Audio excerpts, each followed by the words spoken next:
while once marginal approaches are now gaining prominence.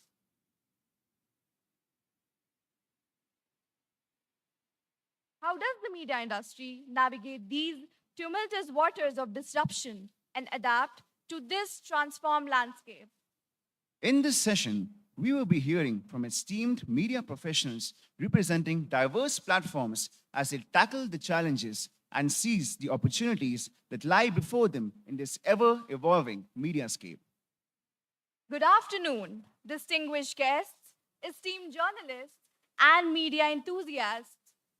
Gathered in this resplendent gathering, I extend to you a cordial welcome to an event that promises to be a symphony of moments woven together by the threads of grace and eloquence. As your humble host for the evening, I, Namita Singh, And I, Aryan Hanster, are truly honored to stand before you, ready to embark on a journey through a tapestry of inspiration, entertainment, and enlightenment. Media landscape is in an era characterized by massive disruptions. Our media ecosystem is undergoing a profound transformation on a global scale. The convergence of emerging technologies, shifting consumer expectations, and evolving behavioral patterns presents a profound challenge to previously established media norms. Many traditional practices are being pushed to the periphery, while once marginal practices are gaining mainstream recognition. Today, we will be embarking on a journey to understand how the media industry is charting its course through these tumultuous waters of disruptive developments. How exactly are media professionals adapting to this transformed ecosystem? That's the question that needs to be answered. and now, with great pleasure and honor, we welcome and request the honorable dignitaries, Dr. R.M. Chitnis, Associate Dean, Professor Dheeraj Singh, and Associate Dean, Preeti Joshi, to please come up to the dais. We also request Mr. Ashutosh Ji to please come up to the dais. We request the panelists of this session, Ms. Ravleen Kaur, Ms. Neetu Singh, Mr. Prasanna Joshi, and Ms. Seher Zaman.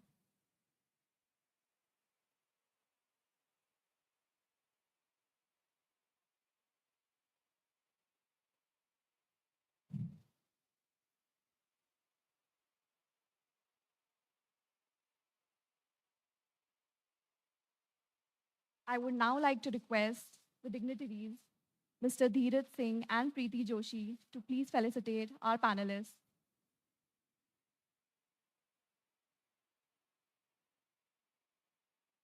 Our first panelist, Mr. Ashutosh, a distinguished senior journalist who is synonymous with insightful reporting and profound storytelling. With a career spanning several decades, he has also been a spokesperson for the Aam Aadmi Party.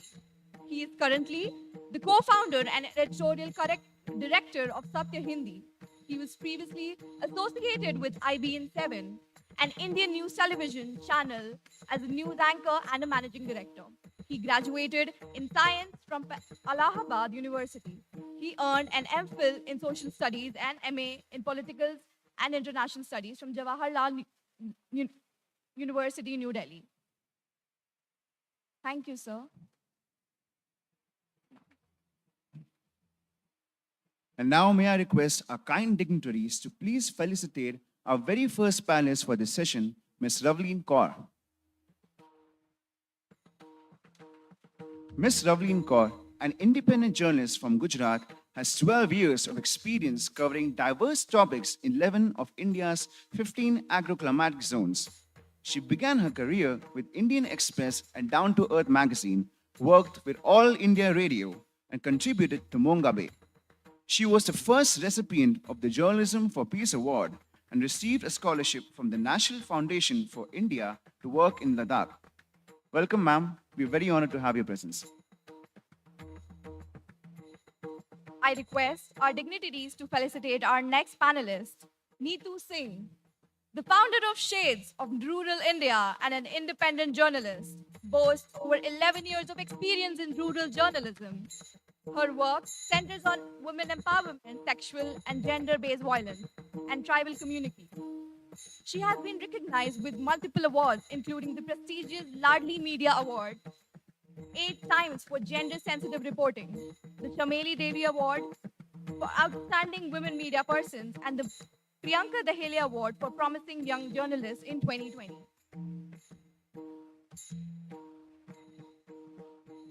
Her consistent reporting on gender based violence in rural India has played a vital role in facilitating police action and delivering justice to survivors.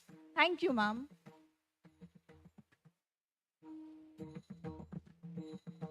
And now may I request our kind dignitaries to please felicitate our next panelist of this session, Ms. Seher Zaman, an accomplished and award-winning political newscaster and journalist, boasting 2 decades of experience in current affairs and news. Known for championing citizen rights and security, she has hosted impactful primetime shows and penned insightful columns for the Times of India, focusing on arts and politics. Notably, she has spoken at TEDx, sharing her distinctive journey in arts and news, and founded Asia's first web channel on arts, Honor TV. Throughout her career, she has contributed to various reputable news networks such as CNN IBN, Bloomberg TV, and Reuters Asia. Welcome, ma'am. I request the dignitaries to felicitate our next panelist, Mr. Prasanna Joshi, a seasoned journalist with 15 years of experience, is currently the news editor national at Udhari News TV in New Delhi. He previously served as executive editor at Sam TV News in Maharashtra and contributed to the launch of Gomantak TV in Goa. He received the ENBA Award for Best Anchor in 2020. Mr. Prasanna holds multiple degrees, including an MCom, MA in Mass Communication and Journalism, and MA in Defense and Strategic Studies from Savitribai Phule University. Welcome, sir.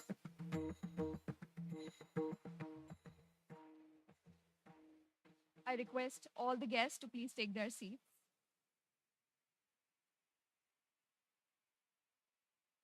We look forward to hear them share their insights on the challenges and opportunities that lie before them in this rapidly changing media landscape. Let's get ready to delve into the heart of the media revolution.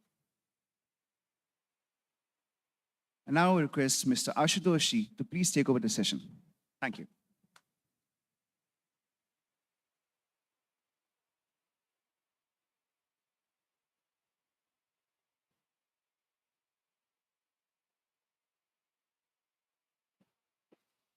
बहुत बहुत शुक्रिया mighty university का और ये मेरा दूसरा मौका है जब मुझे यहाँ बुलाया गया और आप लोगों को संबोधित करने का मौका मिला।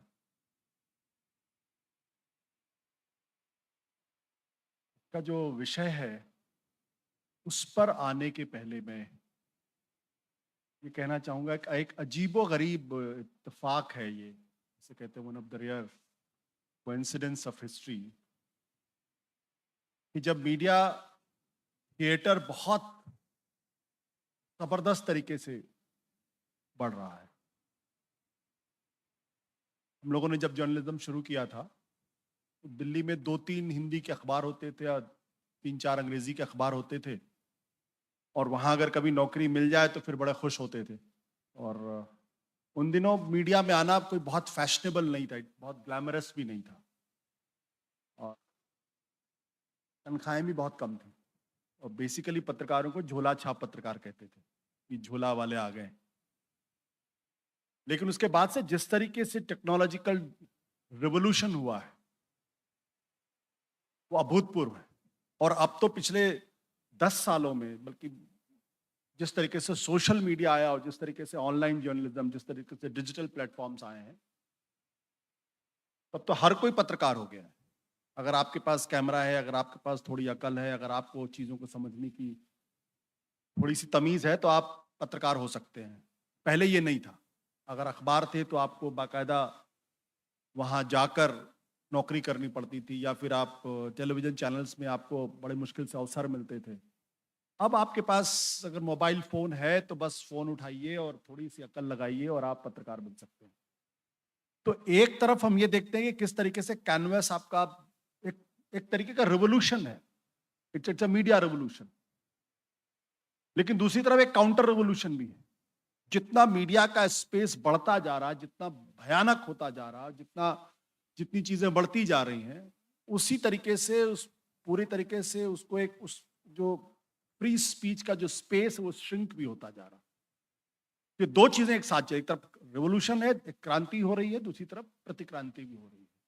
और ये आजकल के समय की सबसे बड़ी दिक्कत, सबसे बड़ी समस्या अगर आज के समय की है तो ये कि जब लोकतंत्र बहुत ज्यादा वाइब्रेंट होना चाहिए था, तभी लोकतंत्र को पूरी तरीके से उसका जो बेसिक नेचर है उसको कम करने की कोशिश की जा रही है।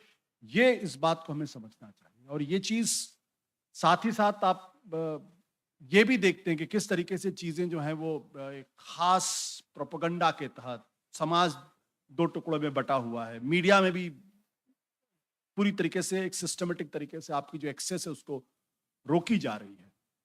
तो चार चीजें हो रही हैं जिसकी वजह से हम सब लोगों को चिंता करनी चाहिए। उससे पहली चीज तो ये है कि आपका एक्सेस अगर आपको डिनाई किया जा रहा है।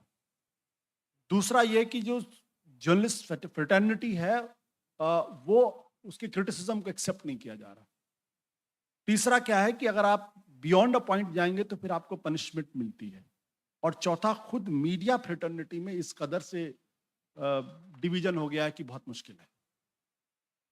और इन सब चीजों को की वजह से जो जर्नलिज्म आज आ रहा है उसमें डिजिटल प्लेटफॉर्म्स के लिए बहुत ज्यादा स्कोप है, क्योंकि वहां आप अपनी बातों को कह सकते हैं, अपनी बातों को सुन सकते हैं। हाँ, खतरा वहां भी है, खतरा काफी है। अगर ऐसा नहीं खतरा वहां नहीं, खतरा वहां बहुत है।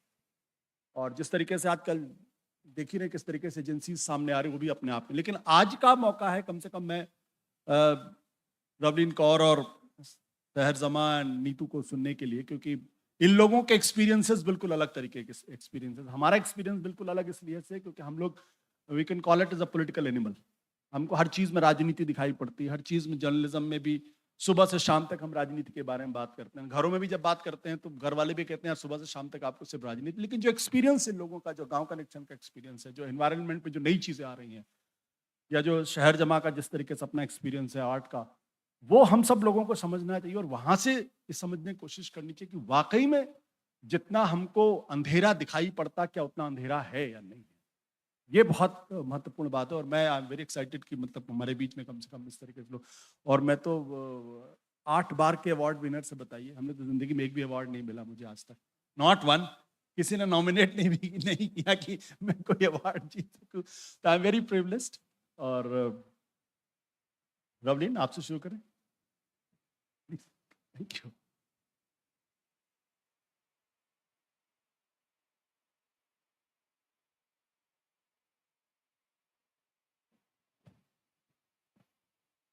Thank you Ashutosh ji. और ऑनेस्टली इतने बड़े लोग मेरे सामने बैठे हैं तो हमारी हैसियत कुछ नहीं है, बट थैंक यू, आप लोगों के बीच में बोलने का मौका मिला। और बहुत मार्जिनल फील्ड से ही आती हूँ मैं, so it's interesting that people would be interested. So I would actually, I mean, whatever I say is would mainly be about environment journalism, but then of course it has a lot to do with journalism per se, जो मैंने पढ़ा था journalism. I know बहुत सारे students यहाँ journalism शायद नहीं कर रहे हैं, बट देन हर फील्ड में अप्लाई होती हैं कुछ चीज़ें। So let's talk about them. So let me start with my career. When I started my journalism career in 2005, मैं इंडियन एक्सप्रेस में एक सिटी रिपोर्टर की तरह ज्वाइन किया था। और बहुत एक्साइटेड थी मैं, क्यों मुझे क्राइम कवर करना है।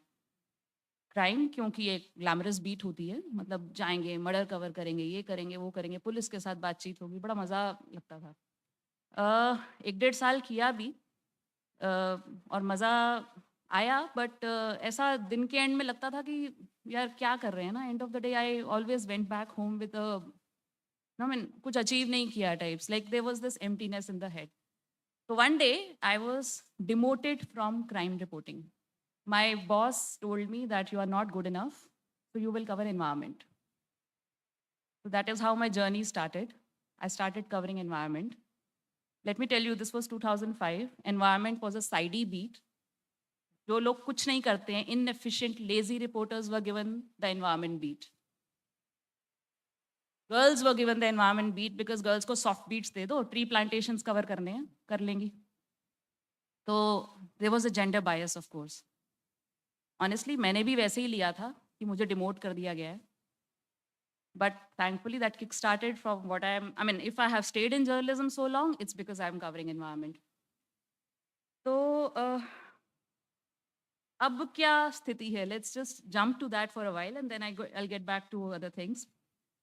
Last 10 years, environment is a proper beat. People have teams to cover environment all over the world, also in India now. There's a climate change team in most big newspapers.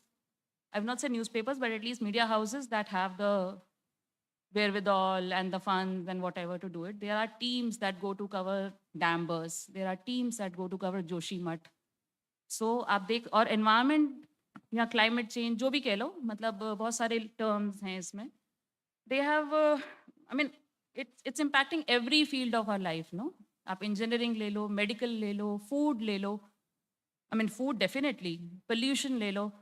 मुझे याद है when I joined Down to Earth, I was like fond of Down to Earth, but nobody really knew about Down to Earth. So my parents were like, कौन सी magazine है ये? और वो पढ़ते भी नहीं थे. Because it was all based on research and we were like doing semi PhD on all articles we were writing about. And last year when I got an award here, it was for an article that was published in Down to Earth, by the way. So the thing, and Down to Earth has a parent NGO. It's called Center for Science and Environment. The Center for Science and Environment ने क्या किया था दिल्ली में कि diesel buses को CNG buses से replace करने के लिए एक कैंपेन चलाई थी. लोगों को पहली बार लगा कि air pollution is something. No, it's affecting us. It's killing our children. It's creating asthma. It's creating problems, no? So that was the first time people got to know, okay, air pollution is something.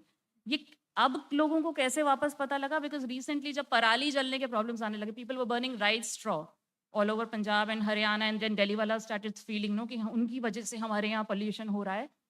Of course, they don't see their own vehicular pollution, but that's when they realized कि जो हमने 2003 में कर दिखाया था कि हम लोगों ने buses replace कर दी थी, and now that that sort of problem is coming back again. So at least people know about it. Wheat, हम लोग गेहूं सबसे ज़्यादा खाते हैं इंडिया में ना. गेहूं चावल के बिना अपना चलता नहीं है. Last to last year and then last year also, suddenly the war happened, no? I mean, हम लोग war को तो report करना ही है. फिर the Russia-Ukraine war happened. There was a wheat crisis. Then there was a heat wave in India.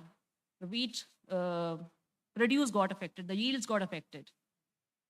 And then suddenly India stopped wheat export. शोर much गया था दुनिया में because India is the feeding bowl of the world. So is this not a climate issue? Is this not an environment problem? Can we just escape it? Hydro power, हमको लगता है hydro power बहुत ज़रूरी है. हमारी बिजली के बिना हम कुछ नहीं कर सकते, जिंदा भी नहीं रह सकते. बिजली के बिना आजकल कोई डेवलपमेंट नहीं हो सकती. 2009 I covered my first hydropower. I did my first hydropower story. I went to Uttarakhand. Some fellow was sitting on fast until death for like more than 220 days when I went there. एक dam था जो बनना शुरू हो चुका था, उसको बीच में बंद कर दिया गया क्योंकि बहुत प्रोटेस्ट हो रहा था. पर अकल फिर भी नहीं आई. Recently we had problems in Joshimath. The whole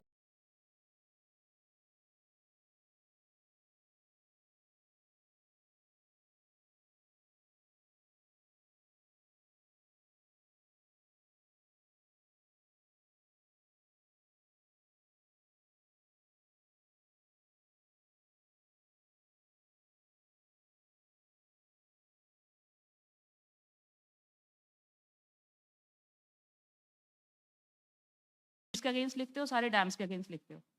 ठीक है, कर रहे थे. उस टाइम ऐसा सुना. आज की डेट में एंटी नेशनल भी है. एंटी नेशनल उस टाइम नहीं टर्म थी, उस टाइम एंटी डेवलपमेंट थी. तो अभी सिक्किम में एक डैम टूटा, उसके आगे दूसरा डैम टूटा, फिर तीसरा डैम टूटा. ये प्रोटेस्ट तब चल रहा था when I started my journalism. People were telling them कि boss, you have not done gloves.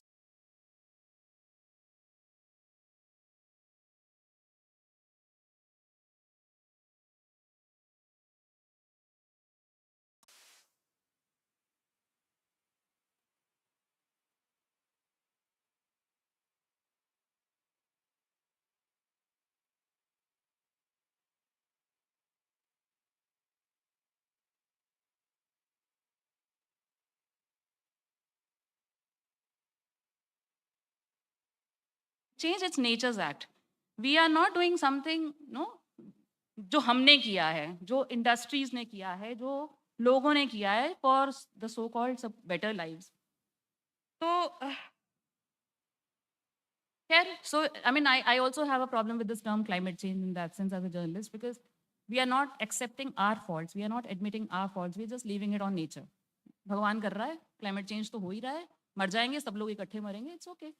But it's not that people don't know. We can still change our policies. And that is where journalism comes in. We still have to talk about it. But the positive point is, yes, things have changed like anything in the last 10 years. People are, no, I mean, so I'm really excited about it. At least now people are recognizing that I'm doing something. So,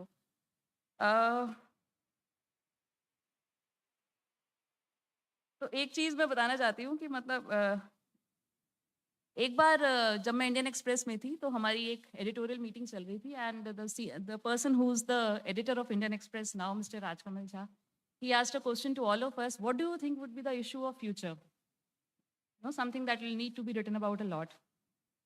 तो I said land, और ऐसे ही बोल दिया था, और किसी ने seriously लिया भी नहीं था. कोई कह रहा था इंफ्रास्ट्रक्चर, कोई कह रहा था पॉलिटिक्स, कोई कह रहा था कुछ भी, मतलब चल ही रहा था. And I don't have anything against politics, all I am saying. तो द थिंग इज, बट मैंने ऐसे लैंड बोला, तो मैं ये भी नहीं कह रही हूँ कि I was the correct, but now I see that there is this crisis of land everywhere. अगर आप उड़ीसा के एक पार्ट के बारे में जानते हैं, नियामगिरी का एक पहाड़ है जिसके ऊपर बॉक्साइट के रिजर्व्स हैं. वहाँ के जो आदिवासी लोग हैं, वहाँ वो लोग पिछले कम से कम 2008 से लेकर अब तक लड़ ही रहे हैं कि हमारा पहाड़ छोड़ दो, हमें अपने घर पे आराम से रहने दो. उनका पहाड़ छोड़ दिया गया. But recent Forest Conservation Act amendments, that also changed. Things have started happening again there. The way there are companies who want to mine the land, who want to kind of take up all the aluminum reserves there. किसी को नहीं पड़ी, उसके बाद flooding होगी, क्या होगा, floods से मुझे याद आया, पहले क्या होता था कि मेन स्ट्रीम मीडिया में जर्नलिस्ट बिहार जाते थे या असम जाते थे फ्लड्स कवर करने. उसके अलावा फ्लड्स का किसी ने नाम भी नहीं सुना था कि इंडिया में कहीं और फ्लड्स भी आते होंगे. In recent years, if you see, actually in this July, if you see, the whole of North India was troubled by floods. Himachal में फ्लड था, उत्तराखंड में फ्लड था, पूरा पंजाब हरियाणा का क्रॉप खत्म हो गया because they were flooding in north India. Delhi भी मतलब ना घुटनों पे आ गई थी उस टाइम पे. And we still don't have to bother about environment issues because ये तो 10 साल बाद सोचने की बात है, कर लेंगे, कोई बात नहीं. Like some student was telling me today, these are complicated issues, no? It's difficult to understand. Complicated नहीं है, कॉम्प्लिकेटेड ना लोगों ने और जर्नलिस्ट ने भी, that is our fault actually, बनाए हुए हैं. When we talk of climate change, we talk in terms like net zero, achieving targets by 2070. We don't talk about कि जमीन पे करना क्या है. We talk about let's have a solar park, we talk about let's have a wind park, no some. So where are we? I mean, so that's a problem with journalism. We really need to make things easy because journalism is storytelling, no? Story तो बनाओ यार, वो हम कर नहीं पाते हैं. हम जैसा हमें पास ऑन होता है रिसर्चर्स से, एक्सपर्ट से, हम उसी लैंग्वेज में आगे पास ऑन कर देते हैं, ये सोच के कि एनवायरमेंट जर्नलिज्म में कौन पढ़ेगा. जो पढ़ेंगे वो ऑलरेडी समझते हैं ये सब टर्म्स को. So we are not even trying to take it to people. That's our fault. I admit that. So which is why we need to go down to the villages, we need to go down to the places where things are happening and no, actually get these things out. तो हाँ, glamorous field ना, crime मुझे glamorous लगता था और environment नहीं लगता था. उसका कारण खैर उसमें दो चीज़ें मुझे समझ आ रही हैं कि आज तो क्राइम भी एनवायरनमेंट वापस हो चुका है. Last 10 years after war crime, after war journalists, the biggest tally of deaths of journalists is of environment journalists. 4 of them in India, all killed for sand mining, covering stories on sand mining.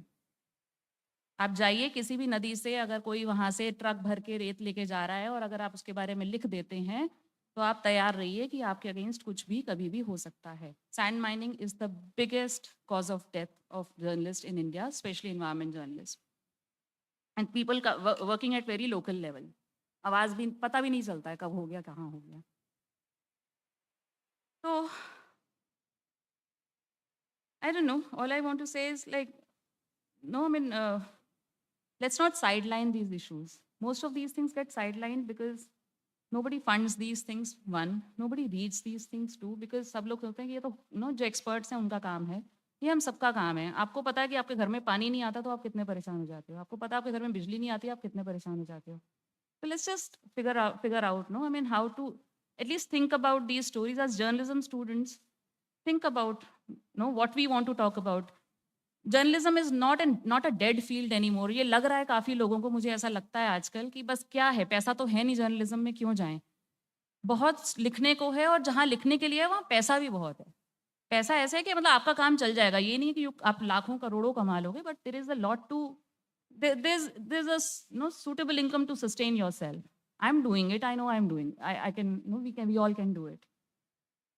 Jao, I mean, go out in the field, go out into the villages, go out to the people, meet them, talk to them. You will find a story in each and every interview that you do with people. सड़क चलते बंदे से यहाँ stories मिलती हैं, पर हम दिल्ली से बाहर तो निकलें.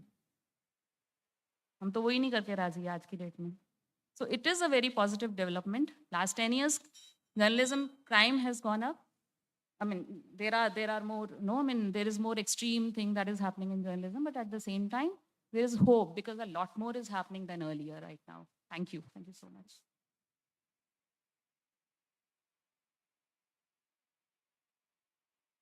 Thank you very much, ma'am, for your meaningful insights on our topic for this session, margins to mainstream, changing media scape. And I would like to request Ms. Seher Zaman, ma'am, to please come to this, please express her thoughts on this topic. Thank you.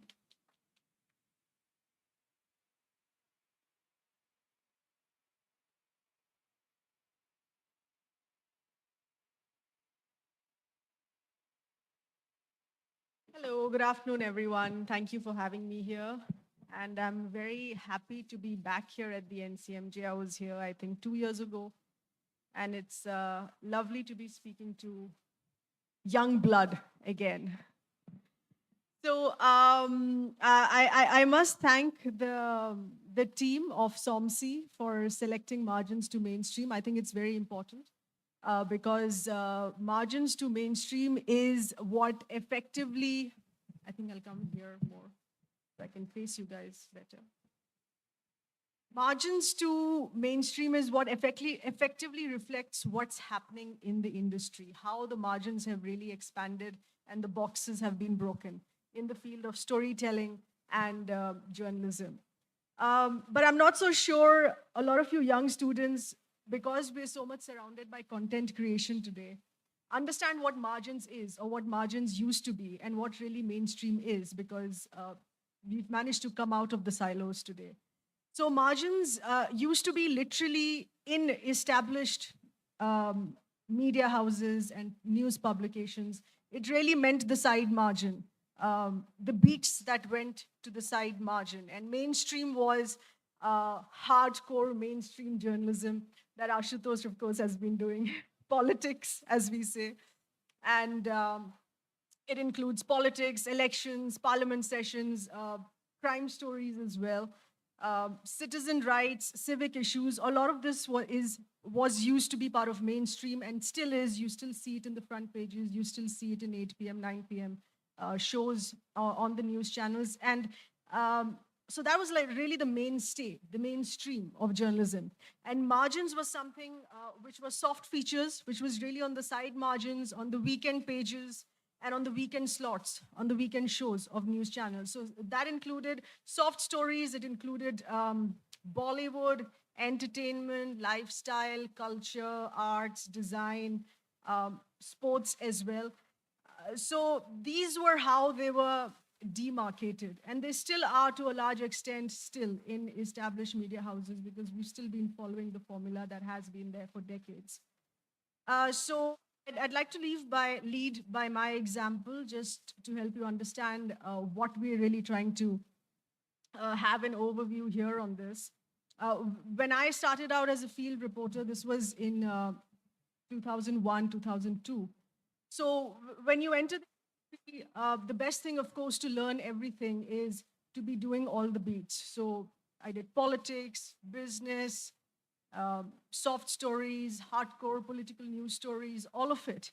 And then once I did the culture beat as well, in which I spoke to artists, I spoke to writers, I spoke to leaders in the field of design, in the field of literature. And I realized, in fact, I really questioned the establishment at that time of news channels and publications on why this is on the margins, really, because artists, writers are thinking and making works of their creative expertise. They're creating works, they're creating a book, they're writing a book, they're creating an artwork, which is as much about mainstream issues. Artists are not all the time just doing lovely rose tinted pictures of flowers and birds. That's not true. Artists are doing a lot of activism, writers are doing a lot of activism. And art activism is a very important part of their existence. And they're talking about everyday issues. They're talking about mainstream issues by using a different language, by using the language of arts, by using the language of design, by using the language of writing poetry. So I remember when we were setting up CNN IBN. CNN News 18 that you have today, it used to be CNN IBN, and that's how it was founded in 2005. And my boss, Mr. Rajdeep Sardesai, he hired me as a news anchor because I used to do political news. But I told him that I'll go out in the field and report as well, but I don't want to be reporting politics. I want to be in the culture beat. So he created a designation for me. I was a political news anchor, but as a correspondent, I was known as the culture correspondent.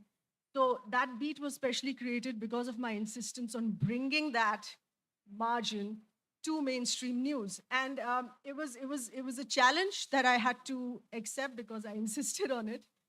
And it was about taking the culture beat stories out of the margins and putting it in his 8 p.m., 9 p.m. shows. It's like literally taking out a side digest and putting it on your front page. So mainstream issues like what's really, really important to a creative person. To a creative person, what's really important is freedom of expression. To be allowed to express what you want to using your expertise. And it's part of the Constitution, Article 19(1)(a), freedom of expression, as much for every citizen, every journalist. It's as much for those who are in the creative field as well. So there were a lot of freedom of expression issues that we raised and took up at behest of artists in favor of the creative people, and we brought that issue to mainstream. These were stories which were headlined in bulletins in the primetime evening band. And we spoke about, I covered the issue of plagiarism a lot. And plagiarism is when someone's copying your work.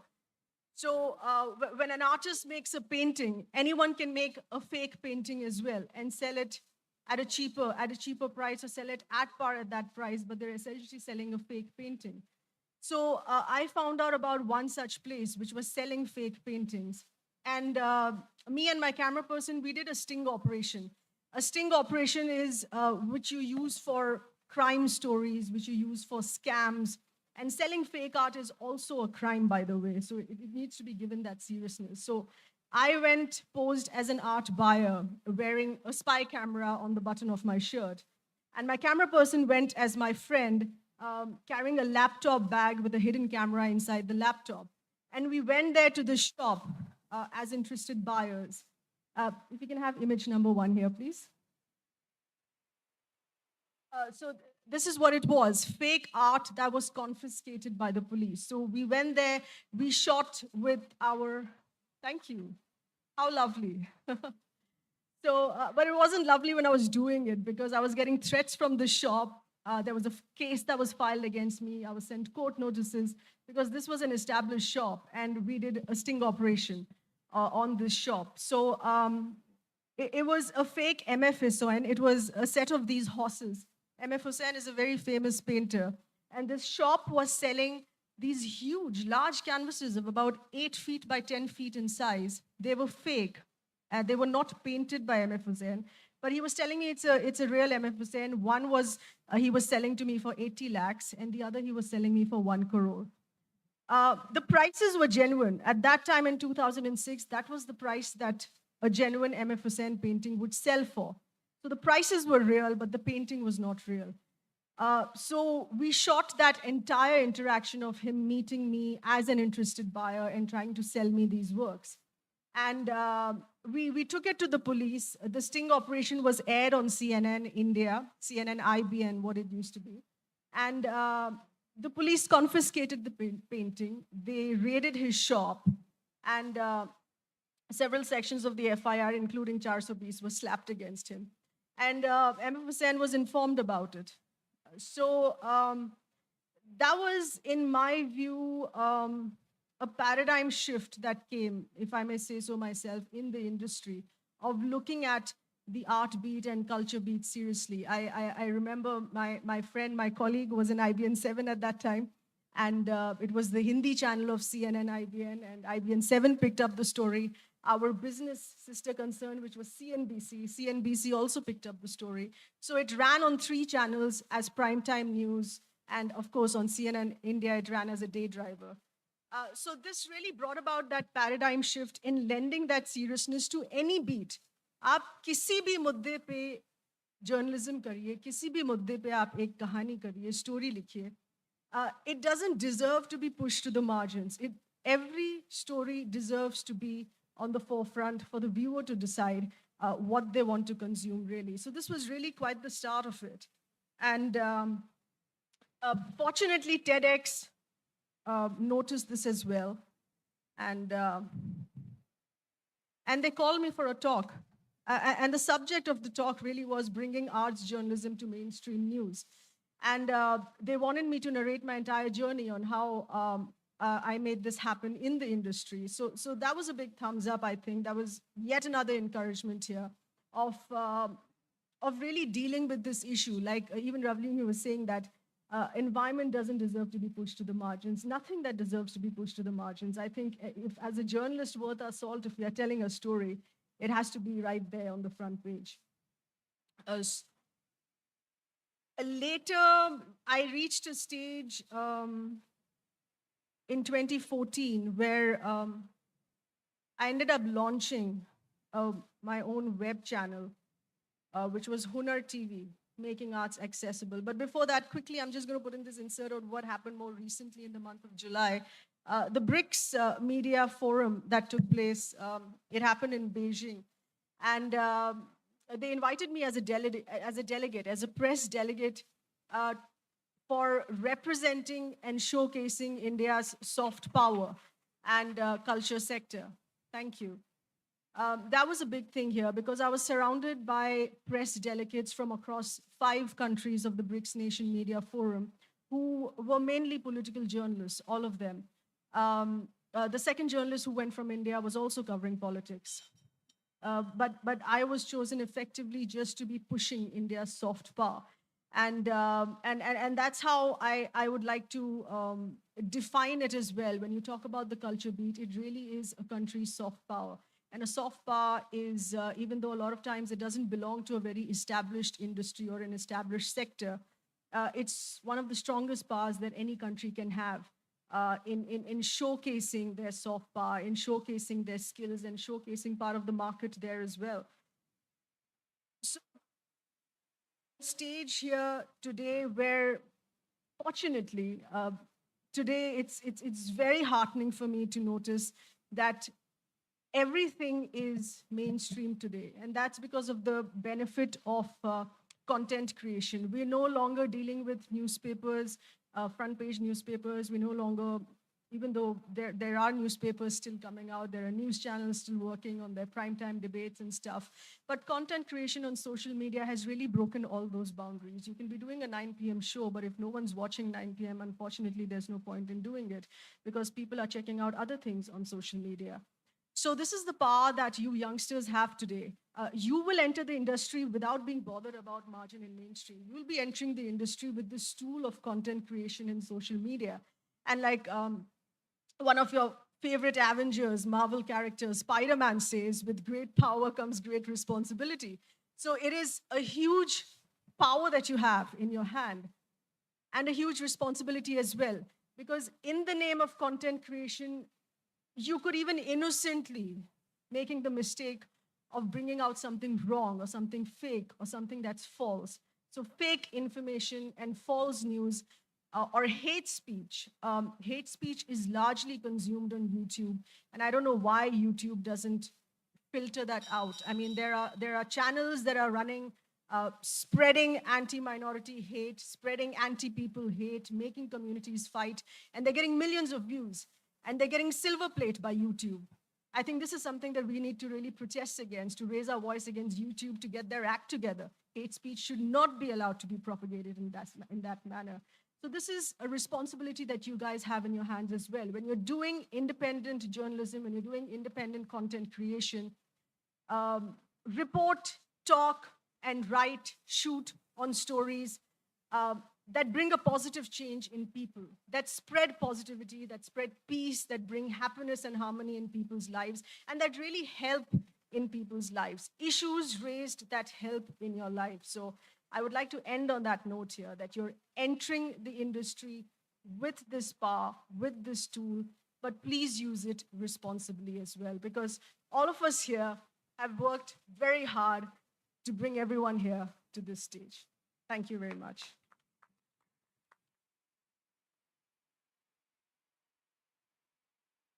Thank you very much, ma'am, for your insightful words. And I now would like to call upon Mr. Prasanna Joshi, sir, to express his thoughts on our topic, which is once again margins to mainstream, the changing media scape. Thank you. फिर से नमस्कार सबको, सभी को। आपको पता है stage होता है ना, स्टेज स्टैंड्स फॉर स्टेटस को।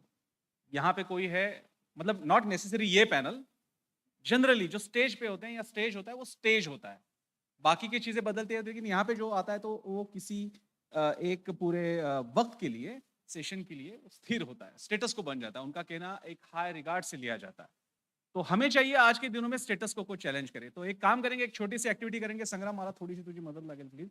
मैं कहूंगा एक धक्का और दो, आप कहोगे स्टेटस को तोड़ दो, ठीक है? संग्राम, will you please help me, क्योंकि जरा आप सबको जरा थोड़ा सा एक बूस्ट देने के लिए आप सिर्फ कहोगे। मैं कहूंगा एक धक्का और दो, संग्राम विल लीड मी, स्टेटस को तोड़ दो, ठीक है? एक धक्का और दो, एक धक्का और दो, तो स्टेटस को तोड़ना है। स्टेटस को कौन सा था मीडिया में? स्टेटस को मीडिया में था कि भैया एक मेनस्ट्रीम मीडिया होता है, वहां पे जैसे अभी आशुतोष सर ने भी कहा था, कुछ न्यूज़पेपर्स होते हैं, चैनल्स होते हैं, वहां पे जो पत्रकार होते हैं वो जिसे कहते हैं मतलब बहुत ही सुपर सीनियर होते हैं, उनका क्या ब्रह्मवाक्य होता है, वो जो कहते हैं वही दुनिया होती है, वो कहते हैं वही दुनिया का व्यू पॉइंट होता है। उसके सिवाय फिर आप आपका एक पेपर ले लेते हो, भैया ये मेरे सोच से थोड़ा पास जाने वाला है, तो ये मेरा पेपर है, ये मेरा न्यूज़ चैनल है, ये मेरा पत्रकार है। तो गिने चुने 10-15 पत्रकार नेशनल लेवल पे थे, ऐसे ही गिने चुने पत्रकार महाराष्ट्र के लेवल पे थे। हमने अपना अपना पत्रकार ले लिया, अपना अपना चैनल न्यूज़पेपर लिया, भैया जिंदगी सुखी चल रही थी।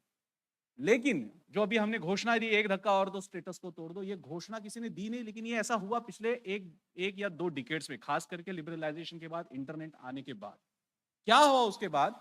उसके बाद पहले आया इंटरनेट, तो सबसे पहले सब एक दूसरे से जुड़ने लगे, बाद में वो व्यक्त होने लगे। ऑर्कुट आया, आप शायद आपकी पीढ़ी तो ऑर्कुट जानेगी भी नहीं, लेकिन हमको पता है स्नैपचैट था, ऑर्कुट था, बाकी की सारी चीजें थी। फिर फेसबुक आया, फेसबुक और ट्विटर आने के बाद आपको पता है सोशल मीडिया बाकी कुछ नहीं है। सोशल मीडिया जो न्यूज़पेपर में रीडर्स कॉलम जो हुआ करता था, उसका बहुत ही बड़ा एक्सटेंडेड सिनारियो है, या उसका सबसे एक्सटेंडेड दालन है, जहां पे आप सारे बात कर सकते हो। हमारे मीडिया को मास मीडिया कहा जाता है, लेकिन अभी जो पिछले 2 डिकेड से हम देख रहे हैं, या जिस मीडिया को अभी हम कंज्यूम करते हैं, वो सही हालात में मासेस मीडिया बन चुका है। मास मीडिया था लेकिन मासेस मीडिया नहीं था। आज पहली बार हम एक ऐसे सुवर्ण युग में है माध्यम के कि जो वो मासेस मीडिया हो गया है। पहले कैसे होता था? दूरदर्शन था, यहां से गई, यहां पे रेज गई, आप सब तक पहुंच गए, लेकिन आपसे वहां पे कुछ नहीं आ रहा था। रेडियो का यहां से वेव्स गई, आपसे कुछ नहीं आ रहा था। पेपर आपके घर पे आया, लेकिन आपसे वहां पे कुछ नहीं जा रहा था। शायद कोई आपका कोई रीडर्स का लेटर कभी छाप दिया जाए, तो जिंदगी भर वहां पे फ्रेम करके रखोगे कि मेरा लेटर छप के आया था। आज ये हुआ, ये सारे स्टेटस को चैलेंज किया गया है। हमें अभी किसी पत्रकार की जरूरत नहीं है। मतलब ठीक है, हम आपसे जरूर सुनेंगे, आपकी न्यूज भी कंज्यूम करेंगे, आपका पेपर लेंगे, आपका चैनल देखेंगे, सब करेंगे, लेकिन आपका ही वर्ल्ड व्यू हमारा वर्ल्ड व्यू होने की कोई जरूरत नहीं है। आप जो बता रहे हैं वही हमारा वर्ल्ड व्यू होने की जरूरत नहीं है। हम खुद सोच सकते हैं, हम खुद एक्सप्रेस होंगे, हमें जैसे मैं जर्नलिज्म की मैंने डिग्री ली है, बाकायदा सब कोर्स वगैरह किया, एक्सपीरियंस किया, तो भैया 5W1H होता है, ये होता है, वैसा वैसा फलाना, आपको सब लिखना होता है, ऐसा वैसा होता है। वो सही बातें हैं, लेकिन आप माने ना माने आशुतोष जी, हम कितना भी कहे कि भैया ये टेम्पलेट होता है, उस टेम्पलेट से आपको पत्रकारिता करनी है, लेकिन जैसे कि आपने कहा जिसके पास मोबाइल है, टाइप करना तो सबको आता है, फोनेटिक कीबोर्ड भी है, हिंदी मराठी सब लिख सकते हैं, तो सभी जो भी चाहे वो लिख सकते हैं। फेक न्यूज आगे की बात है, लेकिन सब कंट्रीब्यूट कर रहे हैं, ये बहुत बड़ी डेमोक्रेटिक प्रोसेस है। सबसे पहले तो इस डेमोक्रेटाइजेशन ऑफ मीडिया के लिए एक राउंड ऑफ अप्लॉज हो जाए। ये आप और हमने सबने मिलके किया। क्या आपको पता है आज मूवी रिव्यू के लिए मसन जी के ऊपर भरोसा रखने की कोई जरूरत नहीं है, मसन जी के ऊपर अवलंबित्व रखने की कोई जरूरत नहीं है। ऐसे बहुत सारे इन्फ्लुएंसर्स हैं कि जो अपने रिव्यू के द्वारा रावण की मतलब रावण को भी मतलब बड़ा कर सकते हैं और फिर वो फिल्म का पूरा बेड़ा बिस्तरा पूरा गुल भी कर सकते हैं। मतलब ऐसा सुनाई दे रहा था जब वो एक विशिष्ट फिल्म का मैं नाम नहीं लूंगा, लेकिन जब फिल्म के बारे में प्रॉब्लम आ रहा था तो बहुत सारे इन्फ्लुएंसर को बताया गया भैया we are ready to pay you some fees, लेकिन प्लीज कुछ अच्छा लिखो। That is the power of masses media, that is social media, and then it comes to you. ये आज हो रहा है, और ये मैं जब हमें ये सब्जेक्ट दिया गया है मार्जिन्स टू मेनस्ट्रीम, मुझे लग रहा है कि मार्जिन में जो था वही अभी मेनस्ट्रीम हो रहा है, मेनस्ट्रीम मार्जिन की तरफ जा रहा है। ये होने में 20 साल लगे, लेकिन आज उसकी ताकत बहुत बड़ी है। आज स्थिति ऐसी है। ध्रुव राठी नाम किसको पता है? हाथ ऊपर करें प्लीज। ध्रुव राठी, मुझे पता है। ध्रुव राठी का सब्सक्रिप्शन कितना है? 1 मिलियन से ज्यादा होगा या 2 million? Sorry, 10 million? 10 million, 1 crore? Okay, मैं 1-2 मिलियन के बारे में बात कर रहा था। आपको पता है अगर वो 10 मिलियन में है तो 10 मिलियन यानी 1 करोड़ का सब्सक्रिप्शन किसी पेपर का भी भारत में नहीं है। चैनल का व्यूअरशिप शायद मोटा मोटा तौर पे बता दे 1 करोड़, लेकिन फिर भी उसके लिए इतना नेटवर्क लगता है। लेकिन जब कोई सब्सक्राइब बटन दबाता है, घंटी का बटन दबाइए, सब्सक्राइब का बटन दबाइए, बहुत बड़ी बात होती है। इसके लिए फिर मानना पड़ेगा उस बंदे को। और आपको पता है ध्रुव राठी का मैंने इंटरव्यू पढ़ा था, उसने कहा मुझे खुद को पता नहीं था, मैं सारी छोटी सी बातें थी मैं एक्सप्लेन करके बताता, उसमें बड़ी क्या बात है। लेकिन आज उसके पास 10 मिलियन, 1 करोड़ से भी ज्यादा उनके सब्सक्राइबर्स हैं, और ऐसे बहुत सारे लोग हैं। एक मैं पहला नाम भूल गया, शेट्टी करके एक बंदा है, वो बहुत अच्छा स्पिरिचुअल और लाइफ के बारे में बताता है, बहुत अच्छे वीडियोस होते हैं उसके बारे में। जय शेट्टी, जय शेट्टी। मैं मीडिया के इस दुनिया में हम जी रहे हैं, खास करके मैं हूं, आशुतोष जी तो और भी सीनियर हैं।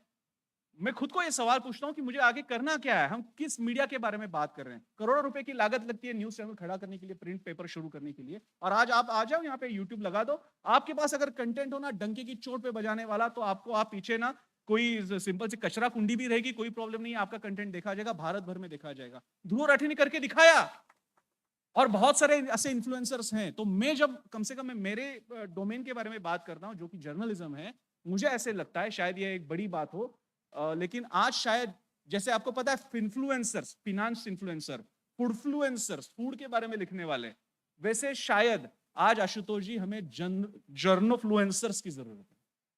What do you think? Journofluencers. आपकी और हमारी पूरी एक्सपीरियंस और हमारा जो अनुभव था वो बाजू में रखिए। आप आगे जाके आशुतोष जी, आप आगे जाके आपका तो सवाल नहीं है, लेकिन अगर नौकरी जाना पड़े तो क्या पूछा जाएगा पता है? भैया आप कितने स्टोरीज डालते हो, रील्स कितने बनाए, पोस्ट कितने डाले, ट्वीट कितना करते हो, फॉलोअर्स कितने हैं? अच्छा इतने फॉलोअर्स है, अच्छा आपके स्टोरी को क्लिक्स कितने, व्यूज कितने, रिटेंशन स्पैन कितना है? ये मेरे केआरए रहेंगे, और आज भी है आशुतोष जी, आज भी मैडम सचमुच हमारे आपके केआरएज हैं। अब ये अच्छा है बुरा है मुझे पता नहीं है, कि अगर भैया मैंने बहुत बड़ी मेहनत से, मैंने अभी मेरे ओपनिंग रिमार्क में भी कहा था, मैंने बहुत बड़े मेहनत के बाद, मैडम मुझे बता रहे, अभी जर्नलिज्म के बारे में बात करी थी, एनवायरमेंटल जर्नलिज्म के बारे में, कि भैया एक स्पेसिफिक डैम है या थर्मोन्यूक्लियर प्रोजेक्ट है, उसके कोई नुकसान क्या है, उसका पूरा स्टैट्स वगैरह सब करके कोट वगैरह लेके स्टोरी की है। और दूसरा कोई आ जाता है कि भैया एकदम बढ़िया क्या कहेंगे, अमृतसरी पराठा कैसा बनाया जाए, उसका व्यूज ज्यादा बन रहा है, वो ज्यादा अच्छा कम्युनिकेटर है। और इसलिए आप जो कह रही थी वो बहुत इंपॉर्टेंट, आई वाज लिसनिंग, कि हम इंटरेस्टिंग तौर पे स्टोरी, आपने बहुत इस्तेमाल अच्छा वर्ड किया था, उन्होंने कहा था कि हम स्टोरी बताना भूल गए, हम जर्नलिस्ट, और वो स्टोरी बताना आप अच्छे जानते हो। हमें आपसे सीखना है कि स्टोरी कैसे बतानी है। अगर हम जो चीजों को स्टोरी बनाना शुरू कर दे तो शायद क्लटर बाजू में रहेगा और जर्नलिज्म फूलेगा फलेगा और शायद सब तक पहुंच सकेगा। आज स्थिति ऐसी है कि पॉलिटिशियंस कभी कभी आज ऐसा ना धमकी आपको दे देते हैं, भैया ज्यादा उड़ो मत वरना यूट्यूबर बना देंगे, यूट्यूबर बना देंगे। लेकिन मैं तो कहता हूँ यार ये बहुत ही बढ़िया बात है, कभी ना कभी यूट्यूबर बनना ही है, अच्छी बात है। अगर पॉलिटिशियंस आपको दबाव में भी क्यों ना हो, अगर आपकी नौकरी जा रही है, यूट्यूबर बना रहा है, क्योंकि आगे वही है। आज स्थिति ऐसी है, मैं दिल्ली में आने के बाद मुझे पता चल रहा है, मराठी में इतनी स्थिति नहीं है वैसे, दिल्ली में बहुत सारे, आप अजीत अंजुम ले लीजिए, आप आशुतोष तो खुद में एक एग्जांपल है, मिसाल है। तो बहुत सारे पत्रकार हैं, पुण्य प्रसून वाजपेयी है, अभिसार शर्मा है, आपके अपने रविश कुमार हैं, सबके सब यूट्यूब कम से कम 2, 5, 10 लाख के आगे ही उनके सब्सक्राइबर्स हैं।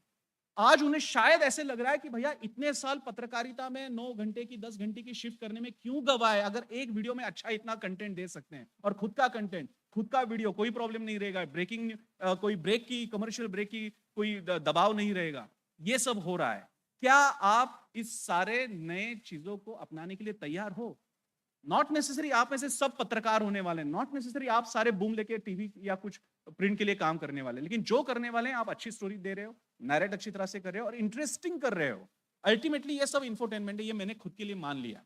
आप सीरियस स्टोरी लेके आइए या आप कुछ खाना बनाने की पाक क्रिया विधि लेके आइए या कुछ भी लेके आइए, आप लोगों को रुचिपूर्ण इंटरेस्टिंग कुछ चीजें दे रहे हो तो लोग आपके पास आएंगे। ये आप लोगों को नहीं कोस सकते, अरे यार इतना अच्छा बनाया लोग देखते ही नहीं है। नहीं भैया, आपको लोगों तक जाने के लिए कोशिश करनी पड़ेगी, उनकी भाषा समझनी पड़ेगी, उनकी भाषा में बात करनी पड़ेगी, लोग देखते हैं। वो सारे लोग जो कहते हैं कि भैया सीरियस जर्नलिज्म कहां पे बचा है, देखिए आप, मैंने जिन पत्रकारों के नाम लिए, उनके यूट्यूब चैनल के सब्सक्राइबर्स देखिए, उनका रिटेंशन स्पैम आप कॉमस्कोर पे चेक कर सकते हैं।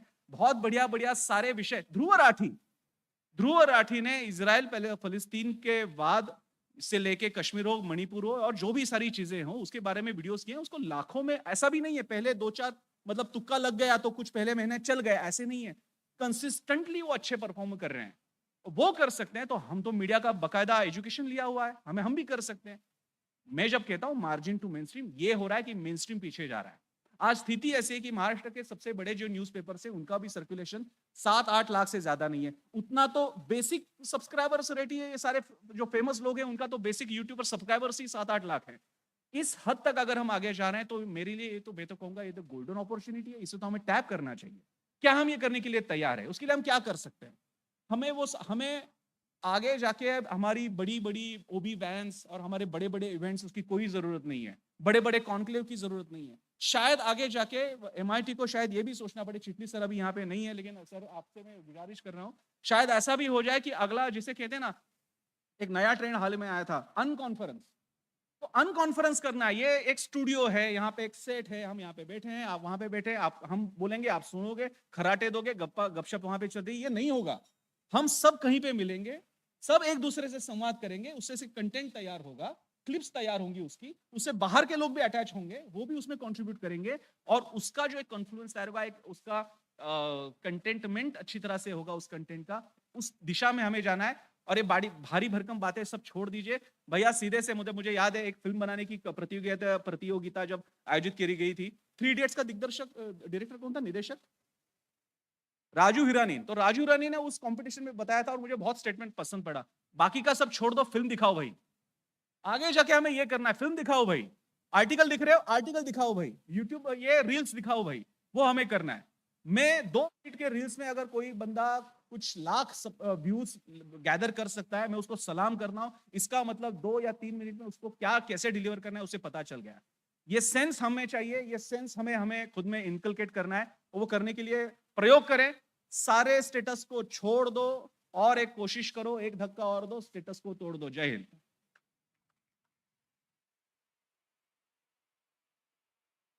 Thank you very much, sir, for your insightful and powerful words on our topic. And now I would like to invite our next guest, Ms. Neetu Singh, to express her thoughts on the same. Thank you.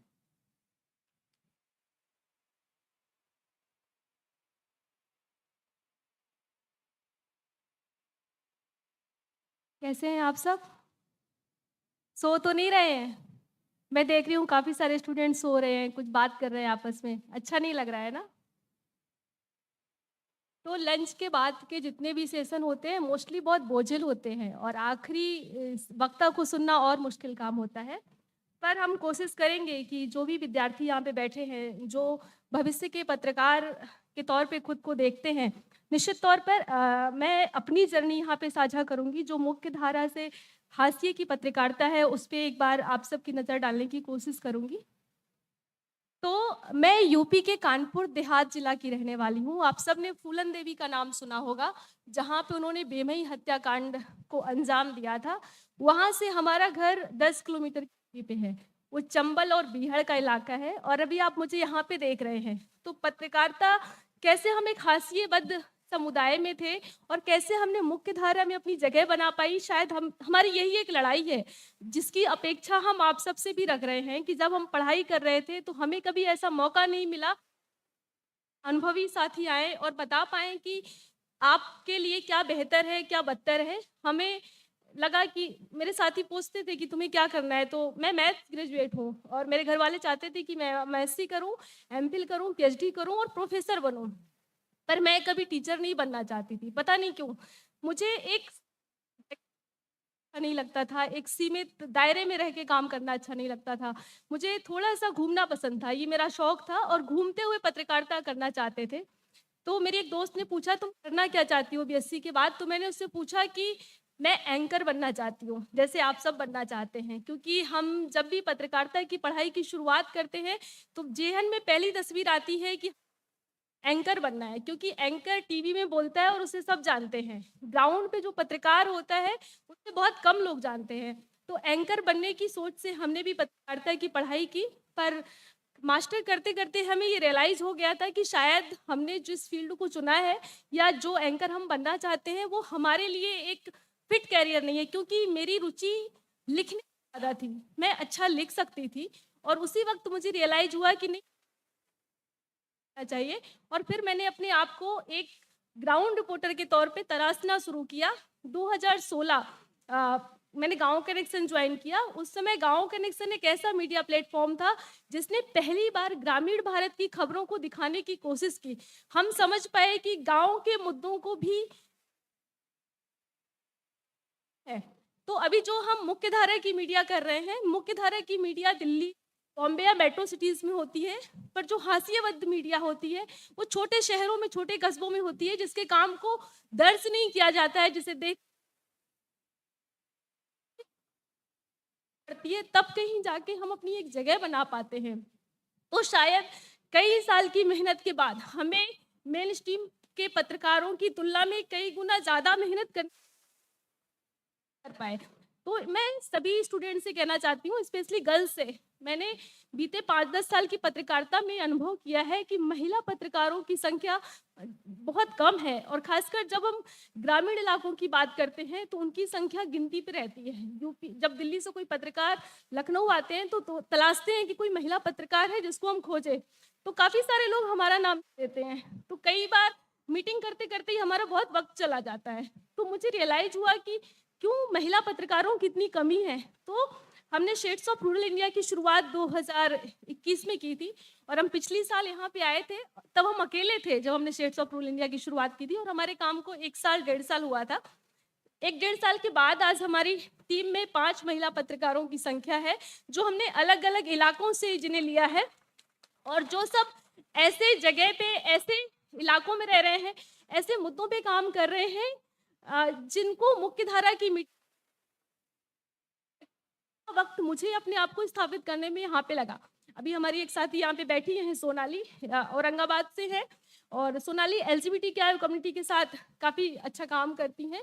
तो जब मैंने अपने fellows की list निकाली, यहाँ से MIT world university ने हमारे एक फेलोज़ को 5 साल के लिए स्पॉन्सर किया था और हमारे पास इतनी सारी महिला पत्रकार गई थी कि हमें सिर्फ एक महिला पत्रकार रखनी थी 1 साल में, पर हमें 330 एंट्रीज 15 राज्यों से मिली थी, जिसमें हमारे लिए एक पत्रकार को चुनना काफ़ी मुश्किल था। तो हमने 5 महिला पत्रकारों को एक साथ चुना, जो अलग-अलग स्टेट की थी, अलग-अलग कम्युनिटी की थी और अलग-अलग मुद्दों पे काम करने की दक्षता रखती थी। तो हम जैसे लोगों को अगर थोड़ा-सा मौका मिले, अगर हम अपने आप को थोड़ा-सा हमें पाए, तो शायद हम ज़्यादा बेहतर काम कर सकते हैं। तो जैसे जोशी सर कह रहे, हम कंटेंट पे कम ध्यान देते हैं। हम जो मुख्य मुद्दे हैं, जैसे मेरा जो काम इंटरेस्ट है, तो मैं ह्यूमन एंगल स्टोरी तलाशती हूँ कि हम किसी स्टोरी को ह्यूमन एंगल कैसे करें। मुझे पता है कि भारत में लाखों की संख्या में यूट्यूबर हैं, हजारों की संख्या में पत्रकार हैं, पर नीतू की लिखी कहानी को कोई पढ़े, नीतू के यूट्यूब के चैनल को जाके बेहतर कंटेंट तैयार करना पड़ता है। हमें अपनी स्टोरी में कई कई महीने वक्त लगाना पड़ता है, काफी रिसर्च करना पड़ता है। हो सकता है हमारी लिखी कहानियों की, पर हम ये कोशिश करते हैं कि हम जो कहानी लिखें वो कहानी कहीं दर्ज हो, उस कहानी का कहीं असर हो। अभी आप हाथरस कांड को ले लीजिए। हाथरस कांड जिस वक्त हुआ उस साल पूरे भारत या पूरी दुनिया की आई थी। जब हाथरस कांड का 1 साल पूरा हुआ तो गिने चुने कुछ मीडिया संस्थान पहुंचे थे, पर जब 2 साल पूरा हुआ तो सिर्फ 1 या 2 पहुंचे थे। जब तीसरा साल अभी सितंबर में पूरा हुआ, जाके मैं तीसरे साल पे हम जाके कवर किए थे। हम पहले साल दूसरे साल नहीं पहुंच पाए, पर तीसरे साल पहुंच पाए क्योंकि तीसरे साल हम स्वतंत्र पत्रकार बन गए थे। तो स्वतंत्र पत्रकार बनना मतलब हमारा प्रोफेशन ऐसा है जो हम अपनी फैमिली में कभी आते हैं कि आप नौकरी क्या करती हैं, स्वतंत्र पत्रकार है। अच्छा, इसमें कितना पैसा मिलता है, ये कौन सी नौकरी है। तो हमारा जो काम है वो करना पड़ता है कि हम किस तरह का काम कर रहे हैं। तो ऐसी बहुत सारी कहानियां कि जिसमें हम जिम्मेदार अधिकारियों का ध्यान अपनी कहानियों की तरफ आकर्षित करते हैं, उसके लिए हमें कई गुना ज्यादा मेहनत करनी पड़ती है। हम हास्यबद्ध समुदाय मुख्य धारा मीडिया भी कवर कर पाए, उसके लिए हमें एड़ी चोटी का जोड़ लगाना पड़ता है कि हमारी जो हमने कहानी कवर की है उसे दूसरे मीडिया संस्थान भी कवर करें, ताकि हमारे जो रीच है, जो हमारी कवरेज है वो बहुत छोटे स्तर पे है। पर अगर मुख्य धारा की मीडिया को कवर करेगी तो उसकी रीच कई गुना ज्यादा होगी। इसलिए हमें अपनी कहानी की रीच हास्यबद्ध समुदाय पहुंचाने में एक लंबी लड़ाई लड़नी पड़ती है।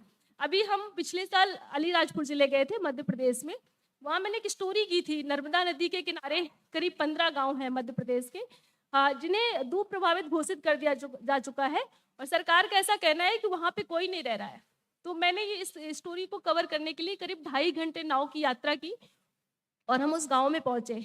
उस गांव के लोग, उस गांव की महिलाएं और लड़कियां कभी उस गांव से बाहर ही नहीं निकली है। मतलब उन लड़कियों को पता ही नहीं है कि गांव, उस गांव का नाम अंजनवाड़ा है, अंजनवाड़ा गांव के अलावा भी बाहर की कोई एक दुनिया है जिसे उन्हें देखना चाहिए। उनके लिए पहली बार मैं वहां पहुंची थी और वो पूछ रही थी कि मतलब यहाँ भी पत्र हैं क्या।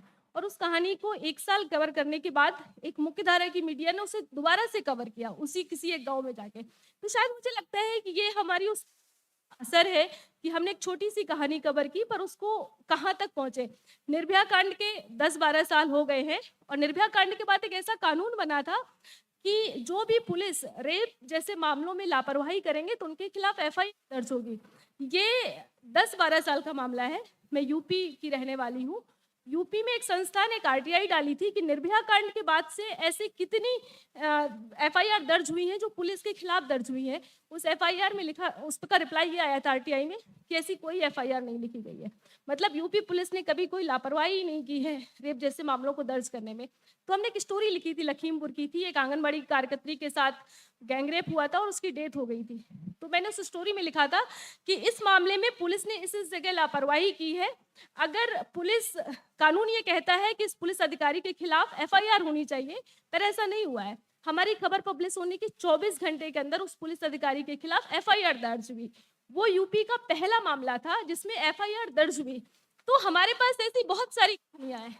हम रेप जैसे मुद्दों को तभी कवर करने जाते हैं। मैं हमेशा बोलती हूँ जब भी किसी मंच में जाने का मौका मिलता है कि हम रेप जैसी कहानी तब कवर करते हैं जब उसके साथ विभत्सता की हदें पार हो जाएं। रेप की खबर की हेडलाइंस बनना पड़ेगा, आपके साथ विवशता होनी पड़ेगी, आपको हाथरस और निर्भया बनना पड़ेगा। जब तक आप हाथरस और निर्भया नहीं बन दर्ज हो, ये बहुत मुश्किल है। निर्भया कांड के बाद से एक निर्भया क्रिएट किया गया था और ये कहा गया था कि निर्भया फंड की जो अमाउंट राशि है वो उन सर्वाइवर्स को दी जाएगी जिनके साथ रेप होता है। पर हमारे यूपी के किसी भी पुलिस अधिकारी को ये जानकारी ही नहीं है कि जिसके साथ रेप निर्भया फंड की राशि जाती है। और इसका नतीजा ये हुआ कि 8-10 साल में उस राशि का अमाउंट ही नहीं बढ़ाया गया, क्योंकि वो राशि जो है वही खर्च नहीं हो पा रही है। तो आप समझिए कि हमें अपनी स्टोरी के बहुत सारे नए एंगल तलाशने पड़ेंगे। हमें हाशिए पे डाल के ला रहे हैं, हम अपनी कहानी में नया क्या दिखा रहे हैं कि आप उसको पढ़ें, आप उसको देखें, आपको उसमें क्या नई जानकारी मिल पा रही है। तो ये काफ़ी इम्पोर्टेंट है। तो मैं आप सबसे यही कहना चाहूँगी कि जो भी स्टूडेंट जर्नलिज्म के फील्ड में हैं और जो आप सब सपना देख के आए हैं कि मुझे एंकर बनना है, मुझे ये बनना है, पहले डिसाइड कर लें कि आपको सच में करना क्या है। आप मेरे बोलने पे या जो बाकी साथी बोले हैं, उनके बोलने पे अपना करियर डिसाइड ना करें। पर मैं गर्ल्स से स्पेशली कहूँगी कि अगर आपको रिपोर्टिंग में थोड़ा इंटरेस्ट है, तो आप प्लीज़ रिपोर्टिंग को ज़रूर अपना करियर चुनें। सारे लोग नहीं, पर अगर 2-4 लड़कियाँ भी ग्राउंड रिपोर्टिंग को अपना फील्ड चुनती हैं और महिला मुद्दों पे रिपोर्टिंग करती हैं, तो मुझे लगता है कि काफ़ी अच्छा होगा। मतलब मैं जब नौकरी करती थी, तो मैंने कभी ये सोचा नहीं था कि आज मैं स्वतंत्र पत्रकारिता को सर्वाइव कर पाऊँगी, क्योंकि हम जिस बैकग्राउंड से आते हैं, जिस जगह से आते हैं, वहाँ पे नौकरी इम्पोर्टेंट चीज़ होती है। पर 2.5 साल हो गए हैं, 2.5 साल स्वतंत्र पत्रकारिता करते हुए मुझे ये रियलाइज़ हो गया है कि शायद मैं आगे के 2.5 साल और पूरे कर सकती हूँ। मैं आगे के ऐसे बहुत सारे साल शायद पूरे कर पाऊँ। तो बस इतना ही कहना चाहूँगी कि जो भी काम करें, लगन से करिए, शिद्दत से करिए, सीखने के जो भी मौके मिले उसमें सीखिए।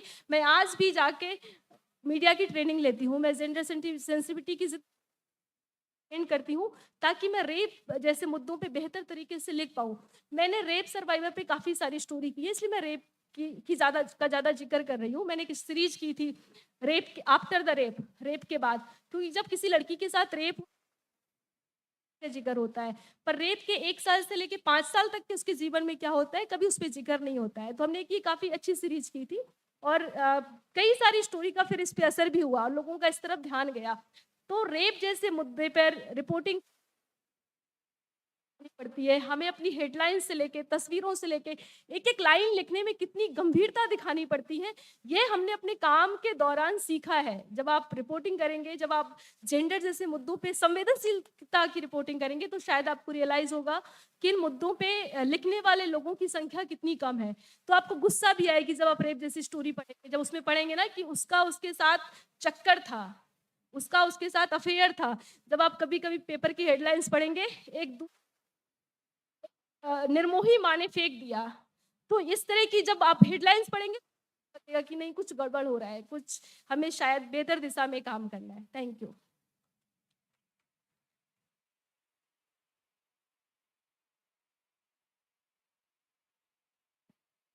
Thank you, Neetu. Neetu Singh really spoke very well. She really, talked about the stories from the margins. When we were thinking about this session, margins to mainstream, we were definitely sure that, this panel will bring to you different perspectives.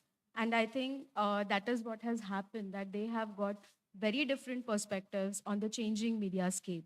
I'm very sure that you must be having some questions in your mind. And we thought that, it's a very good opportunity for you to interact with our panelists. So we are opening the session for question and answer session. So please come forward and ask any questions or anything which you want to ask to our panelists. Any of you? Yes.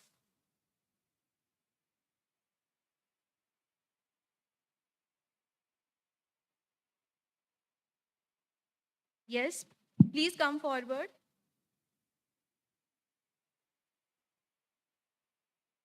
There is a mic here, so please come here.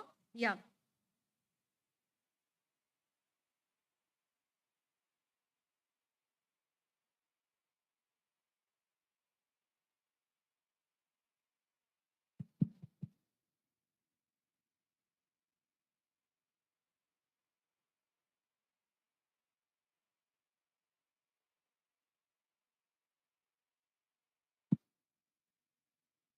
Hi, my name is Deepu Vardhan. I am from MIT School of Government first year. So I would like to thank, first I would like to take the opportunity to thank the panel because they're very eminent personalities and have done a lot of contribution from the field of art, from the field of environment, from the field of crime reporting, and also from the field of, viewership as what I understood. But my specific question was because since your experience in journalism from day one till what you have done till today, you might have ventured into a lot of places, you have interacted with a lot of people, and you have observed various social settings.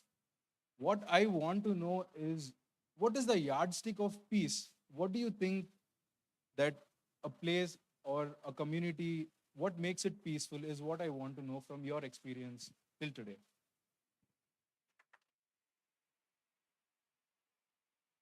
Just to leave a disclaimer, this is because when we go to the field, when we try to design projects or when we go for any assignment, we want to see that what we are doing, is it making that place peaceful? Can you give us any yardsticks to measure based on your experience?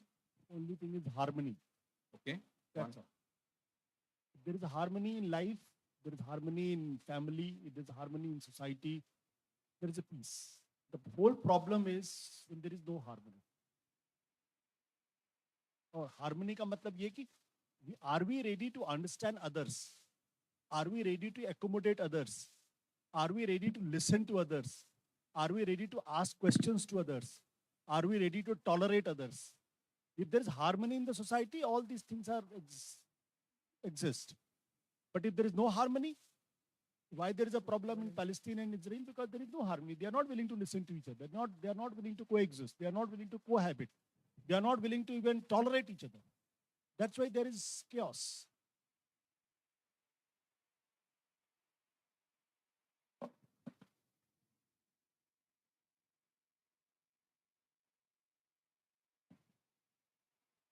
I just want to add a small thing to what Ashutosh ji said. Of course, we need harmony, and that's the base of everything. But उसके साथ में harmony कैसे आएगी? मैं उस पर बस एक चीज छोटा सा बोलना चाहती हूँ.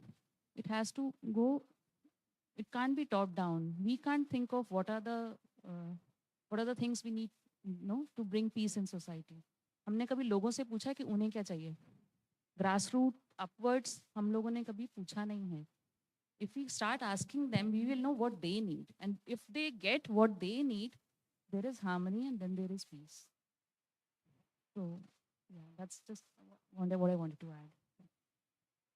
And I would like to add with respect to making news stories, with respect to content creation, to not cause disruption in society. In fact, that's how I concluded as well, that to use this powerful tool to help people and not cause disruption. And like my senior Ashutosh ji spoke about the Israel-Hamas war.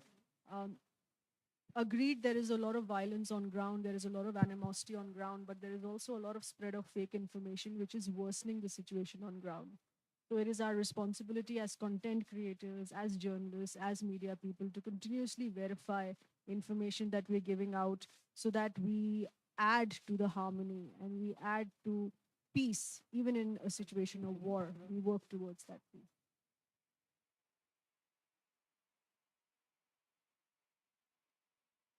Thank you. Anyone else has anything to add? Yeah, please come forward. Sir नमस्ते, माझं नाव रविराज खाडे, मी MIT school of गव्हर्नमेंटचा विद्यार्थी आहे. Sir 2014ला world press इंडेक्समध्ये आपला जगात देशाचा क्रमांक 140 होता आणि 2023ला 160 होतोय.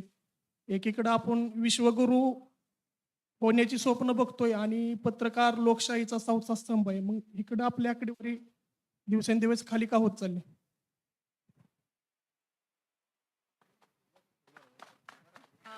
Yes, I think Prasanna can, yeah. मैं थोड़ा सा ट्रांसलेट उनको शायद हाँ, समझ में आया हाँ. होगा सारे पैनलिस्ट को, लेकिन उनके कहने का मतलब ये था कि हम एक जगह पे विश्वगुरु होने की बात करते हैं देश के तौर पे, लेकिन जब प्रेस फ्रीडम इंडेक्स की बात आती है तो कुछ साल पहले मान के चलिए 140 था तो अभी 160 है. तो ऐसे कैसे हो रहा है? तो मुझे दो चीज़ें इसमें से लगती है. सबसे पहली बात, मैं पूरा रिस्पेक्ट करता हूँ ये जो प्रेस फ्रीडम इंडेक्स हैं, ट्रांसपेरेंसी के बारे में जो इंडेक्सेस हैं, वो सारी चीज़ें इंपॉर्टेंट हैं. हालांकि ये हमें नहीं भूलना चाहिए, भारत की खुद की एक पूरी एनवायरनमेंट है. जैसे कि अभी जो प्रेस फ्रीडम इंडेक्स में जो बाकी के देश हैं उसमें से बहुत सारे वेस्टर्न और ऊपर के नॉर्दर्न हेमस्फीयर के देश हैं, उत्तरेकडची ते देश आहेत सगळे. ते ज्या कल्चरमधून येत आहेत त्यांच्याकडे मीडियाला भरपूर वर्ष मिळालेली आहे, त्यानंतर ती अख्खी एनवायरमेंट तयार झाली है. एक पूरी लोगों को भी पता है मीडिया क्या होता है, वहाँ पे अच्छी प्रैक्टिसेस हैं, वो सारी चीजें वहाँ पे ब्लूम हुई हैं. तो उनका वहाँ पे नंबर के ऊपर रहना बहुत ही लाजमी है. भारताच्या बाबतीत जेव्हा आपण म्हणतो तिथे मला दोन गोष्टी आहेत. एक, आपल्याकडे प्रेस फ्रीडम अल्टिमेट आहे का? बिलकुल नाही. आपल्याकडे प्रॉब्लेम्स आहेत का? बिलकुल आहेत. आपल्याकडे मीडिया डोमिनेट करायचा प्रयत्न होतो का? बिल्कुल होतो. पण हे म्हणत असताना इथे ये भी ऐड करना होगा हमें हमें ये समझना चाहिए, हम जब भारत की बात करते हैं या साउथ एशिया की बात करते हैं और फ्रीडम इंडेक्स में हम जब बाकी के पाश्चात्य राष्ट्र देशों को कंपेयर करते हैं, तो ये नहीं भूलना चाहिए कि भैया हमारी प्रेस 150 साल पुरानी है. एक टाइम्स ऑफ इंडिया मान के चलिए, छोड़ दीजिए, फिर भी 100-150 साल की है. पुणे का जो सबसे बढ़िया यहाँ का पेपर, जो एक दो पेपर्स हैं, मैं पुढ़ारी से आता हूँ. पुढ़ारी 1939 का है, सकाळ 1932 का है, केसरी सम अराउंड 1800 में शुरू हुआ था. तो इससे शुरू हुए प्रेस फ्रीडम और यहाँ के जो बाकी के जो प्रॉब्लम्स हैं, पैसे की बात है, यहाँ पे लोगों की बात है, मार्केट की बात है, इससे सारे से गुजरने के बाद हमारी मीडिया की एक एनवायरनमेंट शुरू हुई है, बनी हुई है, जिसको एक 100 साल मिले हैं. तो इसको अगर आप इमीडिएटली रखोगे भैया ये देखो गांव में हम इनके खिलाफ नहीं बात कर सकते, वो देखो यहाँ पे गया, यहाँ पे नहीं हो सकता. इसके बावजूद जिस तरीके से हम मीडिया आगे आया है, उभर के बाहर आया है इंडिया का मीडिया, मैं कहता हूँ उसको हमें सलाम भी करना चाहिए. लेकिन हालांकि ये मैं मानता हूँ, आपने जो जैसे कहा कि अल्टीमेट फ्रीडम नहीं है, जिस दिशा में कम से कम चलो छोड़ दो, इंडेक्स की बात छोड़ दो, एटलीस्ट भैया वो वहां पे है, तो हमें जो आगे जाना चाहिए था, शायद हम पीछे तो नहीं आ रहे, शायद हमें रोकने की तो कोशिश नहीं की जा रही. ये सवाल लाजमी है और उसके बारे में मैं कहूंगा कि अगर इंडेक्स के हिसाब से बात करें, स्टैटिस्टिकल के हिसाब से बात करें, तो हाँ हमें आगे जाने की जरूरत है और उसके लिए गवर्नमेंट की जरूरत पड़ेगी, लोगों की जरूरत पड़ेगी. एक छोटा सा चीज ऐड करूंगा, शायद आप यहाँ पे सारे इससे सहमत हो. आप प्रेस फ्रीडम की बात तब नहीं कर सकते अगर पेपर की कीमत 4 रुपए से 5 रुपए होने के बाद अगर आप पेपर बंद कर देते हो. आप प्रेस फ्रीडम की बात तब तक नहीं कर सकते अगर 6 महीने के पेपर के साथ आपको एक बर्तन मिल जाएगा और इसलिए आप जिसकी लागत एक न्यूज़पेपर की लागत 40 रुपए होती है, जो आपको 5 रुपए में मिलता है. साल का सब्सक्रिप्शन ले लो, 500 रुपए में साल का पेपर और एक साथ में बर्तन मिल जाएगा. अगर इस हिसाब से आप देखने वाले हो पेपर के तरफ, अगर न्यूज चैनल का पेड सब्सक्रिप्शन महीने का मान के चलिए 10 रुपया है और एक फलाना न्यूज चैनल फोकट में मिलता है, तो आप वो फोकट वाला ले लोगे लेकिन पैसे वाला नहीं लोगे. आपको हक नहीं है प्रेस फ्रीडम इंडेक्स के बारे में बात करने की. अगर आपको प्रेस फ्रीडम इंडेक्स में अच्छा नंबर चाहिए तो ये सिर्फ हमारी जिम्मेदारी नहीं है. आपको पैसा, ये जो यहाँ पे बैठी हुई है मैडम, क्या ये इनको अच्छा लिविंग स्टैंडर्ड नहीं चाहिए? आशुतोष जी को नहीं चाहिए, इनको नहीं चाहिए, हमें नहीं चाहिए. आप 20%, 10-20% के नीचे बोनस इंक्रीमेंट नहीं लोगे हर साल और आपको चाहिए प्रेस फ्रीडम इंडेक्स, ये होना चाहिए, वो होना चाहिए. यहाँ की सैलरी कहाँ से आएगी? प्रोडक्शन कॉस्ट कहाँ से निकलेगी? आपको पैसा डालना होगा. आपको पता है न्यूज वेबसाइट के बारे में आज स्थिति ऐसी है कि सब्सक्रिप्शन मॉडल चल नहीं रहा है, तो अभी ये लेवल पे आ रहे हैं कि एक स्टोरी का पैसा दे दो, स्टोरी पढ़ दो, पर स्टोरी पर पे या पर पे स्टोरी के हिसाब से चल रहा है. क्या 10 और 20 रुपए में धंधा चलेगा मीडिया का? और फिर अगर मीडिया किसी गवर्नमेंट के पास अगर झुक जाता है, किसी पॉलिटिशियन के पास झुक जाता है, फिर आप आके पूछने वाले हो प्रेस फ्रीडम इंडेक्स में इंडिया कहाँ पे है? पहले आप जो एक उंगली बढ़ा रहे हो, 3 उंगली आपके पास है, दोनों मिलके प्रेस फ्रीडम इंडेक्स में जा गए.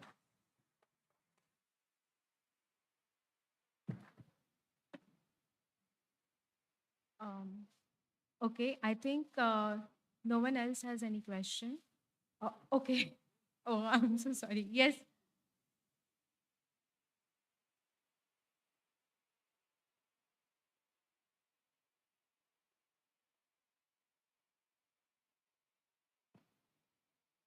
How do you handle instances where your reporting might contradict the ideological stance of the media outlet that you're working for or what your audience believes in?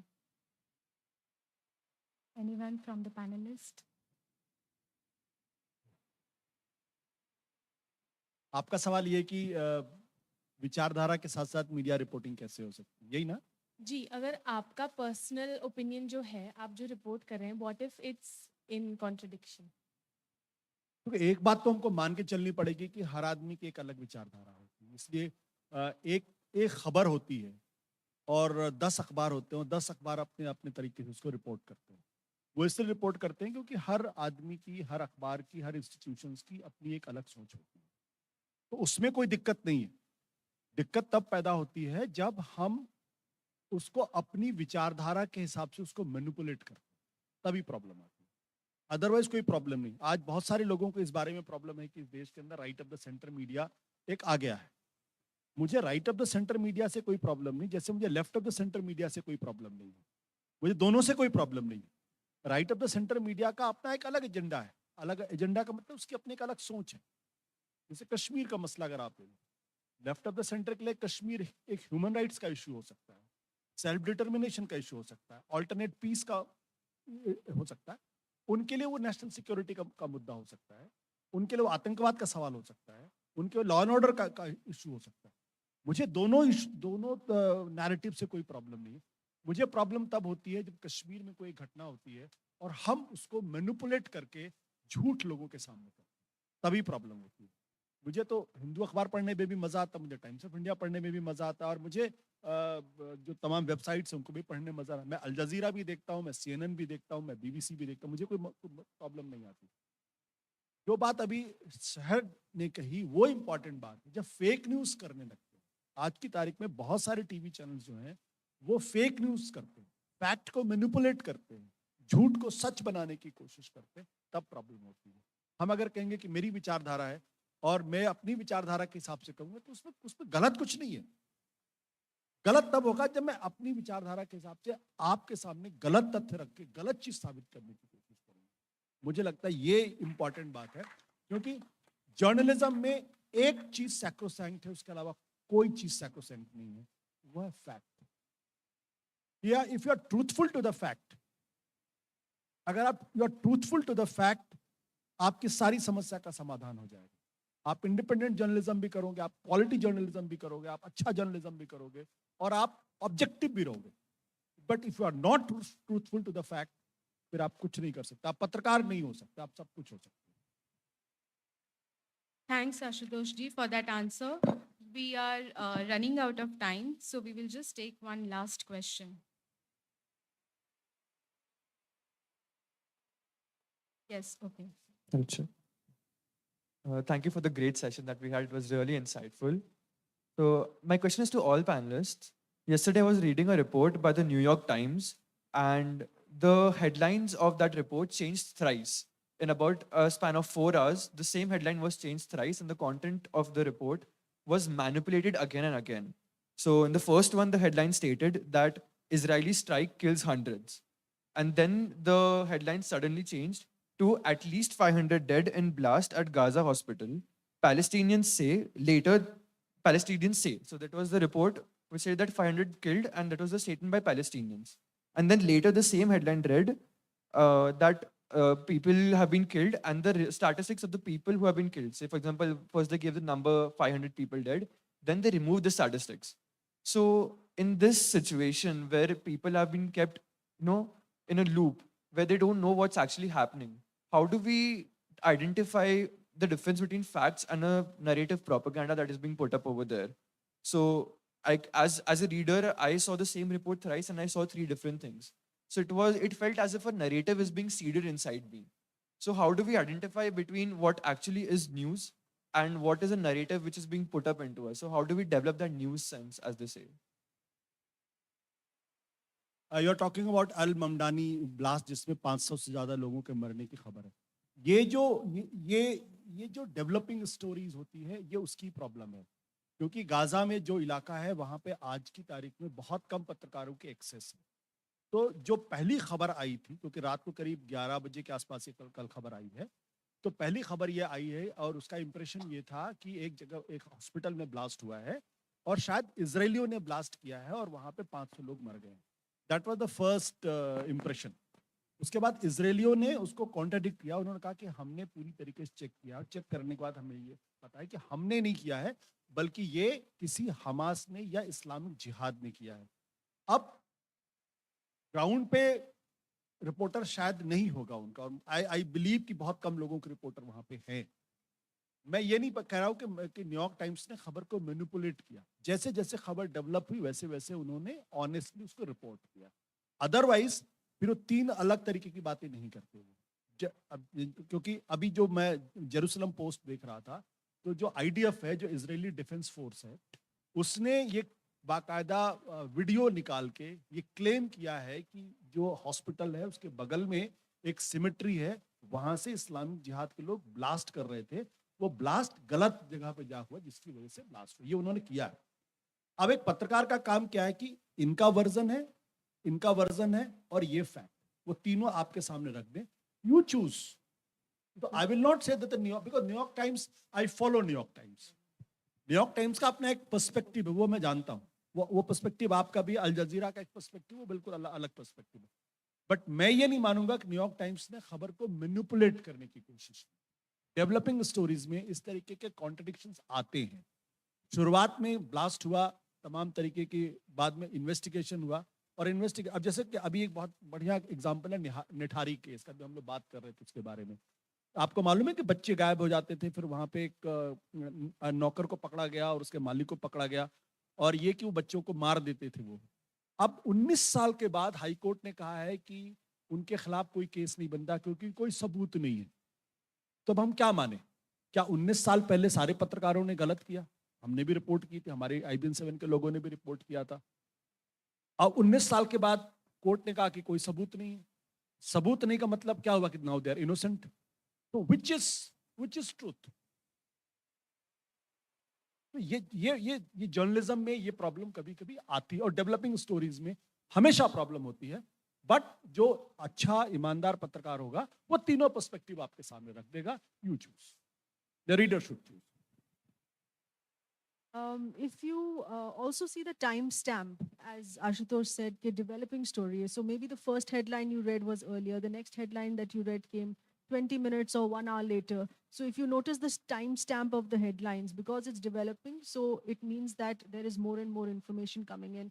And as he also said, that there are more versions to it. Another version is that it's a misfired Hamas strike. Another version is that Israel said that the hospital was being used as ammunition storage by the Hamas. So did they really strike the hospital or not? So when you follow news, yes, even for seasoned journalists, one has to take an all 360-degree view and notice timestamps. What was the time of that report? And if there is an update from that time, is there a further development and an update? So you have to keep checking updates. In this point, noticing a timestamp is also very. Thank you, ma'am. I just request panelists to stand for the group photo, and if possible, please hold the folder NCMJ logo.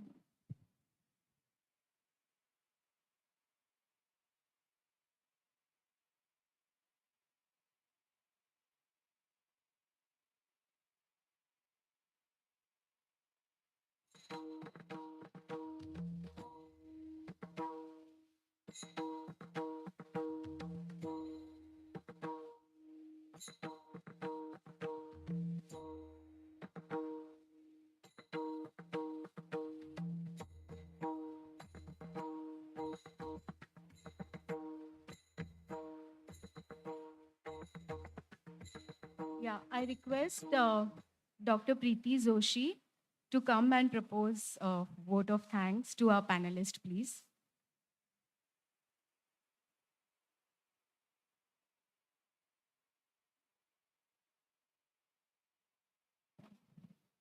Thank you so much. So very good evening, all the panelists on the dais and all my students who are sitting here and all other members from the university. I'm Dr. Preeti Joshi standing here to propose the vote of thanks. It indicates that this is the concluding part of this session. So first of all, I want to thank all the students with all the energy, positivity, and their attention. Thank you very much. Same energy, I could feel that. All credit goes to panelists who kept you so engaged. Sessions were so informative. They caught your attention. So big thanks to all the panelists here on the dais. Very informative. I'm not going to talk about concluding remarks. I'll not try to put it in nutshell because whatever they explain, each and every word, every information was very, very high, and you all have noticed that. So I'm not going to repeat it again. But in short, as a layman, what I understood from this margin to mainstream, I always feel that when we talk about margin to mainstream, as Prasanna Joshi sir also said, that now it has been reversed. Mainstream is going to marginalize and margins are coming into mainstream. So why this is happening?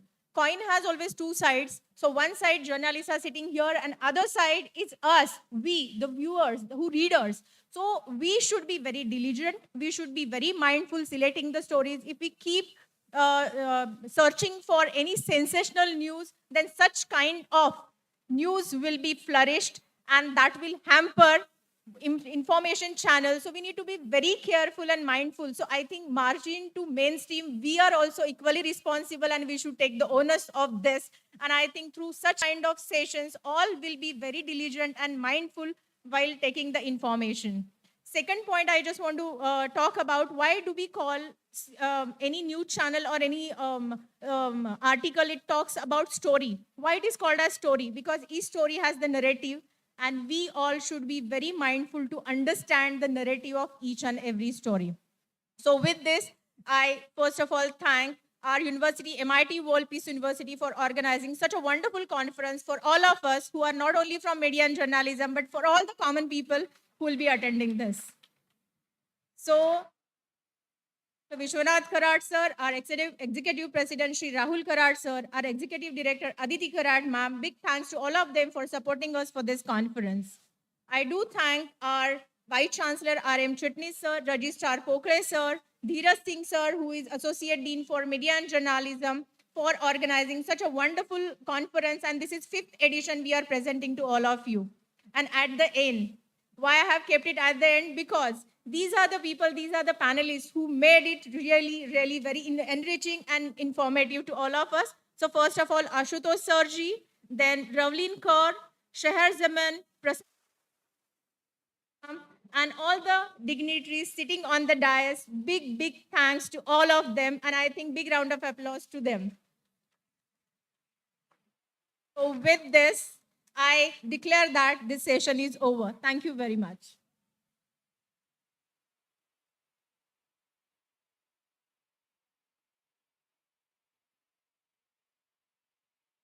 Uh, we'll shortly resume for our next session in 5 minutes.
conversation on the topic that's both relevant and vital in today's world, youth to youth. I am Sarthak Kaugad from second year Bachelor's Media and Communication. And I am Sanika Narkarni from third year BA Media and Communication. And we will be your anchors for this session. Thank you, Sarthak. It's a privilege to be here with you. As the theme suggests, today's discussion revolves around the voices of our young generation who will address the challenges and opportunities they encounter. That's right, Sanika. Today, to lead this insightful conversation, we have a remarkable group of young panelists who are making waves in the fields like cinema, Journalism, literature, radio, and many more. proving that the future is in capable hands. I would like to request our Vice Chancellor, Aram Chitnis, Professor Dheeraj Singh, to felicitate Dhruv Sehgal. Dhruv is a critically acclaimed award-winning writer, actor, and director, most popularly known for his original series Little Things. He recently wrote and directed an episode of Modern Love Mumbai for Amazon Prime Video. He also wrote and directed the short film Kunal, which won the Best Short Film Award at Mami Mumbai Film Festival. Dhruv Sehgal has also won several awards such as Storyteller of the Year, Best Youth Show, Filmfare OTT Awards for Little Things, and many more. With a unique blend of charisma, wit, and a keen insight into the human experience, he has carved a distinct niche for himself into the world of storytelling, leaving an incredible mark on both screen and stage. Our second panelist is no less impressive. I would now like to request our chair, Professor Dheeraj Singh, to felicitate Mansi Dave. Hansi Dave is a journalist whose talents aren't just confined to journalism. She is also an accomplished Bharatnatyam dancer, a skilled classical singer, and holds a black belt in Taekwondo. She is passionate for public speaking.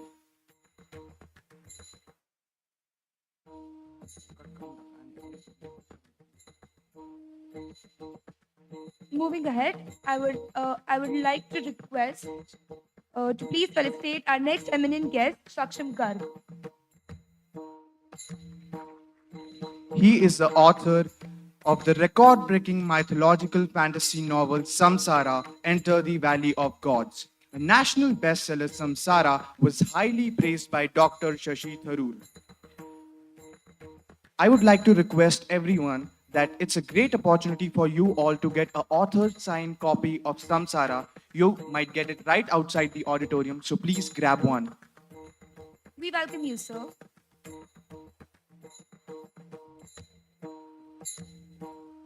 I would like to request Dheeraj sir and Aram Chitnis sir to felicitate Suraj Kalasheri, our fourth panelist for the session and also one of the versatile actors in the industry.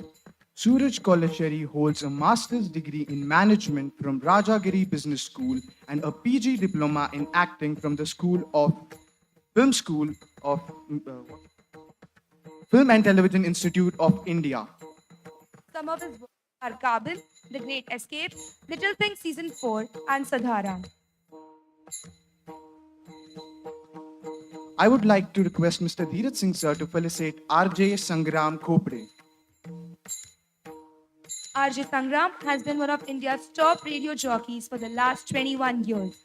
He has won over 20 prestigious awards for Best Radio Jockey and Radio Show, Digital Historian of the Year, and he holds a Guinness World Record for maximum organ donation pledges in a single day. We welcome you, sir. I would request all the dignitaries to please be seated.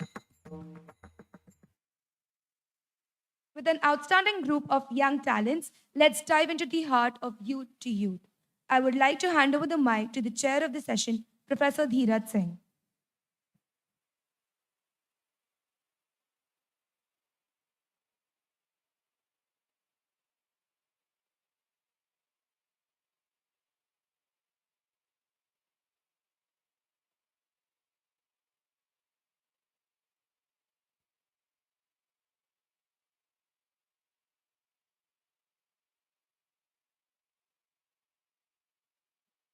Yeah, am I audible now? Thank you.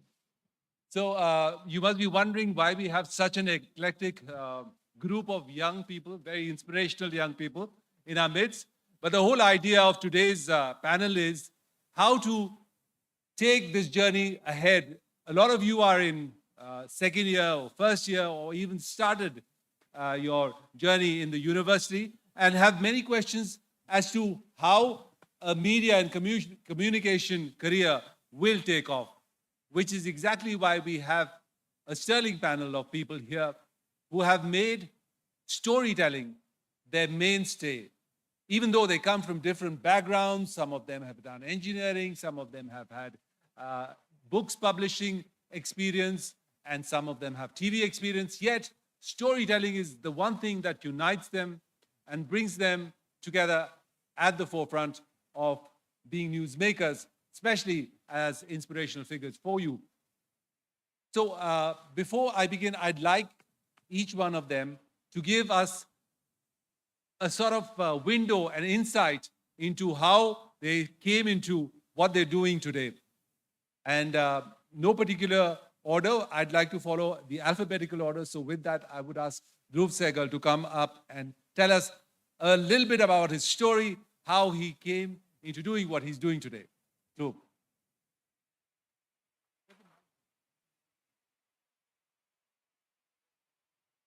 Hello. Yeah, works. Well, thank you for having me. It's really nice to be in Pune. I studied in Pune. I did media and communications. So, I mean, if I tell you which year, you know my age, but it doesn't matter. So I passed out in 2011. We're in 2023. So I've been working for close to, well, 13 years. I left college and I went into documentaries. I worked on 2 feature-length documentaries, which were funded by, well, they were funded by the government after they were made. So they didn't help us while we were making it and struggling with it. So we did 2 feature-length documentaries. One was called Bavraman, a documentary on Sudhir Mishra. We used his life and creative journey to explore the so-called cultural decline of India over the last 30 years by visiting the institutions that had influenced him. And the second documentary was called I Am Offended, which was a documentary on our offense-taking ability and how we as Indians can't take a joke.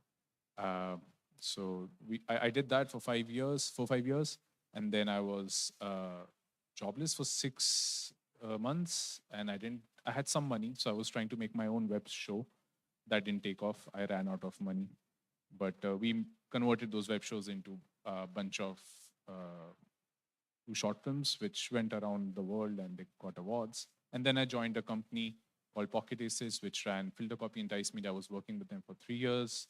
And I got that gig because my school head boy had started that company when I was in Kuwait.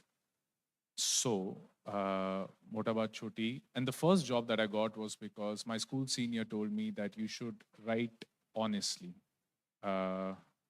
whenever you are asking for something. So I had seen the director's work, I had seen his film, and I wrote him an honest email that why I like his film and what I hope to learn from him. And that sort of maybe resonated with him in some way. And he asked me to work with him. And then, yeah, since then I've just been trying to be a screenwriter, an actor, or director, but primarily a screenwriter.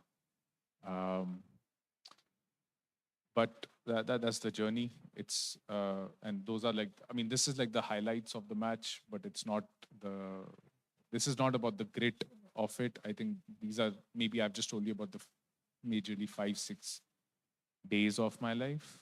But I think what I would like to talk to you about very briefly. Dhruv, just give me a minute. Sure. I just want everyone to talk about the beginning of their journey briefly, and then we'll come back to you. Okay, cool. Yeah? So Mansi is that next was in the alphabetical order. Good afternoon, young minds. This is Mansi Dave, an MBA in finance. Yes, MBA in finance, but I always had a positive bent and forte of mine for communication and public speaking, and that's how I became a journalist, a business journalist. Started my journey, my career with a small-time real estate channel, went to CNBC Network 18, worked for 2 years in CNBC Network 18 and CNBC Awaaz, Post which I went to Z Business, worked for 4 years over there, and learned everything about business journalism, right from what market is, what economy is, how do you tackle the global markets, what is the energy pack, what is the currency, how are the global markets impacting domestic markets, how is there a connection between the global and the domestic economy. And did 4 years of learning from there, I went to the Times Group, ET Now. And recently, after working for 2 years from Times Group, ET Now, I'm working as a head of communications in one of the wealth management firms, a very well-known wealth management firm. The only thing I would want to tell you is when you think in your mind, your half journey, your half battle is settled. So think positive and always be positive. Thank you. Thank you so much, Mansi. Saksham, you're next. Because your journey about writing a book came from an instance that I was seeing one of the interviews that you used to see this boards all over the place in your close to your boarding school. So that's where you started. So please tell us more about it. Hi guys, Saksham here, and I'm an author. I'm an editor at Penguin. I have started marketing, and I'm obsessed with viral reels and how to make everything go viral. I have a side page that's doing amazingly. But this book right here started exactly 10 years ago. Try not to laugh, but it really did take me 10 years to write this book. And started in school, in the foothills of the Himalayas where I had studied in Woodstock. And after the 10-year journey, the idea was to get the bold, almost controversial message in this book to the masses. And for that, I needed the best publisher, and therefore Penguin. And now I'm very, very happy, grateful with the response the book has received. It's a record-breaking national bestseller. We've got a movie deal, multiple languages coming out, and 50,000 copies in the last 1 year. So yeah, that's me, and I'll talk more about the particular aspects of this journey going forward. Thank you, thank you. RJ Sangram is next. Please share with us your wonderful, amazing journey so far. Thanks. Namaskar. I said namaskar. Much better. Guys, imagine the audacity of a bunch of people like us to sit here and talk about our origin stories as if we were superheroes, right? There's a mental affliction that about 95% of the population of the world has. You know what that is? It's worse than this 5% obsession of having or needing an origin story or having something dramatic in your life all the time. The other 95%, their mental problem is that they don't want to think about their origin story. They don't think that their lives should be or can be dramatic. So I'm here to tell you that each one of us needs to look at our lives and say, boss, kuch to acha hua hai, aur agar hua nahi hai to what can be my origin story? So with that out of the way, that okay or nod from my side for narcissism, I will tell you quickly how I started my work. I dropped out of engineering. I ran away from engineering school because I had a list of things I did not want to do in life. I had no idea at that age, at 18, 19, 20, 21, what I wanted to do with life. But I said, yaar, ye 4 cheezein nahi ho sakti. Usme se top mein hai engineering drawing. Any engineers here? There's something called engineering drawing. And I just could not, I cannot still fathom. I sometimes wake up thinking about isometric angles, in cold sweat. So I decided, ye nahi ho sakta hai. Then what are the other things that I can do? But throughout my journey, my media journey, my radio journey, essentially, I also did a television show called Phoknar Show, which was a political satire in 2016, which was rewarded really highly because in an unrelated story, I got some income tax notices. I'm saying there are two separate things that happened. I'm not sure. Chronology, of course, was something that you can figure out. But I've had a passion for politics all of my life. I've had a passion for understanding how decisions are made on not just the personal level, the family level, the housing society level, but just as a civilization, as a society, as people, how do we make these decisions? And that's what's driven me, whether it's my radio shows or my political work. But the most important thing I want to share with you guys from my journey, and I always insist that the anchor shares that with you, but I think we forgot to do that today, is that I'm also a failed horse breeder. I actually wanted to breed horses. I thought that's something that I could do, and I failed miserably at it. And it's just one thing that I have failed miserably at. There's a lot of other things I failed at. And I think those failures really also make you who you are. So never forget those. Never try to sweep them under the carpet and say, "नहीं नहीं, जो भी हुआ बहुत अच्छा हुआ." So that's been my journey. It's been radio, print, writing for whether it's the Sakar or the Midday or the Times of India, or television with IBN Lokmat, and then lots of political work, which we can talk about. So it's important to be proud of your failures as well, as RJ Sangram has told us. Suraj is next. He's an actor. He's an FTI graduate and doing very well in Malayalam films. So let's hear it from him. Hi, good evening. Thank you for welcoming me here because I have seen MIT for like 3, 4, 5 years, lots of friends, but I never came here, even though I was here in FTI. And I work in Malayalam film industry. I am based in Kochi. So recently, one of my movie released. It's in Sony Love. It's called 1001 Lies. If anyone is interested to know how you can escape from your partner telling lies, you can definitely watch that movie. It's for married couples and also for going to marry couple. So I'm married and my wife is here, so I'm not going to talk much about that. So talking about my career, like I studied a lot of things. I'm also a dancer. I studied a dance form called Bharatanatyam for 10 years. So during childhood, my father pushed me. He told me your sister wants to attend these Bharatanatyam classes. Why don't you go and join? Because I love my sister a lot, and I thought she's like 8th, 9th standard, something like that. So there will be a lot of evil eyes looking at her. So I should go with her. That's how I started going for the dance classes. But it was very difficult because when I joined, there were 3 boys and 45 girls. After 1 week, it became 1 boy and 46 girls. And that time it was very difficult because you're surrounded by a lot of girls. And one small incident, I was dancing, my pajama, something happened to the rope and it just came out. So that I told my father, no more dance, I'm not going there again. But he told me, again, father is like Amresh Puri for you, so you have to go.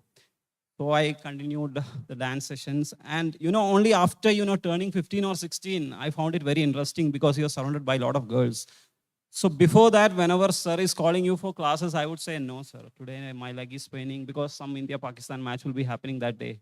But once I turned 16, 17, I used to call, sir, why don't we conduct one class? That too in my house, because my house was in heart of the town, so all the girls will come to my house and I can talk to them. That's how my passion in dance initially grew. So I thought I would become a dancer. But then I'm a passionate follower of Kamal Hassan, even now. So I thought, suddenly one day I came to know that Kamal Hassan is also a dancer. He also learned Bharatanatyam. So I thought, chalo, let's become an actor. I thought it's very easy. And then I joined a course called BSc Visual Communication in Chennai. I completed my course. And one of my father's best friend, he's a big shot screenplay writer, come actor in Malayalam industry. So I called him and told, Uncle, I have completed my graduation. Why don't you just pick me in one of your movies? He told me, you are a bacha, you are just 21 and your education is very important. You should complete your PG. So I thought, let's do some PG. So everyone suggested do a MSc Visual Communication. I told no, because since my wife is here, I can proudly say that one of the girl, something like a crush, she was joining MBA. So I thought, chalo, let's do MBA. MBA is a very good PG course. Yeah, it's fine. So I went there. But funny thing is, like, interview, I got through, she didn't. So then my father told, and it was a very good college in Kochi for MBAs. So many people, you have to give this cat mat and all those things. So I thought, chalo, let's take this seriously. And then she went somewhere, it's gone, tata, bye-bye. And I continued my studies there. And while I am completing my MBA, I'm saying all this story because it's also a matter of, focusing on something. So that time I didn't have that. That's why I'm elaborating and saying. And MBA I did, and towards the end of the second year, everyone is going and attending the placement sessions. It's a 100% placement college, so everyone is attending interview, and I am just roaming around because I have to become an actor, so why should I go and waste my time there? So everyone is getting job. Evening, once you get placement, people will come and attack you with eggs, Coca-Cola, tomato, all those things. It's a beautiful thing to see. And I thought, ki chalo, now let's go back to basics. Again, I'm calling film uncle and saying, uncle, I completed my PG. Why don't you cast me in one of your movies? He told me the same thing. Now you completed your PG. Now you have to analyze ki, what are you? You'll be good in something. Focus on that. Okay, dance. You're good in dance. Focus on that. Get some more training. And then I thought, this is going nowhere. Chalo, let's sit in some placement. So I went and sat for the interview of IDBI. I didn't get through. Next day, Samsung came. I got through. I got that job. I started working. I thought after 2 months, I will submit a paper and I will do something else. I will assist someone. And then I started working. 4 years I worked. Lots of money. And the problem is, like, when you start working and you start earning, you will do a lot of things. Like to drink a chai after you come from office, you will even drive 500 kilometers. I have done that. I'm not joking seriously. From a place called Calicut, I went all the way to Bangalore to just drink one glass of chai. And later in life, when you have no money, you will think, why did I waste so much money that day? Because there will be a time there is 10 rupees in your account and you will be thinking all those things. What was the need and all those things. So finally, after 4 years of working, that is when I realized this is not what you wanted to do. Chalo. And then that day I saw this FTI ad in newspaper. So I wrote the entrance, then I cleared the audition, and then I cleared the orientation interview, and I got through. And that is when my mother is coming with this Kundali things. Abhi 27 ka ho gaya, shaadi karna hai iska. So I am calling to tell her ki main resign kar raha hu, and she is telling ki this ladki is good, that ladki is good, and she's working here, she's working there. So finally, maybe because of my father, I took that decision ki no, I don't want to do shaadi now. I will join this place, and I joined. And after completing my course, initially I did struggle to sab mein hota hai, especially if you are into acting. But then initially I did few small roles. Even I appeared in little things in one episode. That was during Corona, I think. So jobless, sitting at home, nothing to do. And I'm not, because my friend Rajarshi, he told me ki there is a character. It's one scene, a Malayali boatman. And I did that. So now I think you can recognize me in that. So after that, that day I couldn't meet Dhruv because he was not there. And then I started working in Malayalam. I started focusing there. And that's how now mainstream I did 2 movies. And the third one is going to come. And I'm also going to do a web series for Amazon. उस सब का काम चल रहा है. So I hope you will watch 1001 Lies. And देखते हैं कि kitne log will say ki this guy is bad for nothing, not good for nothing. Thank you, Suraj. Thank you. So we realize that in the 21st century, a lot of things are different from the previous generations. And while there is this flexibility that you can do many things at a time, you can attempt things that your parents' generations perhaps did not have the luxury to. How would you summarize that perception? That there is a perception that things are easier now than it was. But of course, there is a lot of struggle, especially in creative professions like Suraj talked about, where you have to wait for work, or work doesn't come naturally. There's no campus selection and such things happening. How do you see that challenge? Any one of you can take it, and then we'll talk more about that. What is the perception? Is that perception true, firstly, that things are easier now? And if not, what has changed from the previous generations? Any one of you can take it, please. Suraj, yes. Let's talk about movies only here, because I don't know anything else. Even though I did MBA, finance, she did MBA finance. My finance was very poor, but I passed. So talking about the ease of getting works these days, 100%, I would say 100%, because, you know, older generation, when I used to talk to actors who worked in Malayalam in the 70s and 80s, they used to tell me, They have to literally go and stand outside the gate of big directors, big producers, and lot of rejections. Like they will tell you, why don't you go and look into the mirror? All those things. अभी तो वो सब नहीं है, because I know, because if you know something very well, if you can write it very well, there are a lot of opportunities, especially after the emergence of these OTT platforms. A lot of opportunities are there. And पहले session में किसी ने बोला about YouTube. YouTube is the best place, like my brother-in-law, he is an influencer in Kochi. He's a food blogger, he's a travel blogger with good subscriptions, like, subscribers in Instagram, some close to 4 lakh. So initially, after my sister's wedding, I used to tell him, few years ke baad, when you walk with me, people will take selfies with me. That time, don't feel jealous. But after 2 years, what happened is like, no one knows me, and people are taking selfies with him, because such is the reach of these YouTube channels, Instagram. Lots and lots of things are happening there.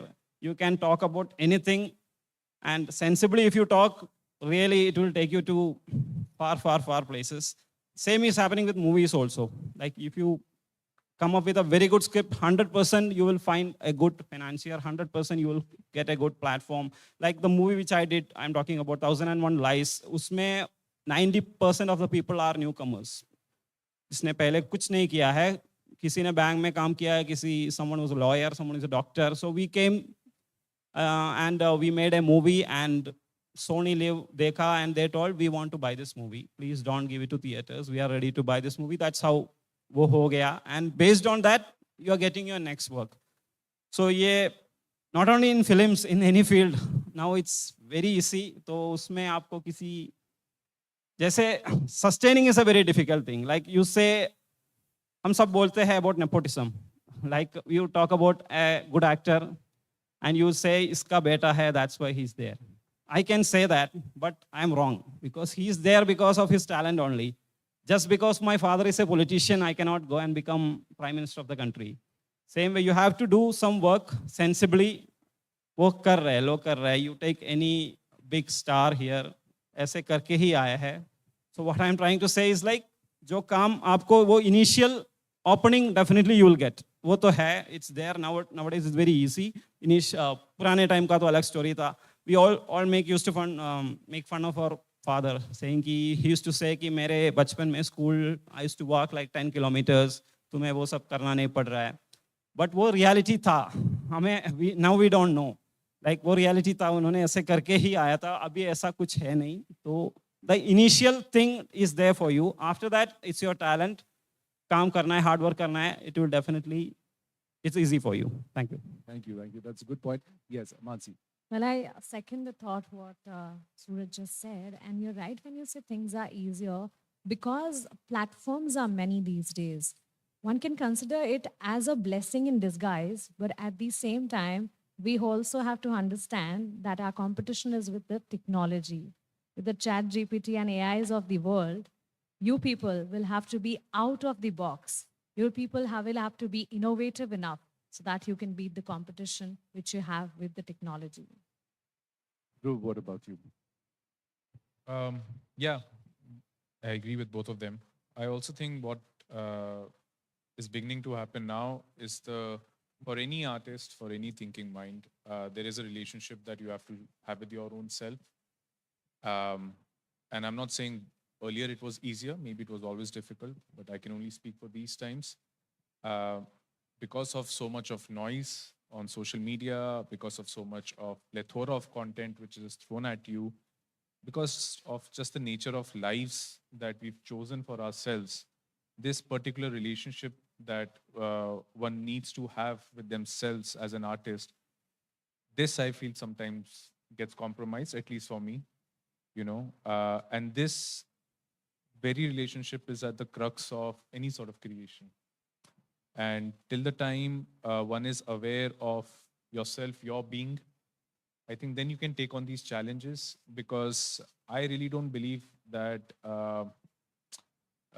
I'm making my life, I'm writing a certain way, but the decisions are being made by so many people, but what is for certain is my relationship with myself. And I think that is where the hours need to be put, the work needs to be put. What kind of value system do I have when it comes to my work, when it comes to the life that I want to live? That needs to be concretized, because rest everything is just. So whether on the one hand it's become easier, there are also challenges of not having enough for yourself time, especially. Yeah, the dialogue with your own self. With your own self. That needs to be at the forefront of any being. What about you, Saksham, as an author? Because other performing arts have more opportunity to be on YouTube, to be on social media and talk about your. But as an author, mostly authors take a back seat. They let their work speak. But what are the challenges of being an author in the 21st century? No, not anymore. I don't think authors are taking a back seat. I think I agree with you. It's easier now than it had been earlier. For example, the book publishing trade, for the longest time, over 50 years, has had a massive issue that they're unable to get their books to tier 2, tier 3 cities. Distributors have bottlenecks. Social media has changed that. I think not just movies, a book is considered incomplete without a social media campaign. And I meant it when I talked about earlier that I'm obsessed with trying to make sure that there's visibility in areas where there are no stationery shops to keep a Chetan Bhagat book. But they know about the fact that I've spent 10 years and they know my story and they know the content around it. Sure, it's a 75,000 word long conversation with me, but it has so many small nuggets that can be culled out into forms of media that can take it to people, something that I don't think a lot of the authors that came before had the opportunity, had the luxury of. And, you know, it also, of course, goes to say that things are trickier, increased competition, etc. But, you know, at the end of it all, I think I have to agree it is easier today. Easier today. What about you, Sangram, please? Being an RJ, the challenges and the So, benefits. you know, a lot of times when we ask these questions, there is a framework of who you are in time and space, where you come from, where you stand on any topic depends on where you sit, right? So when you say, is it easier? We have to sort of zoom out and look at the country as a whole and say easier for whom, right? Because we're not a homogeneous society. I'll talk about my own field, for example. I have some data points here. Bunch of research done by United Nations, for example, or even some people like News Laundry in India. Let's look at diversity in newsrooms. Okay, so if things have become easier in terms of the tools we have, the platforms we have, etc., who have those things become easier for? So, for example, in the top 6 English and 7 Hindi newspapers, there are no women in leadership positions. Okay, no women at all. This is what do we mean by leadership positions? There's the editor-in-chief, managing editor, executive editor, your input-output editor, etc. This is for women. If you look at 121 newsroom leadership positions in the top newsrooms of the country, again, all of these top positions, out of 121, 106 are occupied by journalists from the so-called upper castes, and none by those belonging to the scheduled castes and the scheduled tribes. This is hard data. This is the reality of our newsrooms. Whether it's TV anchors, predominantly it'll be male and Savarnas across the country, across newspapers, across TV, and why should I not talk about radio? So in my last radio station, this is what the lineup was of the radio jockeys. There was a Sangram Khopde doing the breakfast show, followed by a Sonia Pathak, then a Shruti Kulkarni, and then a Shrikant Joshi. Right? This was the lineup. In my current setup, for example, there's Sangram Khopde, then there is Jonita Deshmukh, and there was Deepak Kadlag. Right? So predominantly male, especially radio is a slight sort of exception for having more women, but otherwise it's a male-dominated it's a Savarna-dominated media landscape. And it's also true for even the newer digital age, whether you're Quints or your Wires or your Scrolls, etc. I'm not saying that I or my bosses or my colleagues or Prasanna Joshi here, my dear friend from the TV media, that we are evil people. That's not what we're saying. I'm not saying that we are bad people who are only hiring according to caste or keeping the women out. No, that's not it. This is the construct of our entire society. Right? This is the system. We are a subset of that. And this is what you will get. So, to answer your question, have things become easier? Yes, some things have become easier, but only for a certain section of society, not so much for women, and not so much for religious minorities at all. I mean, how many Muslim names do we know that are at positions of power in the media scape, or even other spaces in our society? So, yeah, they've gotten better for some people, and for a majority, they haven't, unfortunately. Nice. That's a wonderful perspective, especially the theme of our conference is dialogue, inclusivity, and peace. And it blends in very beautifully with that. There is also an aspect, since all of you are creative people, storytellers, a lot of other professions don't have that. There's a lot of conscience added to whatever work that you do. You think about things, you think about justice, you think about equity, and so many other social problems that are in the society. Is that a burden sometimes to be so conscientious about the world where your colleagues, your peers may not be so as concerned about what is happening to the world? So is that a burden creative people, people who are storytellers carry which others don't? And is that an uneven sort of mix among your peers especially? I mean, more than burden, it feels like a responsibility. One would much rather be on this side of the fence, because I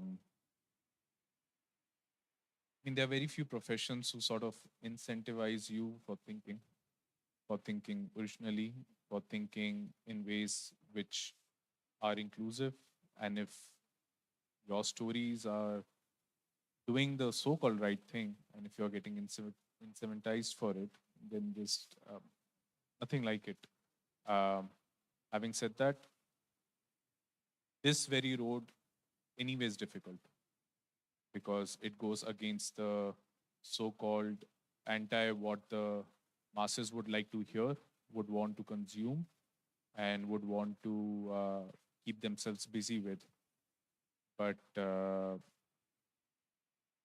I mean, this again, takes you back to the whole value system, that what do you really stand for? You have one life, you have such limited time. You will tell at best 10 to 12 stories. What kind of world do you want to represent in those stories? How do you sleep at night?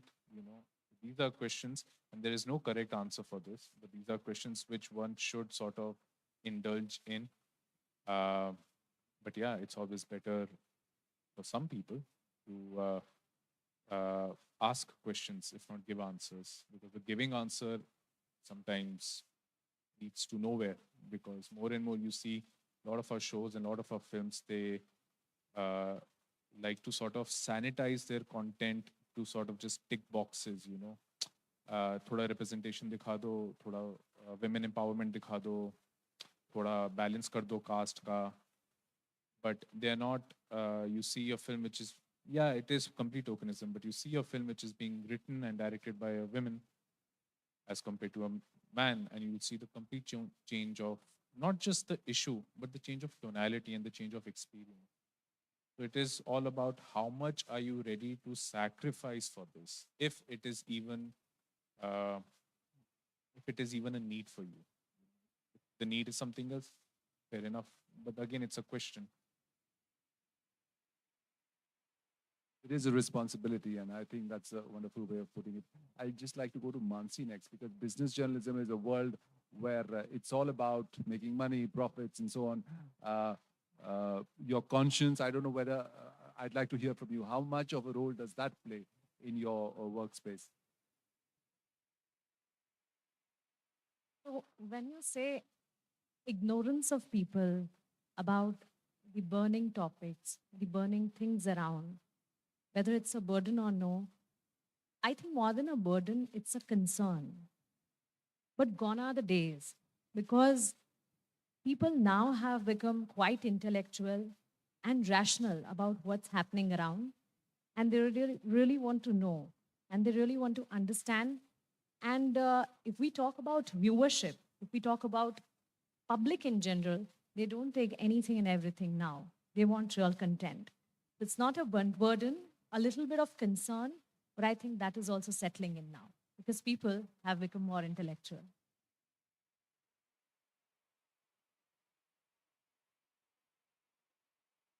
So I've worked at a publishing house in the editorial team, and I've had authors who've had their hands cut off for the book they've written, their houses burnt down. Penguin India authors that are being published outside that have been stabbed. And things work in very different ways. There are so many things one has to consider. Same goes for samsara. You know, I think if I were to open my Facebook chat, it's filled with all kinds of profanity and all kinds of hate. And I guess that's just perception.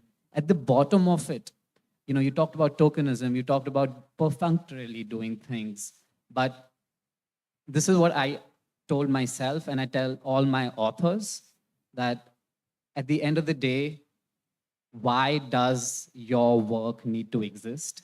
As long as you're being able to ask yourself that and answer it within your heart, I think that is what speaks volumes, and that is the only responsibility, staying true to oneself, that we need to practice. So concern on one hand, responsibility, and to be true to yourself. Sangram, what was your take? I'm going to do a quick quiz. Okay? Guys, everybody here agrees that climate crisis, climate change are the biggest problems of our times? Yes?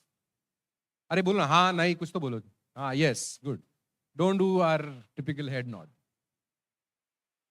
Population explosion, of course, is one very big part of that. India's population, our huge population, is, of course, one of the main things that holds us back, right? Now, tell me, the last census was in 2011, okay?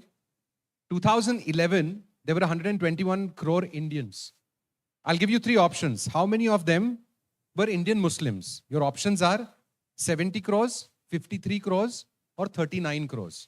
Let's go for 70. That's one person. Two, three. Jaldi, 4. Okay.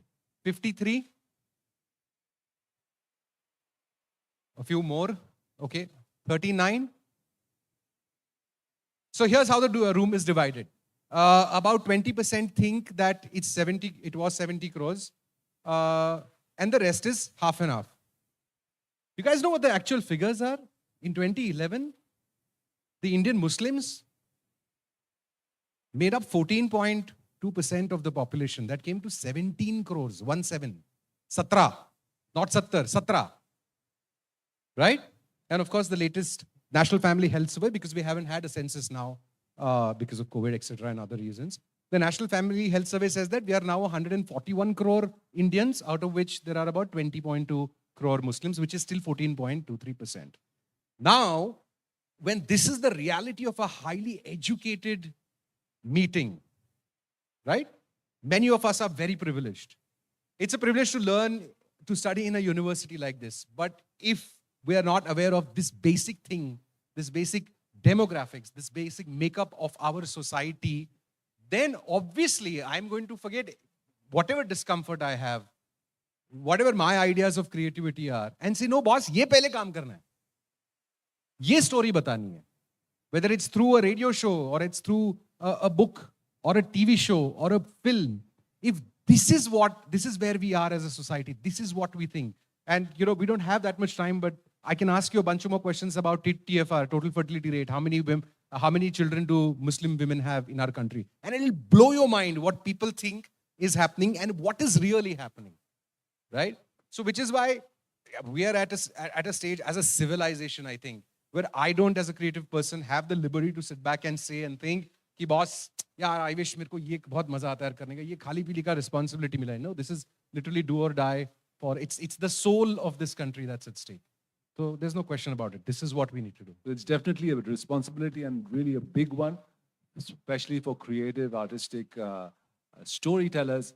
Suraj, your take on it. I come from this place, Kerala, so we all say that it's one of the most educated state in India. When you're making a movie, it's very easy for you. You can address any issue which you want to tell to the audience. But I don't think it's 100% true even there. Its case is different in, like talking about our country, different cultures, different kind of people. And people have vast difference in opinion. Like these days in social media, the thing which is trending is there is a South versus North divide with one video. And that video is from that cricket match between India and Pakistan, where people were chanting something when a Pakistan player got out and he's going back. And then people are posting something from Chennai from 1987. They are saying, see, we clap for the Pakistan when they defeated India in, I think it was 1998 or 99, I don't remember. So see how we treated them. And they are saying, see how we treated them.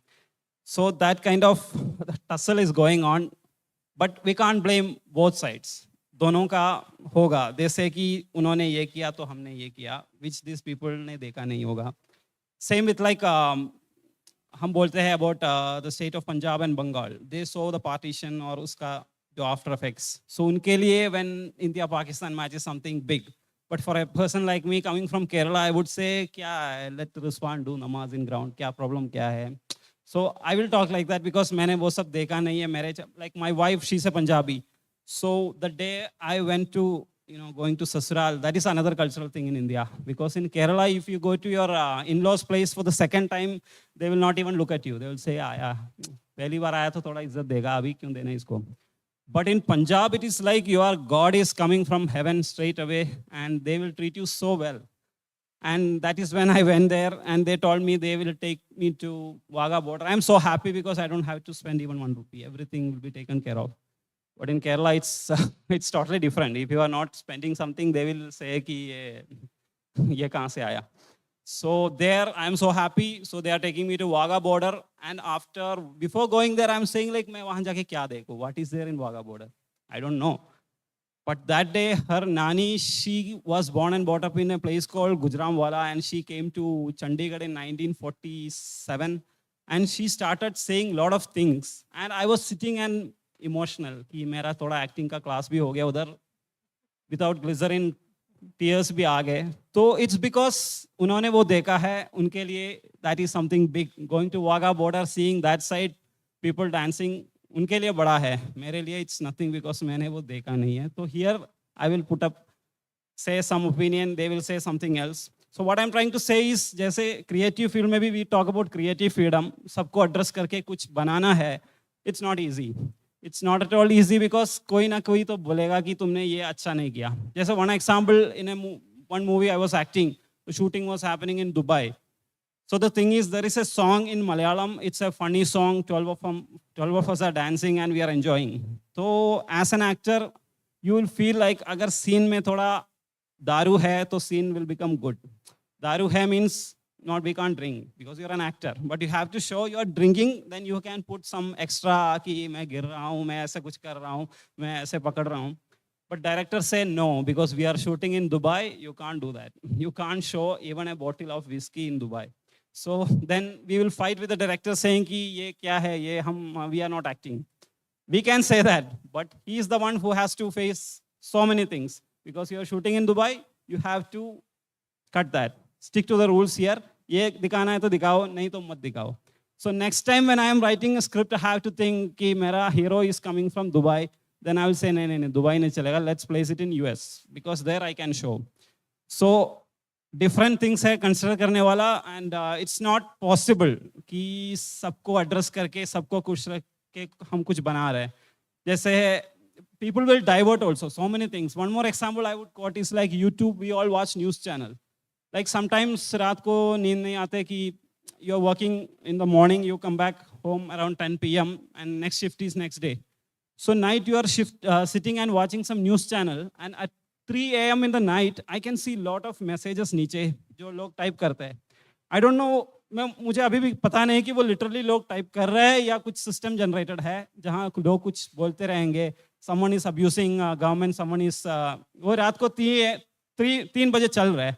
And I am like, ये कौन है, ये क्या है, ये what is this, is this बेरोजगारी और is this people are being paid for that कि हमें पैसे दे रहे हैं, तो they are working at 3 AM non stop. और उसमें after reading few lines you will say चलो इसके ऊपर एक फिल्म बनाते हैं. बट आई नो अगर मैंने उसके ऊपर कुछ भी लिखा, then in my YouTube channel the same thing will come. So like people will divert. उसमें पता नहीं कि mentality क्या है. जैसे in Kerala we have 2 big stars. One person is called Mammootty and another person is called Mohanlal. So we consider them as gods. Like people consider Rajinikanth as god in Tamil Nadu. So when someone from Bombay is saying Mohanlal is not a good actor, we'll become very angry. Say like, how dare you talk about him? He is the best actor in India. सबका अपना अपना अच्छा actor होता है. मेरे लिए I am the best actor, there is no one else. But I know the person sitting in front of you say ये इसको तो कुछ आता नहीं. So but you have to believe you are the best and you are doing something. And talking about Mammootty and Mohanlal, the thing is like people will start typing something about them and finally it will come and finally it is reaching a point like Hindu Muslim, because one is Hindu and one is Muslim. फिर गाली गलौज शुरू हो जाएगा. One people is supporting this actor, one is supporting this actor. They don't know that, we know. And finally these people are also kind of provoking us कि तुम भी ऐसे सोचना शुरू करो. So the creative जो freedom की बात है, इट्स लिमिटेशन तो है. ऐसा नहीं कि सब कुछ इजी है करने के लिए, लिखने के लिए. You have to think 10 times एक भी शब्द. जैसे मैं यहाँ आपसे बात कर रहा हूँ, इवन आई विल, पहले मैं भी सोचता हूँ कि कुछ गलत ना बोले. जैसे फॉर एन एक्टर एक और थिंग मैंने देखा है, acting is very easy. You get a dialogue and you just say. Dancing is very easy. You are communicating with the audience without opening your mouth, just with hands. Like Bharatanatyam will do with face and hands. But for me, the shivering point is when I sit for an interview, because like people like Mansi will come and ask some question. And if I am like, there's one more thing, some people call actors dumb. If you are dumb, you are going to be a good actor. I don't know why. So they call us dumb because they think we can't speak a lot about some general topics. Not speak without script. So it's very difficult for actors, sir. Like without script, it's very difficult. We don't know what is coming out of your mouth tomorrow. Yeah. Maybe. Actors are not, I'm not supporting them, but there are people who say that. Like in one famous director in Malayalam, he's one of the best. He used to tell ki actors are props. They are dumb. So we will make them do whatever you want to. He will say that, but still he will work with the best actors in the industry. Like Mammootty, whom I consider one of the best actors in the country. Now Mammootty is always better than Rajinikanth. Thank you. Thank you so much for sharing that. We are now going to open the floor to our students. They have a lot of interesting questions waiting for our panelists. So one by one, we'll take a few questions. Please raise your hand, introduce yourself, and tell us who the question is addressed to. Yes.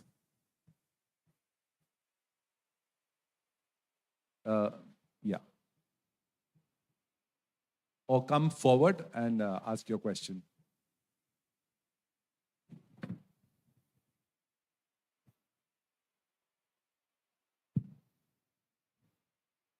So my name is Atharva Joshi. I'm from TY third year Bachelor's of Mass Communication. And I have one question for Saksham sir. That is, can you highlight the marketing process of your book? That is because I want to make it as a writer someday.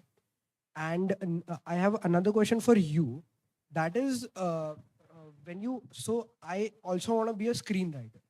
And you talked about screenwriting. So the thing is, I might write one screenplay, 2 screenplays.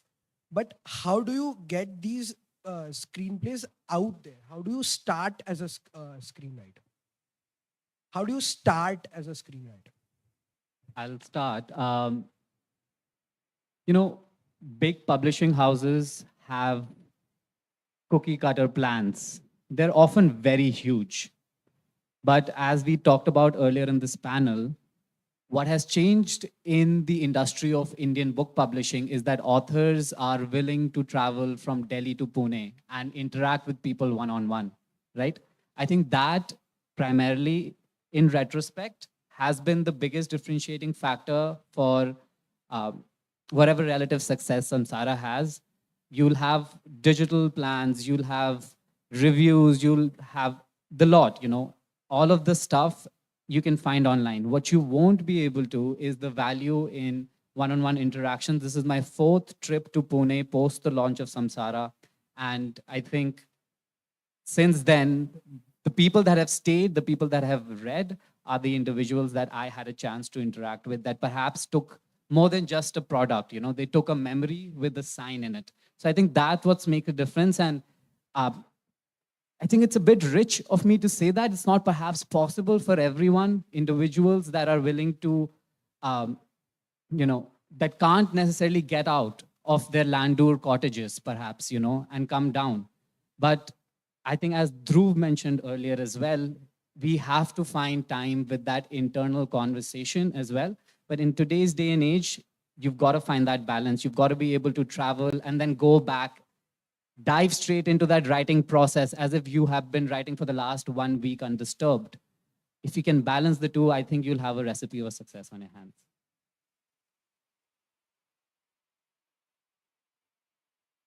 Of course, there are many ways to start off as a screenwriter, but one of the most common, probably one of the best practices is to read screenplays. A lot of screenplays are available online, from Munna Bhai MBBS, Lagan, to all the screenplays of Christopher Nolan, and to understand that there is an actual craft, and this is not easy. There is a language, there's a method to this, and each writer has his own method. So studying screenplay is very important. The second thing that one needs to do is get a membership of SWA, Screenwriters Association. It's a great association based out of Bombay. They protect the rights of screenplays. So anyone who wants to be a screenwriter needs to get registered by them and then register their script, because you will float your script to different production houses, and like it often happens, fishy things happen. So you register your screenplay. The third thing which I would recommend to any screenwriter is to not approach the director, not approach the screenplay writer whose work you admire, but to go to the end credits of each film, web show, or even an ad, and see who the co-producers are, see who the development heads are, and find them online through Instagram or LinkedIn or Twitter, and message them. But don't message anyone, any script. Message someone who you think will probably resonate with your particular script, and the chances of that conversion are higher. And the last thing that I would say is find a job in a writer's room as a writing assistant, because that really helps you. The reason why America and Britain, majorly America, make the best TV is because they have a proper system in place that you start off as a writing assistant and it'll take you 10 years to finally write your own show. So there is an entire process. We being Indians, everything is just shorthand kar diya, jugaad kar diya. But this idea of being a writer assistant in a writer's room really elevates not just your understanding of the craft of screenplay, but also the mentality that one requires to be a screenplay writer. These 4 things. Thank you, sir. No worries.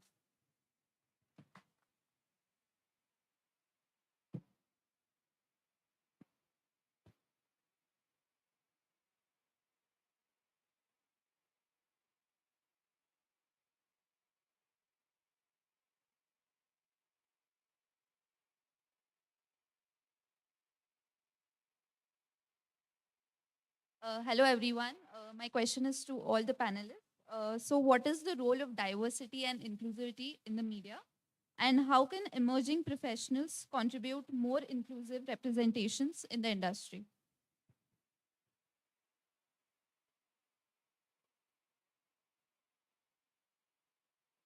You have to break down the structures of power. There is no other way. There is no nice. So here's a great story from America.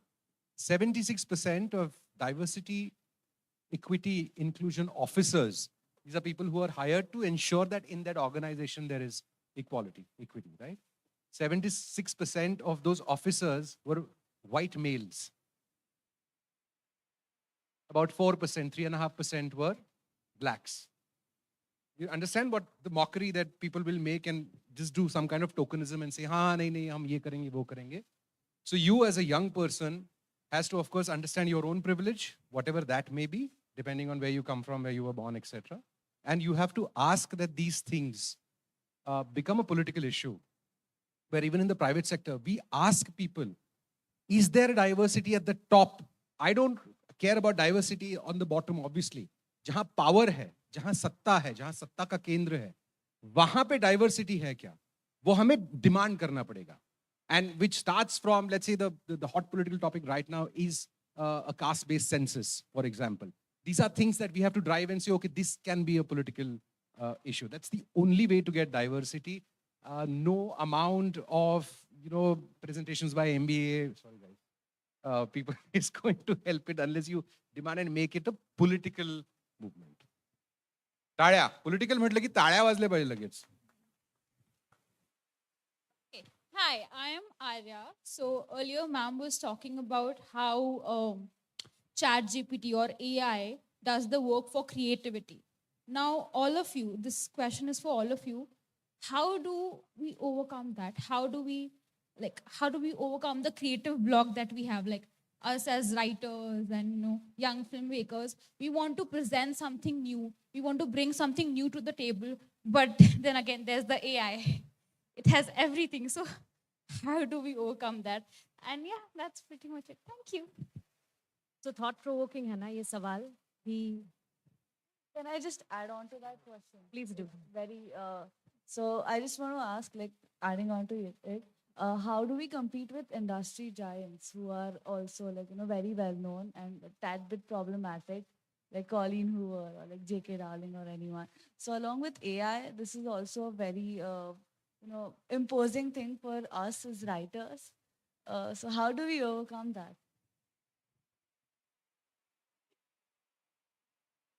So yeah, that's what I was saying कि बड़ा thought provoking है ये सवाल कि technology high and हो गई है, chat GPT है, एआई है.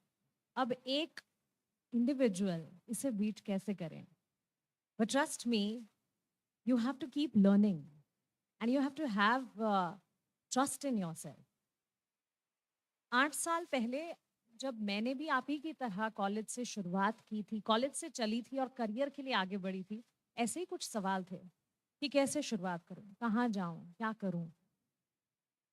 MBA जब किया, of course, like you rightly said, that any degree, whichever you take, वो define नहीं करती आप क्या करेंगे, आपको क्या पसंद आता है. जैसे कि there was never a thought in my mind that I'd become a journalist, I'd become a business news anchor. हाँ, ये बात अलग है कि मेरी मम्मी कहती थी कि बचपन में मैं बेलन लेकर मौसम का हाल सुनाती थी. So it's coming right from there. But पढ़ाई करते करते इतना समझ आया कि there's a positive bent of mind और बोलना अच्छा लगता है, आवाज़ बनना है. ये चीज़ आपको जाननी पड़ेगी अपने बारे में कि आपको क्या पसंद है और क्या अच्छा लगता है. Once you figure out that, कोई भी डिग्री मायने नहीं रखती है, आप आगे बढ़े वहाँ पर. एंड जहाँ बात AI और चैट जीपीटीज ऑफ द वर्ल्ड की आती है, मैंने थोड़ी सी प्रेपरेशन की थी और आप लोगों के लिए 8 पॉइंटर्स बनाए थे कि किस तरह से आप आगे बढ़ें. लैंडस्केप ऑफ जर्नलिज्म ये बदलता जा रहा है and you will have to not walk but run in order to beat the competition which you have with the technology. So constantly इस लैंडस्केप को समझें और लगातार अपडेट होते रहें, लगातार सीखते रहें. Nothing comes easy my friend, हर चीज़ मुश्किल है, चैलेंजेस आएंगे. आप जब यहाँ से बाहर निकलेंगे, इस कैंपस से बाहर निकलेंगे, सबसे पहली चीज़ होगी लिमिटेड एक्सपीरियंस या no experience. So without an experience how do you actually become the one. मैं जब निकली थी और मैं जब पहली बार चैनल में गई थी, मुझे पूछा गया था क्या करेंगी आप. मैंने कहा एंकरिंग, और मुझे कहा गया था वो आपको नहीं मिलेगी. और ये सच्चाई है बाहर की दुनिया की कि आपको तुरंत वो नहीं मिलेगा, तुरंत प्रभाव से वो नहीं मिलेगा जो आपको चाहिए. But you'll have to have that focus in yourself. 10 दिन बाद मैं फिर से गई, मैंने कहा एंकरिंग नहीं सर, लेकिन क्या वॉइस ओवर कर लूँ. मैंने कहा अच्छा वॉइस ओवर करोगी तुम, तो देखते हैं तुम्हारी आवाज़ में कितना दम है, तुम टेस्ट दो. कहा टेस्ट दे देते हैं. सिंगिंग आती थी तो लगा था और पता भी था कि पॉजेज अच्छे हैं, आता है, डिक्शन पता है. टेस्ट दिया और क्लियर हो गई. उसके ठीक बाद 10 दिन के बाद फिर से गई, मैंने कहा सर एंकरिंग, उन्होंने कहा वो तो मैंने तुम्हें कहा था नहीं मिलेगी। मैंने कहा कि जी सर आपने कहा था, तुम्हें क्या लगा मैं सीरियस नहीं था? आई सेड नहीं सर, आप सीरियस नहीं थे ये बात नहीं है, बट मैं भी बहुत सीरियस थी। And I am telling you the world outside will take it otherwise, because वो सीनियर्स हैं, वो आपको तुरंत वो नहीं देंगे जो आपको चाहिए, लेकिन टेस्ट लेंगे और एक बार टेस्ट को जब आप क्लियर कर जाएंगे तो definitely you'll come out with flying colors and you'll get what you want. Coming to the third point, youth. You are the youth and you can bring in the change. When you step out of the campus, you will have a fresh outlook. उस fresh outlook के साथ जाएं और उस fresh outlook को ही सामने प्रस्तुत करें. The fog of the world, उसमें आप कहीं फंस ना जाएं. Whatever is there in your mind, you exactly present that to the outside world. And trust me, people will accept it. Be the voice of the unheard. ये एक reality है because injustice still prevails in our society and we as youth should be the voice of the unheard. Last but not the least, जब आप ये सब कर रहे हैं तो इसमें अपने आप को और अपनी लाइफ को जीना बिल्कुल ना भूलें because life is to be lived freely. So of course success, motivation ये सारी चीज़ों के साथ साथ लाइफ को ज़रूर जिएं. Thank you. Thank you so much, guys. Thank you.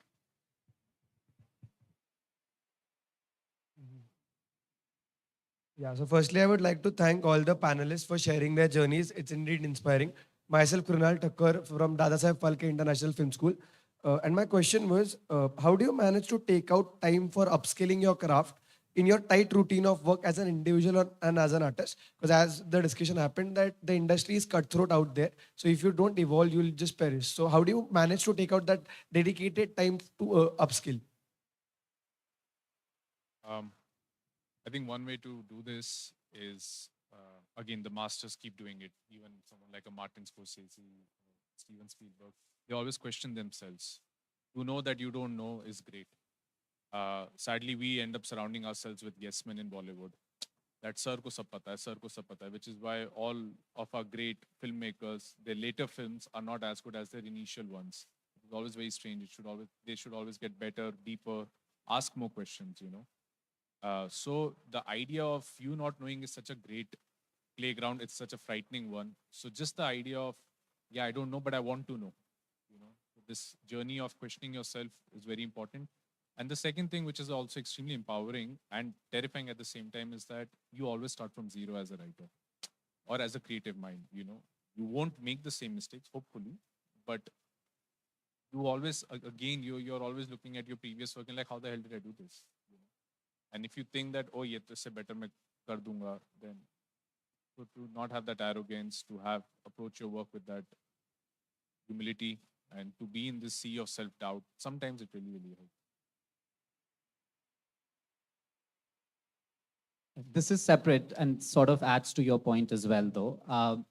Guys, I want to end with this. How many of you are majoring in media? Show of hands? All right.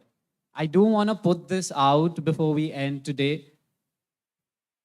If I'm not wrong, post-graduation, individuals like yourself will probably look at advertisement companies, teaching, and a lot of regular avenues. I particularly feel that out of PR, etc., publishing and the book publishing industry should not only be on the list, I think it should be on top of the list. They support and nurture their own. Samsara is a great example of that. It really, really pays well. It's a relatively closed, gate-kept industry with very little competition to entry. It's a fun, young, creative working environment. And honestly, full of women in management positions. So do check it out, honestly. And tips, connections, internship opportunities, please come. I don't bite. Unless you go for my coffee, that's where I draw the line, but I don't bite. So thank you so much. Wow, what an insightful session. It was really exhilarating to listen to so many different perspectives. Indeed. Now, I would like to request Krishna Sankla, a student from third year BA Media and Communication, to deliver the vote of thanks.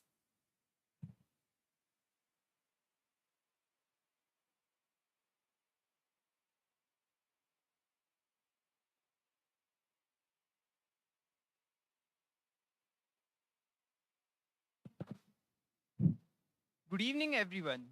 I, Krishna Sankla, would like to extend our heartfelt gratitude on behalf of the Media and Communications Department for this Youth to Youth session. It has been an inspirational and empowering session. First and foremost, I would like to thank our Vice Chancellor, R.M. Chitnis Sir, to provide us with the opportunity to host this phenomenal conference. Next, I would express our appreciation to our distinguished speakers, Dhruv Sehgal, Mansi Dave, Saksham Garg, Suraj Kolesheri, and RJ Sangram Khopde, who have generously shared their knowledge and experience and have made this session a memorable one. I would also like to thank the chair, Dheeraj Sir, for his insights that have undoubtedly left lasting impacts on our youth participants. As we wrap up this incredible youth to youth session, let's carry the knowledge and inspiration gained here in our journey. Thank you, guys. Have a great day ahead.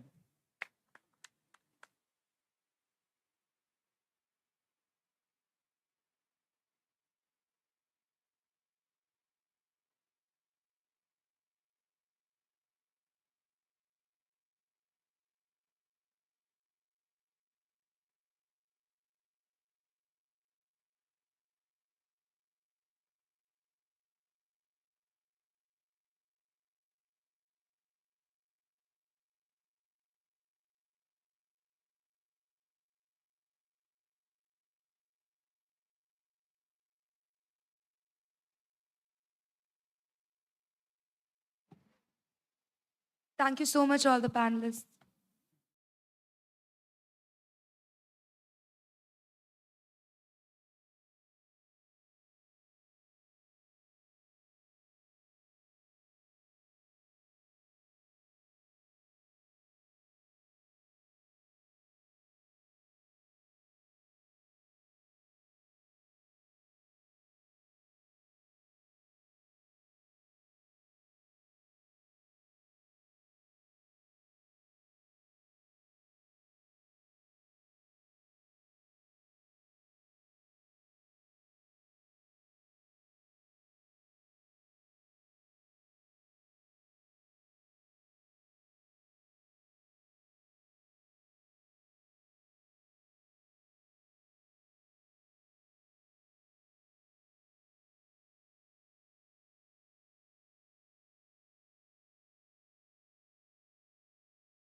कि इस परिसर में हमारी खुशकिस्मती है कि आप सबका दीदार, आप सबके दर्शन, आप सबसे रूबरू होने का मौका से मिला। इस नाद की वजह से मिला या तंबूरे की वजह से मिला। और हम कोई उतने बड़े गायक नहीं हैं, न ही कोई हमें संगीत की उतनी कोई तालीम है। जो जिन संतों ने, जिन महापुरुषों ने अपना अनुभव रखा, उसी अनुभव को हम भी थोड़ा सा गा लेते हैं। और जो उनका अनुभव है वो पूरी कायनात के हित, हिफाजत, अमन और चैन और शांति के लिए उन्होंने काम किया, ये आप सब जानते हैं। पूरे देश में अलग अलग जगहों पर जितने भी संत, जितने भी साधक, जितने भी ऐसे महापुरुष हुए जिन्होंने सबकी खैरियत चाही, उसी प्रकार का संदेश और संकेत इन संतों की वाणी में है। उसमें चाहे सदगुरु कबीर हो, गुरु नानक हो, रविदास हो, दादू हो, पलटू हो, एकनाथ हो, संत तुकाराम हो, आप सब जानते हैं। तो उसी में कबीर साहब की और अन्य संतों की वाणी जो लोक में रची बसी है मौखिक रूप से, वो मुझे कुछ याद है, आपके सामने रखने की कोशिश करूं। मैं संस्थान को साधुवाद ज्ञापित करूं कि उन्होंने ऐसे समय पर कबीर का ये कार्यक्रम रख करके आप सबसे रूबरू होने का अवसर मिला या दिया। मैं यूनिवर्सिटी को और विशेष रूप से करार साहब से कई समय से मिलने का, रूबरू का होने का था, जिसमें हम राठी जी से भी यहाँ पर मिले दर्शन के मार्फत, हमारी बेटी सुंदर जानवी और सुंदर जी और बहुत सारे तमाम यहाँ पर बहुत सारे साधक लोग हैं जिनकी वजह से पुनः आना जाना होता है। परंतु आज यहाँ पर उनकी वजह से हम हैं। मैं उनको भी साधुवाद ज्ञापित करूं। और चूंकि ये वो संस्थान है जहाँ पर सोना बनाया जाता है, क्योंकि गुरु के स्पर्श से, उनकी वाणी के मार्फत लोहा भी कंचन बन जाता है। परंतु कुछ लोग ऐसे होते हैं जो कंचन तो ठीक है पर वो पारस से पारस ही बना देते हैं। तो इस वजह से जितने भी यहाँ पर छात्र हैं जो पढ़ रहे हैं, जिनके ऊपर पूरे देश ही नहीं पूरी दुनिया की जवाबदारी है और वो यहाँ पर शिक्षा ले रहे हैं, ऐसे परिसर में उनका भी बहुत हृदय से हम साधुवाद ज्ञापित करते हैं। और ये सब दया होती है गुरु की। इसलिए आज के कार्यक्रम की शुरुआत में हम गुरु वंदना से ही करेंगे। और गुरु वो होता है जो हर इंसान को अपने उस छठे तत्व का बोध करवा देता है। और वो छठा तत्व जो सबको चलाता है, जो सबको सृजित करता है, जो सबके अंदर एक है। इसलिए उसे एक साधने की बात करते हैं। और इसीलिए कबीर साहब की एक साखी है कि जो वह एक न जानिया बहु जाने क्या होए, और एके से सब होत है सबसे एक न होए। इसलिए उस एक छठे तत्व की एहसास के लिए गुरु की शरण, गुरु की चरण जरूरी है।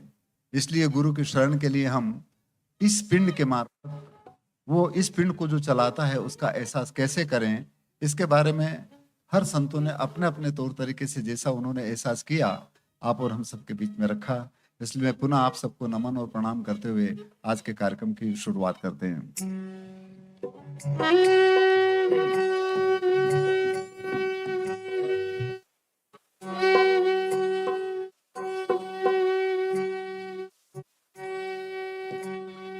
यदि ध्यान मूलम गुरुमूर्ति मूलम गुरुपदम मंत्र मूलम वाक्यम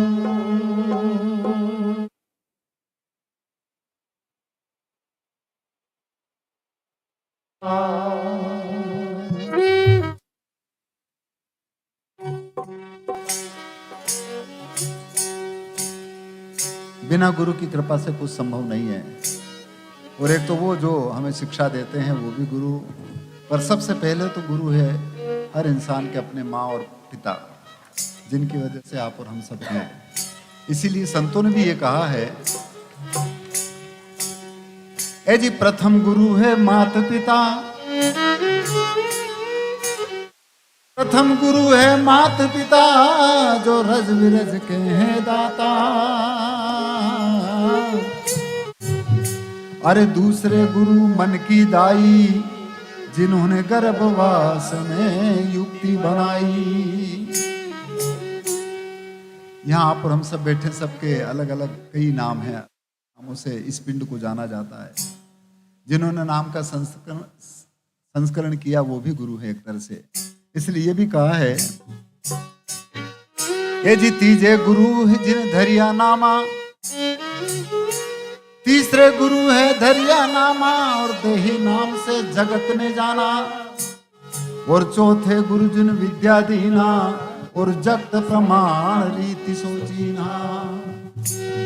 यहाँ पर जितने गुरुजन शिक्षा दे रहे हैं वो भी निश्चित रूप से वंदनीय है, आदरणीय है, और उनको भी हम प्रणाम करते हैं। इसलिए गुरु की शरण जरूरी है, और बिना उनके वो समझ परख इस शरीर को नहीं हो सकती। और ये भेदिया तब बनेगा जब उनका आशीष या उस शेण को हम अपने अंतर में लखें, देखें, एहसास करें। इसलिए ए जी सात दीप नौ खंड में, सात दीप नौ खंड में, न गुरु से बड़ा नहीं को।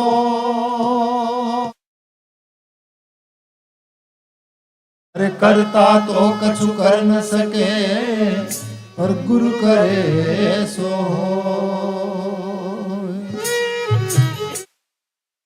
गुरु करे सो हो कब? जब गुरु की बात को हम देख लें, समझ लें, एहसास कर लें, तभी हमारे जीवन के अटपट और खटपट मिटेगी, ऐसा कहा। इसलिए कबीर कहते हैं, पानी अटपटी रे, गुरु की वाणी अटपटी, ने झटपट लखी न जा।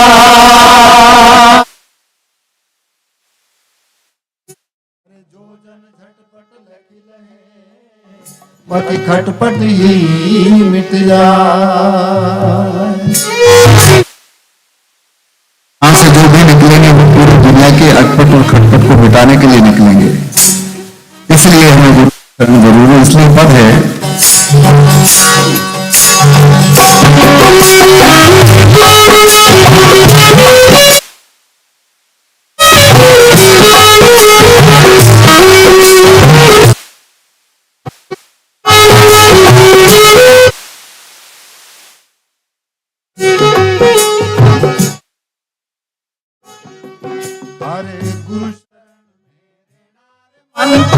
गुरु शरण मेरे नाम हारे।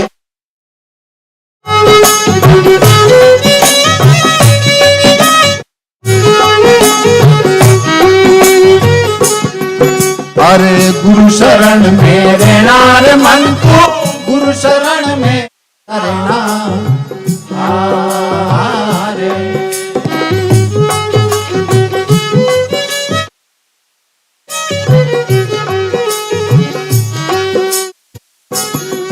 अरे उतरोगा पार पूरा गुरु मिल गया, उतरोगा पूरा गुरु मिल गया। यदि पीर जगत से मन को गुरु शरण मेरे नरना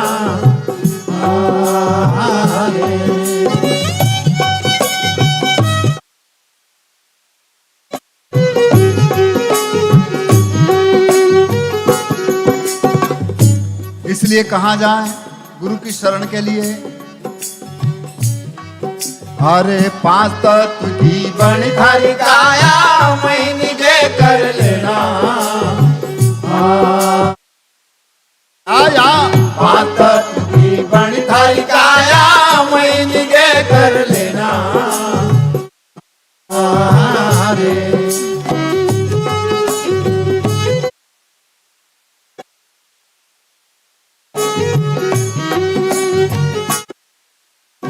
यहां निगे क्यों करें? हमारे इस पंचभौतिक शरीर में ही निगे क्यों करने की बात कही? क्योंकि इसी को चलाने वाला सुप्रीम पावर, जिसको लोगों ने अनेक नामों से पुकारा है, वो इसमें है, इनमें है। वो छठा तत्व इसमें है। इसलिए कहा है, अरे पांच से कोई छठो बतावे, पांच से कोई छठो बतावे, ये जीवा को गुरु का शरण मेरे नाम रे, उतरोगा पार पूरा गुरु मिलिया।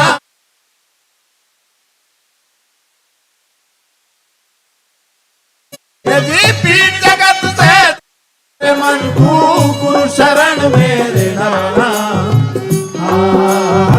रे।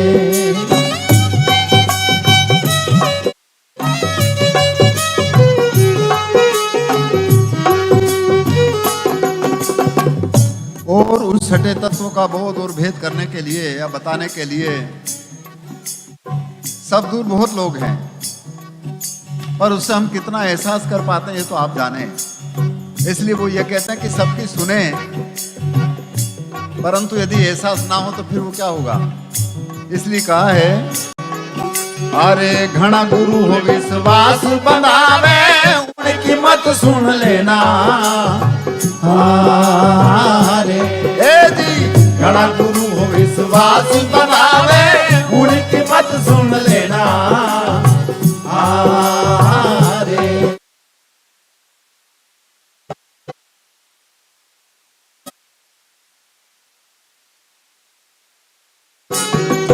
अरे वो ठगियों में ठगियार रहता, वो ठगियों में ठगियार रहता,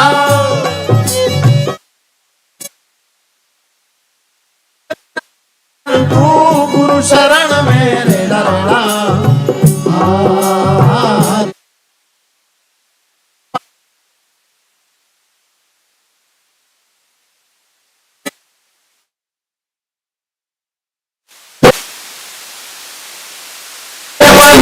गुरु शरण मेरे लड़ना।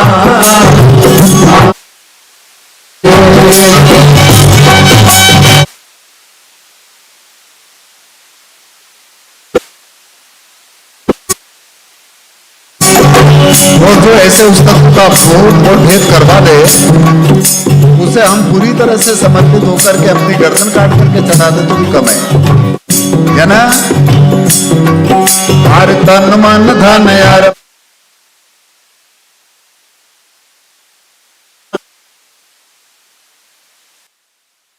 तन मन धन अर्पण सतगुरु को गुरु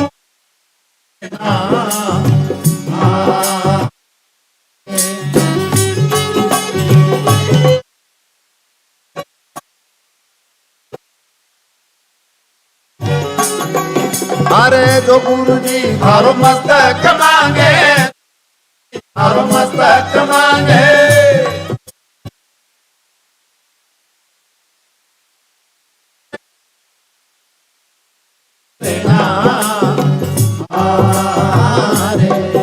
अरे उतरो का पार पूरा गुरु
ज्ञान की जड़िया दई मेरे सतगुरु ने ज्ञान की जड़िया दई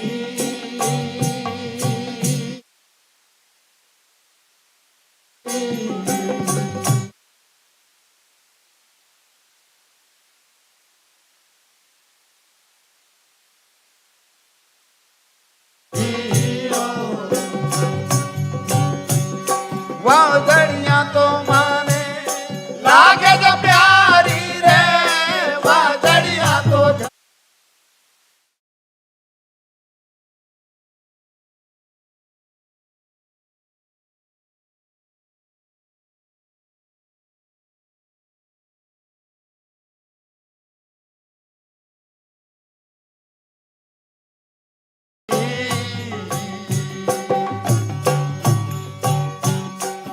हो जी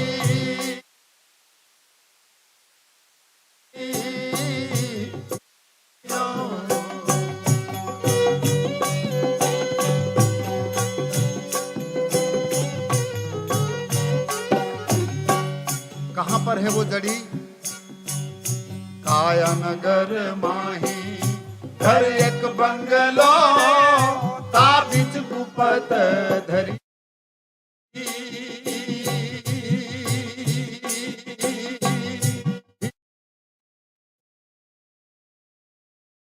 हो जी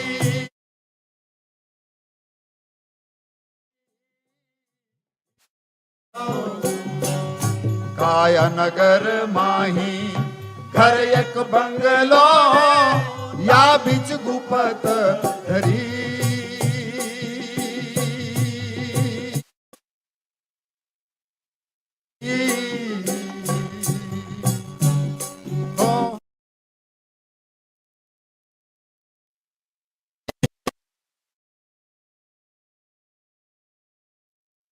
वाह जड़िया तो मान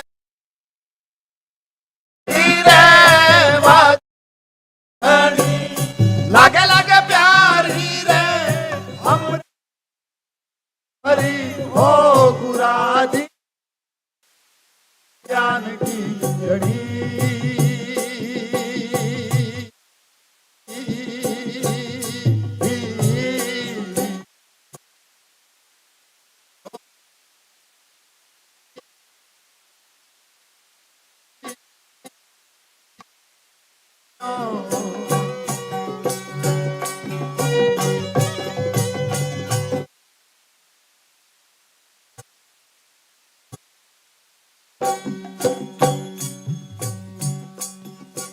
जड़ी तो है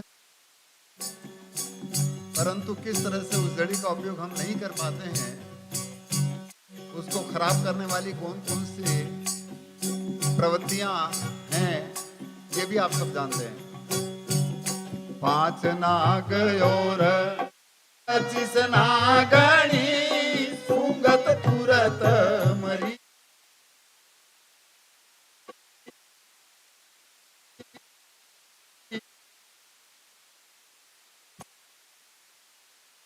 ओ जी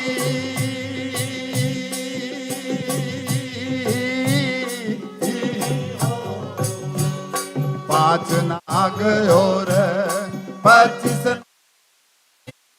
सूंघत तुरत मरी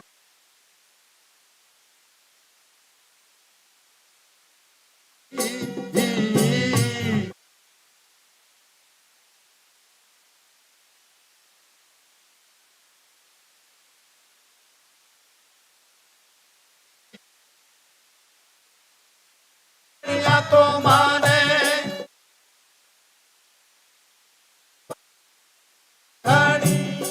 लगे लगे प्यारी रे अमृत रस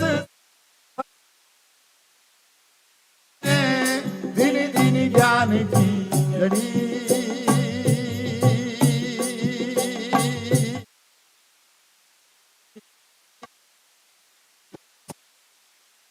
हो जी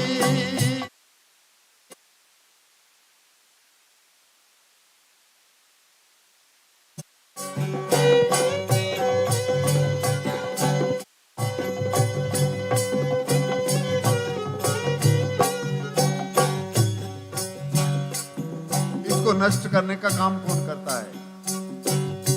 इन थाली ने भाया सब जग खाया, एक डरी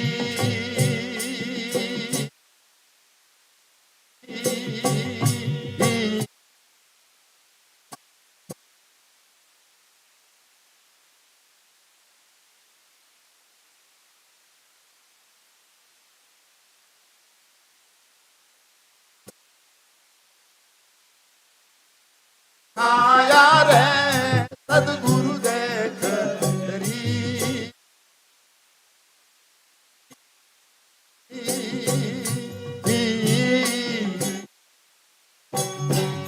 हो जी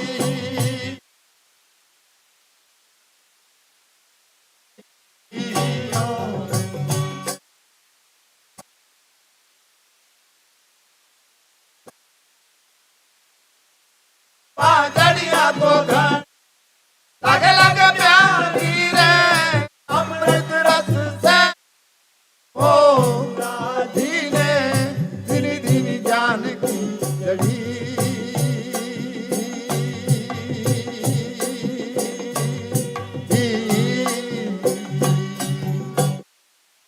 हो जी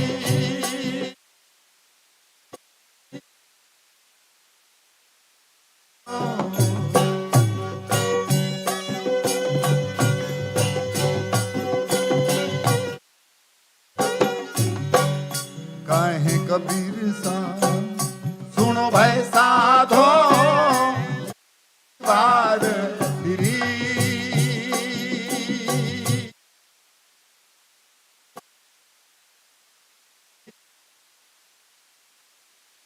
हो जी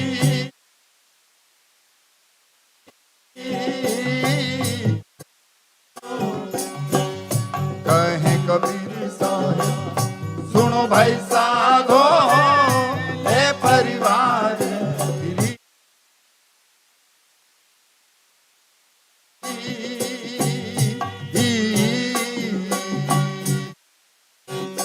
हो जी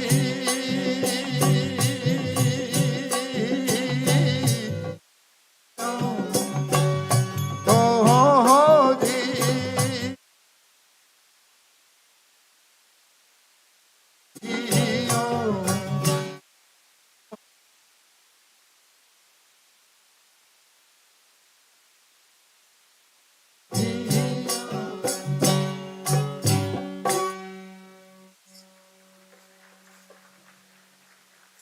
इस तरह से वो समझ की, वो परख की, वो पारक की एक जड़ी जिससे हर रोग कटते हैं, वो सबके पास में है ऐसा। और उसको खोजने के लिए या उसको ढूंढने के लिए इधर उधर जाने की जरूरत नहीं है, ऐसा संतों ने कहा। और इसी बात को गुरु नानक साहब भी एक पद में कहते हैं,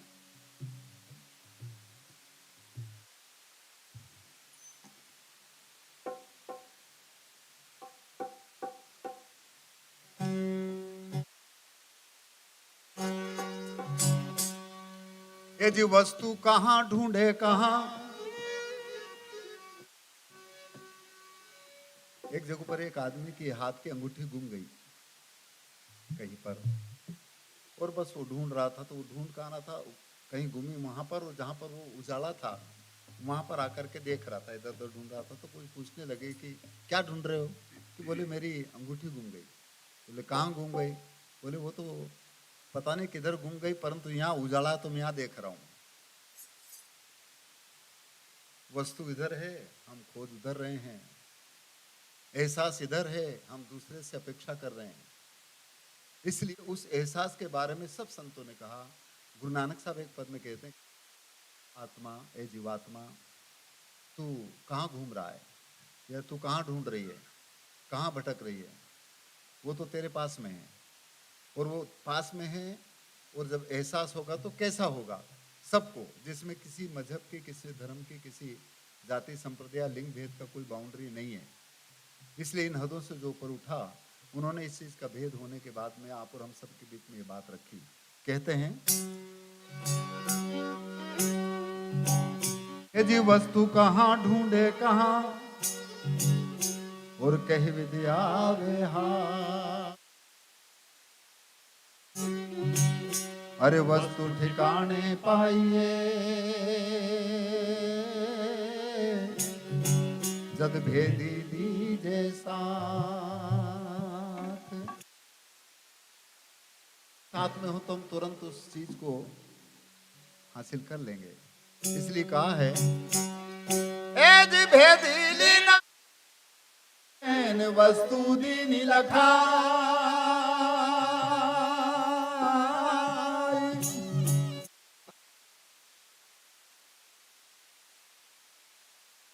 पहुंचा जा,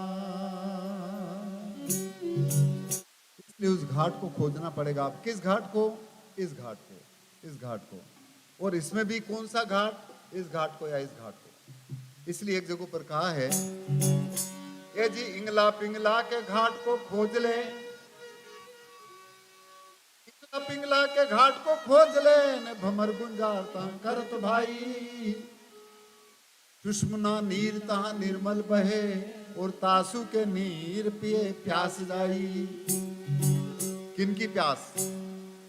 5 की प्यास तहा देखी पूरी भई रे, 5 की प्यास तहा देखी पूरी भई ने 3 की ताप तहा लागे नहीं। अरे कहे कबीर यह अगम का खेल है और गेप का चांदना देख माही।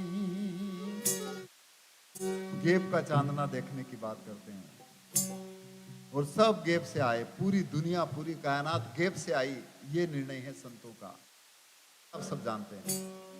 पर यहां आने के बाद में एब लग गई जाति की, धर्म की, मजहब की, ऊंचे की, नीचे की, औरत की, आदमी की, गोरे की, काले की। और ये एब तब मिटेगी जब हम पलट जाएं, तब। इसलिए कहा है एज गेबी और यहां लगाइए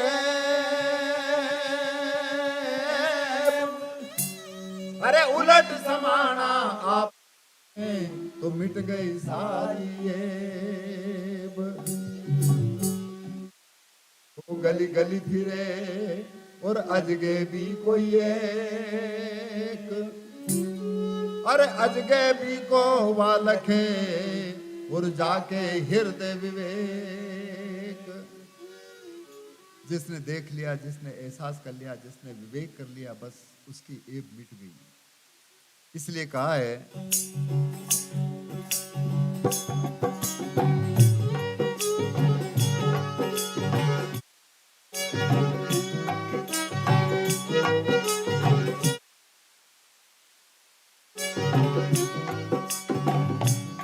बीमारी बाहर भटको काई, तारो सब सुख है घट माई।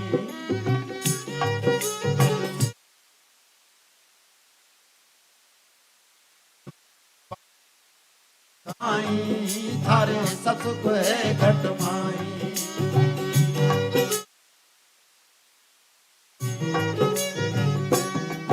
थारे सब सुख है घट माई, थारे सब सुख है घट माई। ओहो सब सुख है घट माई। ये बीमारी बार भटको काई, थारे सब सुख है घट माई।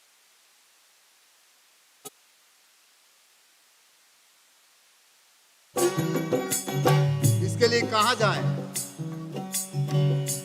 हेली भारी घट में ज्ञान विचारो, थारो गुण है बोलन हारो।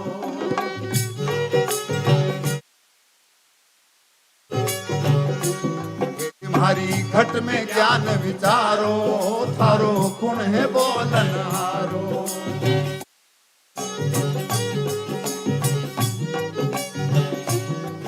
अरे यज्ञ करो ओळ खाई, थारो जन्म मरण मिट जाई। हाँ हाँ यज्ञ करो रे ओळ खाई, थारो जन्म मरण मिट जाई। केली मारी बाहर भटको काई, थारे सब सुख है घट माई।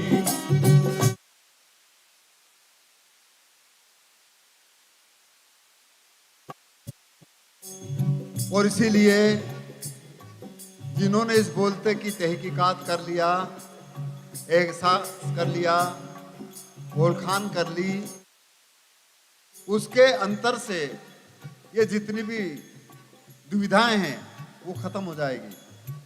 जाति की, धर्म की, मजहब की, ऊंचे की, नीचे की, गोरे की, काले की, और ये जितना भी लड़ाई झगड़ा है वो भी शायद खत्म हो जाएगा, क्योंकि बोलता पुरुष सब में एक है। उसको एहसास करने का जरिया या तरीका अनेक हो सकता है, तरीका अलग अलग हो सकता, परंतु एहसास होगा तो वो एक ही होगा। हम सबको चलाने वाला जो बोलता पुरुष है वो एक है, वो दो नहीं है। अब उसका पहचान कैसे करें, कहाँ जाएं, तो वो ये कहते हैं,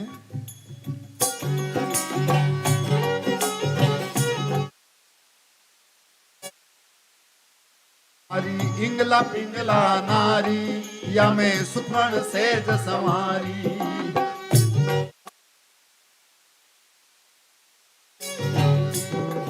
हरी इंगला पिंगला नारी या मैं सुखमण सेज संवारी।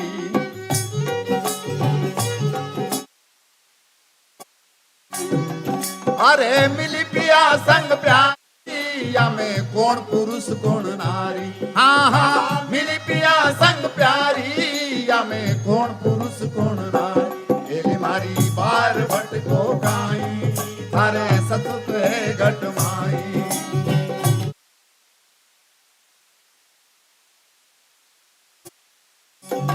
आप सब जानते हैं हर इंसान के जो नाक के दोनों स्वर है, इसी को एड़ा और पिंगला कहते हैं। इसी को चांद और सूरज कहा है संतों ने, इसी को गंगा और यमुना कहा संतों ने, इसी को चांद और सूरज भी कहा, इसको स्त्री और पुरुष भी कहा, क्योंकि दो हैं, परंतु ये दोनों आगे जाकर के एक ही हो जाते हैं। वहां पर ना तो कोई स्त्री है ना कोई पुरुष है, या नहीं आने वाला सुप्रीम पावर जो है वो एक है। अब जब उसका एहसास होगा तो कैसे होगा, किस रूप में होगा, या वो कैसा दिखेगा। वो हमारा ईश्वर है, वो हमारा अल्लाह वाहिगुरु है, वो हमारा राम है, देवी है, देवता, जो भी आप शब्दों के रूप में कहते हैं। शब्द तो बनने के बाद में थोड़ा गड़बड़ हो जाता है, क्योंकि लफ्जों की वजह से इंसान के बीच में दूरियां हो गई, और वो इसलिए हो गई क्योंकि हमने करके देखा ही नहीं। इसलिए कहा है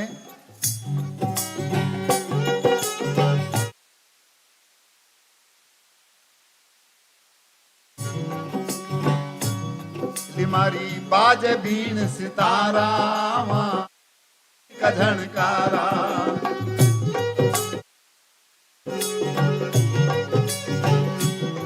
मारी बाज बीन सितारा संकुरली का झनकारा।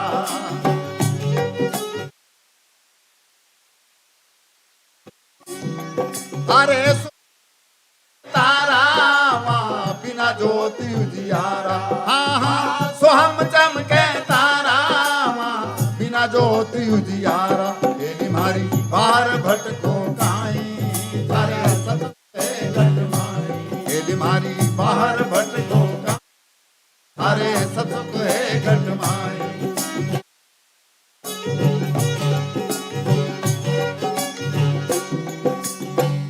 इस तरह से गुरु नानक साहब ये आखिरी में कहते हैं कि यदि एहसास होगा तो वो नाद के रूप में होगा, वो आवाज के रूप में होगा, वो प्रकाश के रूप में होगा।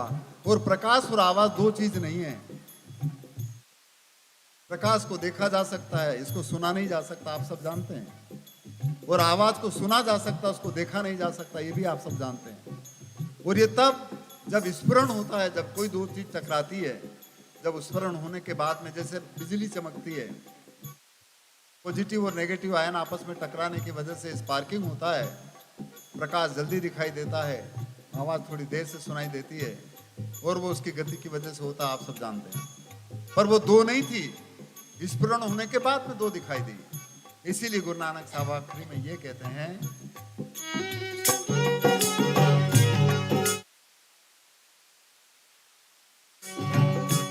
एली मारी साहब कबीर मिला पूरा, जिन्हें वचन दिया भरपूरा।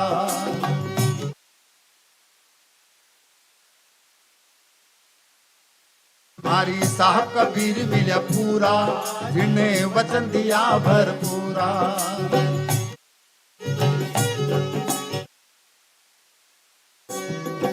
थारे नानक चरणों की धूला माँ, हाँ हाँ नानक चरणों मारी बार भटको काई, थारे सतुत है घटमाई, गेली मारी बार भटको काई, थारे सतुत है घटमाई,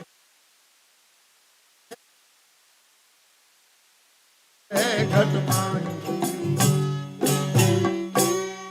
इस तरह से सभी संतों ने सच्चा सुख इंसान के अंतर में है, हमें क्या चुनना है ये हमारे ऊपर निर्भर करता है। और इसीलिए आपको पता होगा, एक जगह पर कबीर एक साखी में कहते हैं कि कबीर लोहा एक है, कबीर लोहा एक है और घड़ने में है फेर, और ताही का वक्तर बना और ताही की शमशेर। लोहा तो एक ही होता है, परंतु उसकी तलवार यदि बनाने तो वो काटने का काम करती है, और उसी का सुरक्षा कवच यदि बनाने है तो वो रक्षा का काम करता है। अब इस मानव जीवन को पाकर के हमें क्या चुनना है, हमें क्या, यदि मान लो तलवार बना भी लिया तो काटो तो मत। इस वजह से ये हमारे ऊपर निर्भर करता है कि हम उसका उपयोग कैसे करें। हमारे अंतर की जो वृत्ति है, हमारे अंतर की दिशा जो है, हमारे अंतर की जो दृष्टि है, वो किस तरह की होना चाहिए, पॉजिटिविटी की है कि नेगेटिविटी की है, ये खुद के ऊपर निर्भर करता है। इसलिए तब संभव है जब हमारा संकल्प ऐसा हो कि हम पूरी कायनात के लिए काम करेंगे, पूरी कायनात के लिए हित और हिफाजत का काम करेंगे, तब कहीं बात बने। और इसीलिए किसी ने बनाया था, एक पद है कि संकल्प हो हमारा, केवल जो चीज बनती है ना तो बिगड़ जाती है, आप सब जानते हैं, जो चीज बनी है वो बिगड़ेगी पक्का है, पर ऐसी चीज जो बनती कभी नहीं और वो है, वो कभी ना तो बिगड़ती है ना कभी उसका हास होता है, कभी ना उसका नाश होता है। और वो हमको जो सब कुछ चलाता वो है, आप सब जानते हैं, यानी वो ईश्वरी तत्व जो है वो ना तो कभी जन्म लेता, ना कभी मरता है, ना कभी छोटा रहता, ना कभी बड़ा रहता, ना कभी औरत है, ना कभी आदमी है, ऐसा कुछ है ही नहीं। वो एक प्रवाह है, वो एक शिवत्व है, और सब बहुत अच्छी तरह से शिव की आराधना होती है। अभी भी नवरात्रि चल रही है, देवी की लोग पूजा करते हैं, बहुत अच्छी बात है। 9 दिन तक कुछ खाएंगे नहीं, कुछ पिएंगे नहीं, नंगे पैर चलेंगे, दिन में 3 बार स्नान करेंगे, देवी का खूब ध्यान करेंगे, बहुत अच्छी बात है, करना चाहिए। पर वो देवी, वो एनर्जी, वो ऊर्जा जो सबके अंदर मौजूद है, उसको खुद में भी एहसास करने बाहर की अपेक्षा, तब कहीं बात बने। और ठीक है, 9 दिन तक इतना अच्छा काम करते हैं और उसके बाद में आ जाता दशहरा।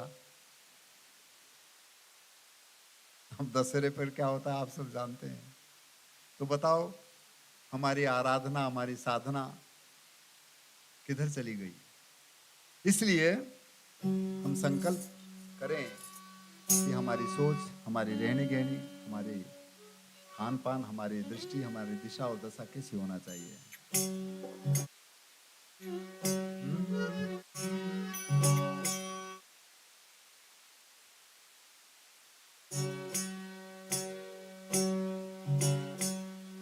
जी कबीर गुदड़ी बिखरी,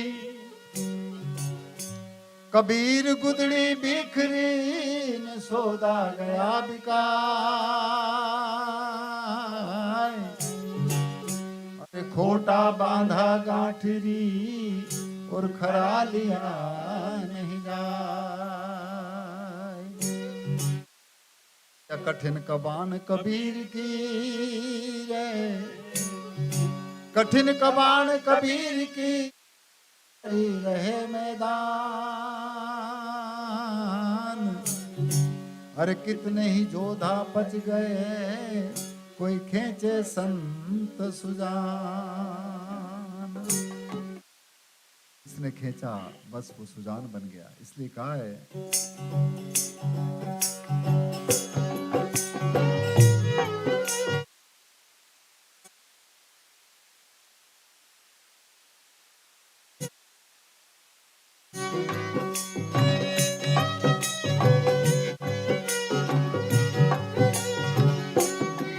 संकल्प हो हमारा, इंसान हम बने,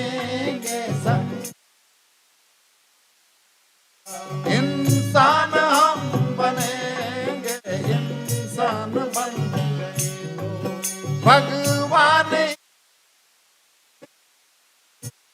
बन गए तो भगवान ही बनेंगे, संकल्प हो हमारा।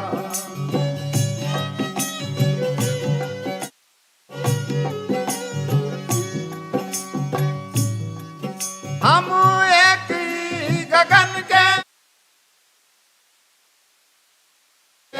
हम एक ही गगन,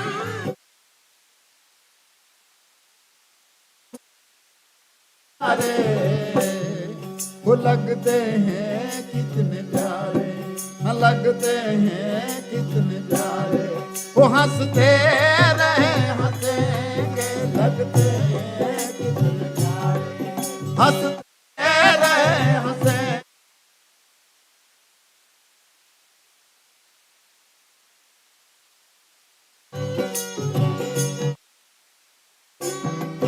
संकल्प हम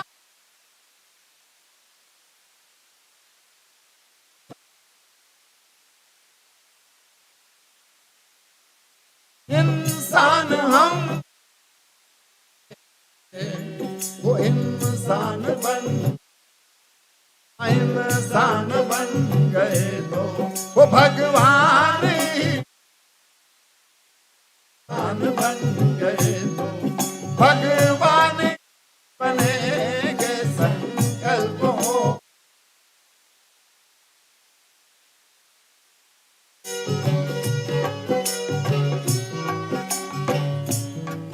हम एक ही चमन के प्यारे, हम एक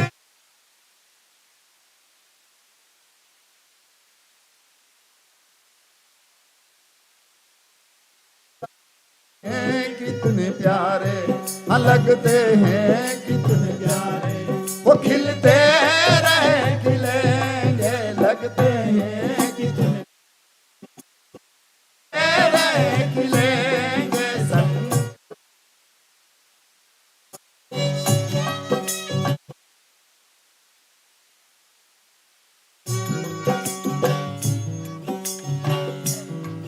मंदिर तो एक है न्यारे न्यारे, मंदिर तो एक ही है न्यारे न्यारे,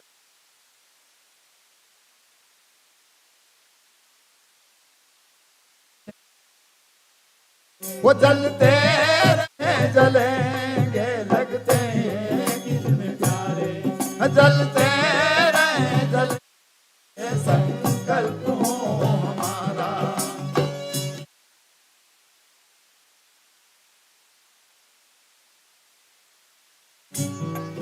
हो बौद्ध जैन हो या ईसाई, हो मुस्लिम हिंदू हो या ईसाई,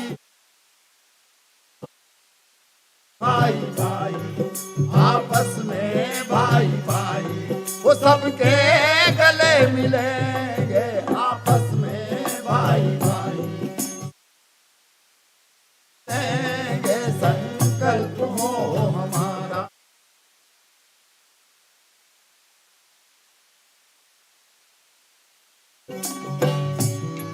बीजक कुरान गुरुगम और कृष्ण जी,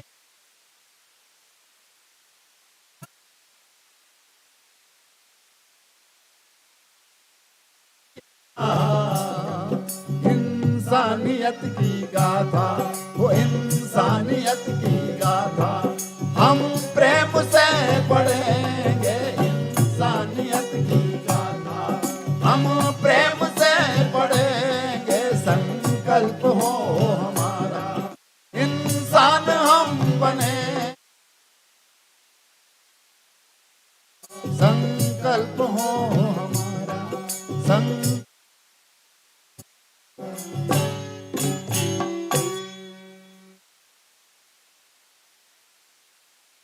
अब संकल्प करना खुद का है, और वो कैसा करें ये तो खुद के ऊपर निर्भर करता है। और इसीलिए कहा है कि अपने आप निवेड़ चलो, दुनिया बिगड़े से क्या मतलब।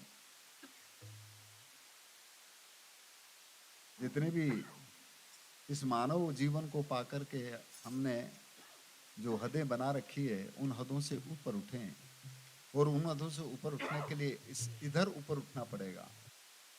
और इसीलिए एक जगह पर कहा है कि हद हद में पीव न पाइया, और बेहद में भरपूर, और हद बेहद हम लिखे तासो पीव हजूर। जब तक इंसान इस शरीर में भी हम हदें का निर्धारण करने लग जाते हैं, तो फिर निश्चित रूप से दूरियां बढ़ सकती है।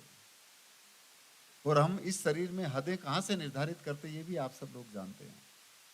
इसलिए धर्मों का, जातियों का, मजहबों का, औरत का, आदमी का, गोरे का, काले का, ये हदें का निर्धारण भी हो रहा है, और ये यहाँ से देख करके होता है। इसलिए इसी इधर से थोड़ा ऊपर उठें। इसलिए जो इंसान इन हदों से ऊपर उठ गया, उसने सबकी खैरियत चाहिए। जो इंसान इन हदों से ऊपर उठ गया, उसको एक नूर दिखा, उसको एक वो परम तत्व का एहसास खुद के भी अंदर हुआ, और उसको सदगुरु वो लाली दिखी। और जिसके जहन में, जिसकी प्रत्यक्षानुभूति में उस लाली का एहसास हुआ, तो उसको वो खुद भी लाल हो गया ना, इस वजह से उसको सदगुरु वो लाली दिखी। पर हमने कभी मेहंदी को लगाया ही नहीं, और लगाया नहीं तो लाली कैसे मालूम पड़ेगी, क्योंकि मेहंदी तो हरी होती है। और इसका बोध हमें एक बार हुआ। एक बार हम कहीं कार्यक्रम में जा रहे थे, गांव था और बरसात का सीजन था, तो हम पैदल पैदल, रोड से 2-3 किलोमीटर था, तो पैदल ऐसे लाइन से जा रहे थे। तो हमें रास्ते में एक ऐसा आदमी मिला, मतलब वो अपने धुन में अलग था, ऐसा अलग अकेला, और वो अकेला बात कर रहा था, और ऐसे लंबे हाथ हाथ करके हा क्या लाली, हा क्या, ऐसा अकेला चिल्ला रहा था और अपना हंस रहा था। हमने सुना, उसको देखा, तो हमने देखा कि कौन है, किससे बात कर रहा है। तो हमने गौर से देखा, हम रास्ते पगडंडी में जा रहे थे, ऐसा थोड़ा एक खेत की तरफ वो अपना अकेला धुन में इस तरह से चिल्ला रहा था। हमने सोचा कि पता नहीं क्या है। हमने चलते चलते देखा गौर से कि वहाँ कोई भी नहीं है, वो बात किससे कर रहा है। ना कोई ऐसा लाल कपड़ा था, या ना कोई ऐसा लाल फूल था, या ना कोई ऐसा कोई चीज़ थी, या ना कोई उसके सामने था।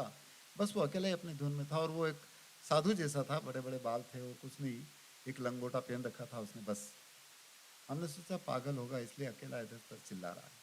और जब रात को हम चले गए, जहाँ कार्यक्रम था, काफ़ी बड़ी संख्या में लोग थे, उसमें 5-4 ऐसे साधु लोग भी थे। हमसे वो रहा नहीं गया। अब हमने वो साखी गादी, लाली मेरे लाल किंजी देखूं, तो वो बात याद आ गई। तो हमने कहा कि गुरुजी, आज हम रास्ते में आ रहे थे, हमें एक आदमी ऐसा मिला जो अपना अकेले ही इस तरह से लंबे हाथ हाथ करके वो हंस रहा था और कह रहे क्या लाली है, क्या लाली है, कि कुछ न कुछ होगा। तो हमने कहा कि हमने गौर से देखा, वो कुछ नहीं था। कि नहीं नहीं भाई, कुछ न कुछ होगा, तो वहाँ था ही तो नहीं कुछ। तो हमने, हमारे देवनारायण जी जो वायलिन बजाते हैं, इन्होंने कहा कि सर वहाँ कुछ था नहीं, वो तो वो खेत के पास बागर थे, और बागर में मेहंदी का झाड़ था जरूर वहाँ पर। तब उन संतों ने जो बैठे थे, उसमें से एक आदमी बोले कि वो पागल नहीं था, वो उस मेहंदी की जो हरी पत्ती है, मेहंदी का जो झाड़ था, उस मेहंदी की झाड़ में जो लाली थी, वो उस लाली से बात कर रहा था।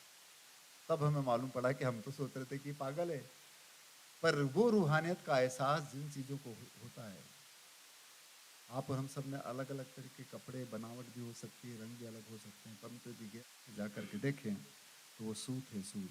जब सूत की निगाह जाएगी, या तो हमारी निगाह सूत के ऊपर यदि हो, तो फिर हमें उसकी बनावट के बारे में, उसके रूप रंग के बारे में वो भिन्नता नजर नहीं आएगी। सोना एक ही होता है, अलग अलग तरह के गहने पहन रखे हमारी माँ बहनों ने और भाइयों ने, पर यदि मोल होता है ना, तो उसका तोल के ऊपर जाने पर मोल एक ही होता है, ये भी आप सब जानते हैं। तो इसलिए, और यही बात संतों ने करी। एक जगह ब्रह्मानंद जी महाराज इस बात को कहते हैं। तो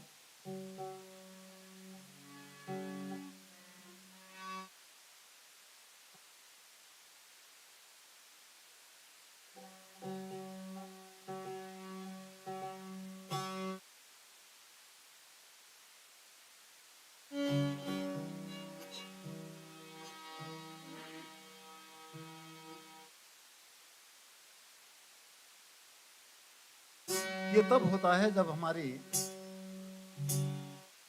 करनी और कथनी में फर्क मिट जाए। और जिनकी करनी अच्छी होती है फिर उसको सब दूर वही परमात्मा दिखाई देने लगता है, ऐसा भी आप लोगों ने सुन रखा है। इसलिए मैं पहले उसकी बात करूं। एक जगह कबीर साहब कहते हैं कि अच्छी करनी कर लो, बस सब दूर वो नूर दिखेगा। पद है,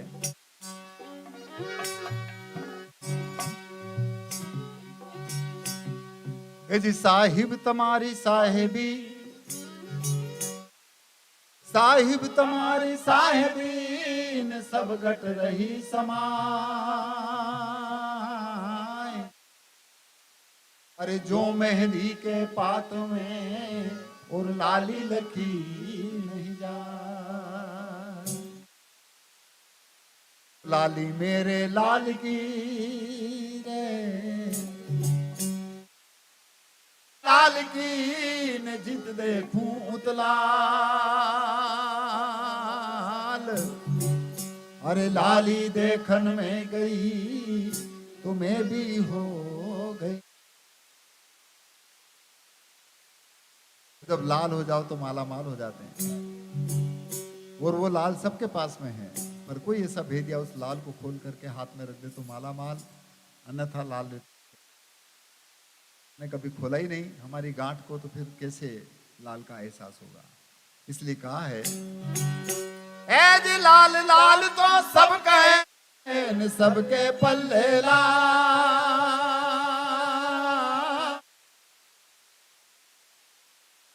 खा नहीं तो या से भया कंगा। इसलिए अच्छी करनी कर लो ताकि उस लाल का एहसास हो सके जो सबके अंदर मौजूद है।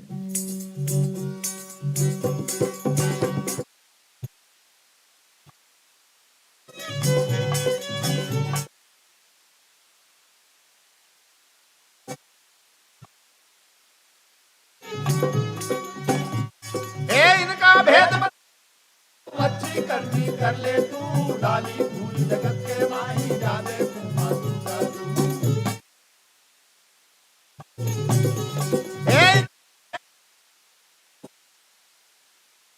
डाली फूल जगत के माही जाने तू मातू का तू। कहाँ ए हाथी में हाथी बन बैठो, कीड़ी में है छोटो तू।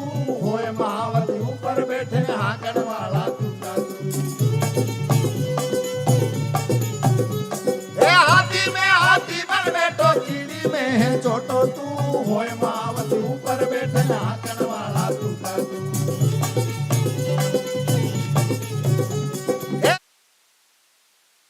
अच्छी करनी कर ले तू, डाली फूल जगत के माही जाने तू मातू का तू।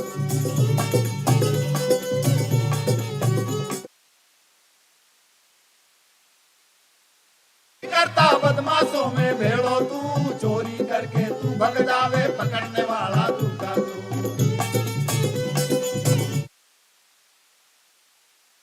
चोर बन जावे डाकुओं में भेड़ो तू, चोरी करके तू भग जावे पकड़ने वाला तू का तू। ए इनका भेद बता मैं गद्दे माही जाने घुमा तू का तू। और ए दाता के संग दाता बन जाए भिखारी में भेड़ो तू। मंगतो होकर मांगन लागे देने वाला तू का तू। ए दाता के संग बन जाए भिखारी में भेड़ो तू। मंगतो होकर मांगन लागे देने वाला तू का तू।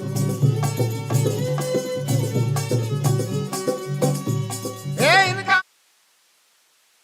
करनी कर ले हाँ, डाली फूल जगत माही जाने घुमा तू का तू।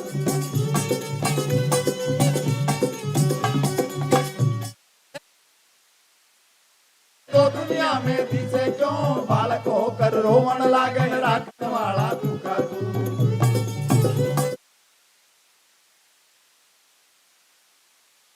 तो दुनिया में दिसे क्यों बालक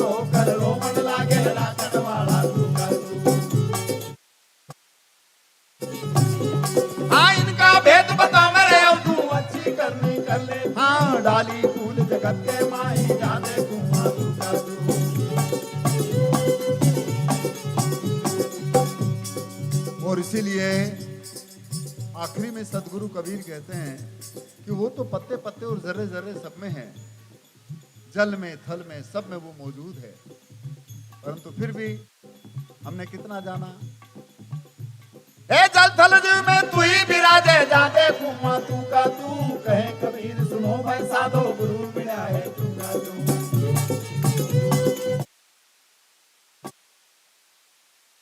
विराजे जाते कुआं तू का तू, कहे कबीर सुनो भाई साधो, गुरु मिला है तू का तू। अरे कहत कबीर सुनो भाई साधो, गुरु मिला है तू का तू। हाँ कहे कबीर।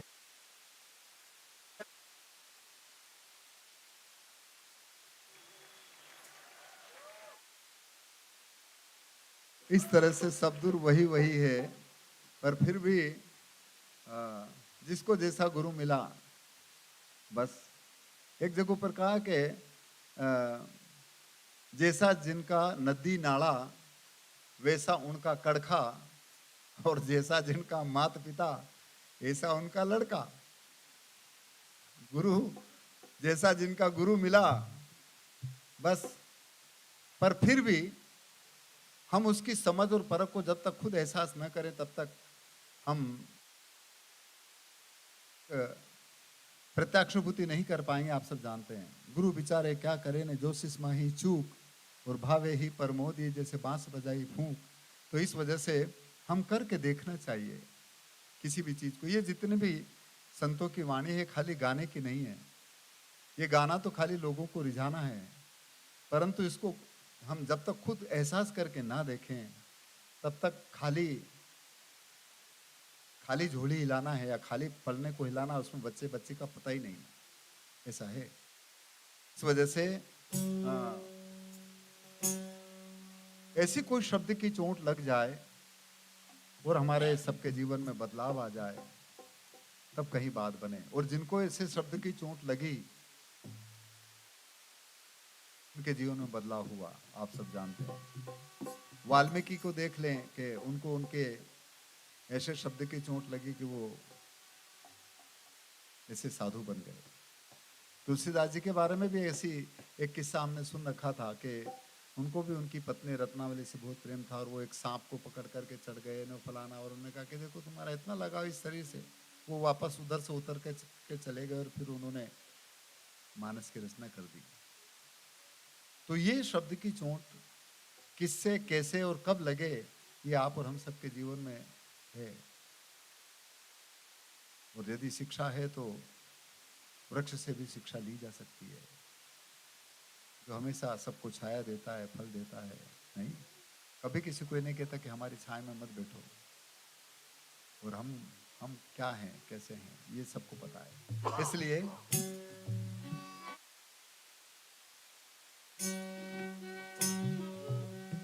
जितना भी इस धरा पर जो लड़ाई झगड़े आप और हम सब देखते हैं दिन रात, कहीं पर भी पूरी दुनिया में, वो लड़ाई झगड़ा पहले इधर पैदा होता है, उसके बाद में जमीन के ऊपर आता है, बाहर आता है। आप ये भी सब जानते हैं। तो इसलिए ये लड़ाई अंतर में जब पैदा होती है, नेगेटिविटी की या पॉजिटिविटी की, सकारात्मक या नकारात्मक की, बस जबकि जहाँ झगड़ा होता है जिसके लिए, वो चीज़ें वहीं की वहीं रहती है, कभी भी इधर उधर खसकती नहीं है। तो इसलिए एक भजन मुझे याद आ गया, कबीर साहब का पद है कि कोई ऐसी चोट लग जाए ताकि ये समझ आ जाए और हम उस रण में, उस लड़ाई झगड़े में इधर के हम कामयाब हो जाएं, काबिज हो जाएं। तो इसलिए कहा है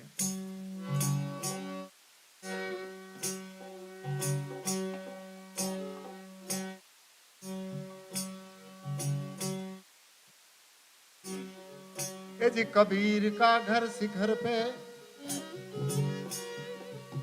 कबीर का घर शिखर पे सिलहली सी गए, अरे पावन टीके पपीर का जो मनवाला दे दे। गगन मंडल के बीच में रे, गगन मंडल के बीच में जा झलके है नू रे, नुगरा महल ना पाविया और पहुंचा कोई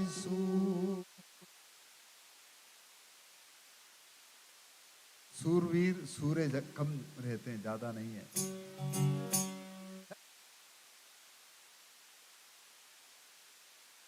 पे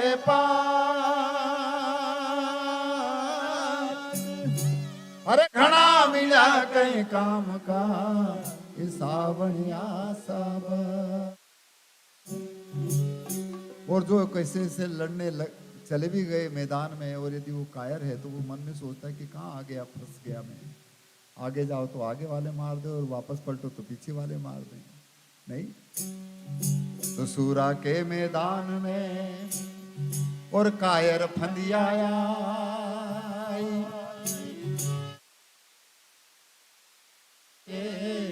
और मन ही मन पछता,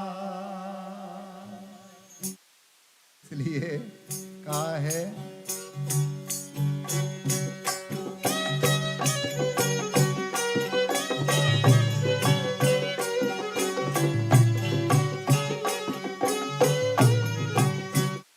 हर हर मारूंगा निशानु साधु चोट है समान की हो।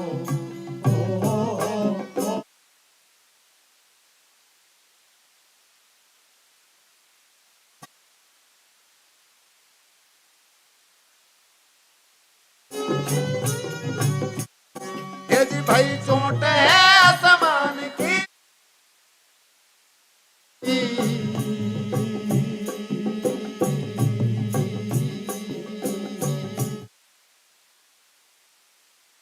हर हर मारूंगा निशान चोट है आसमान की हो।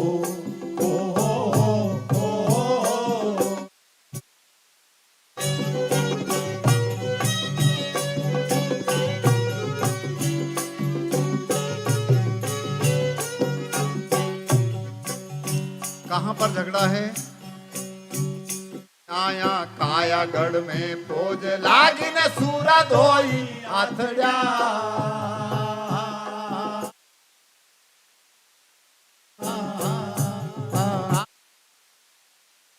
आजी कायागढ़ में फौज लागी न सूरा धोई,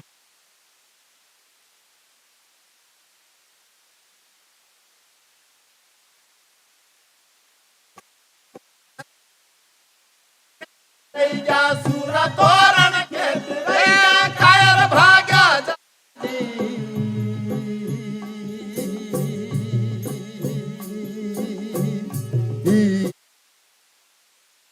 हर हर मारूंगा साधु चोट है असमान।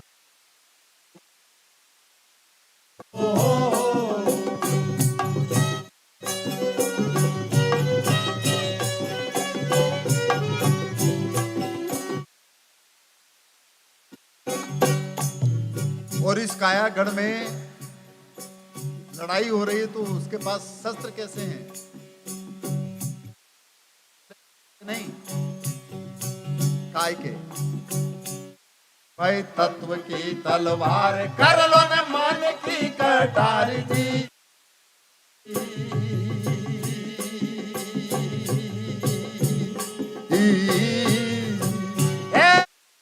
तत्व की तलवार कर लो न मान की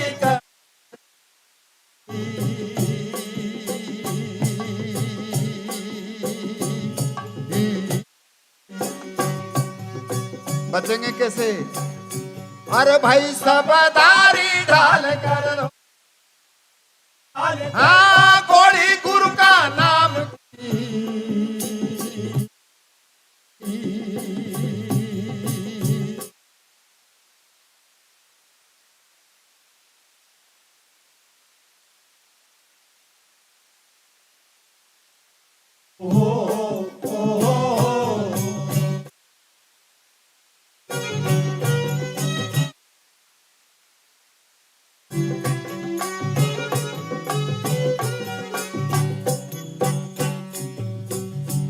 जब इस तरह का उसके पास में ये नहीं है, तत्व का एहसास यदि हमने किया तो ये सब जा सकती है, ऐसा संतों ने कहा। इसलिए कहा है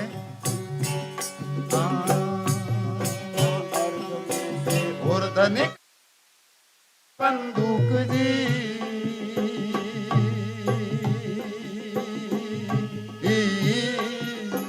हाँ जी, अर्ध में से ऊर्ध निकला न तिरकुटी बंदूक जी।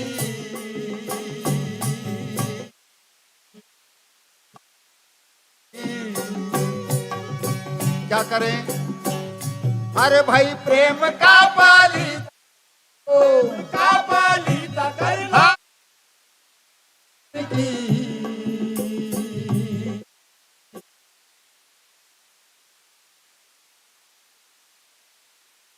हर हर मारूंगा।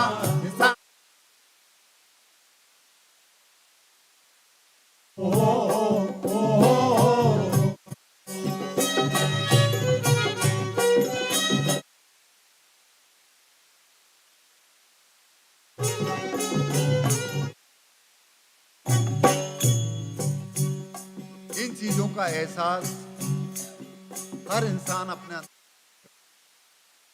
संभव है, देखा जा सकता है, ऐसा संतों ने कहा। इसलिए आखिर में कहते हैं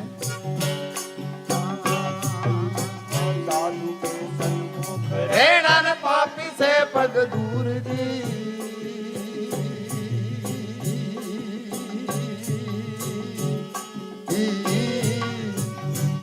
आहा साध के सन्मुख रेणन पापी से पग,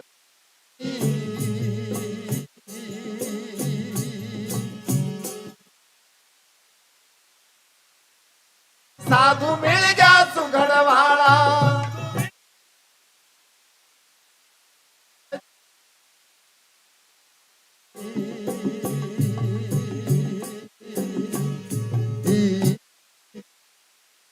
हर हर मारूंगा।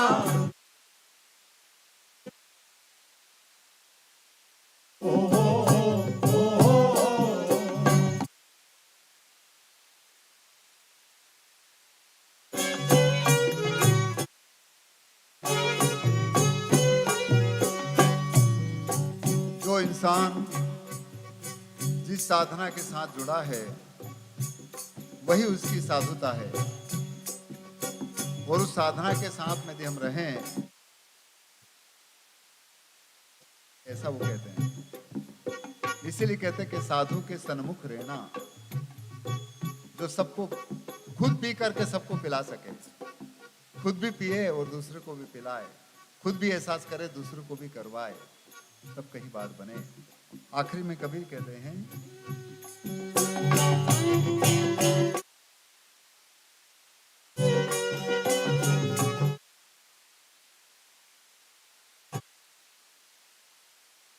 अरे भय जात का हम मूल धावन परतीत जी,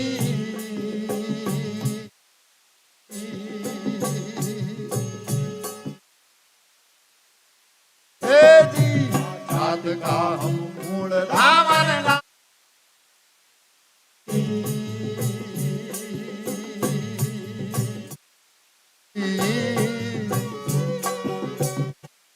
हाँ कहीं कबीर सा सुन ले अवधू हजूर की,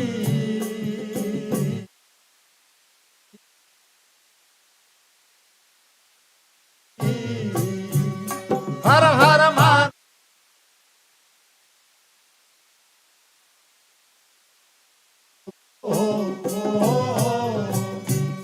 अरे भाई चोट है सब,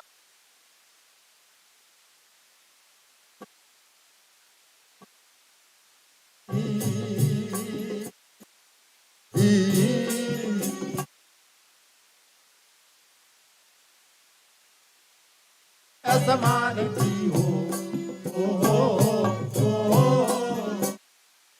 हर हर मारूंगा निशान,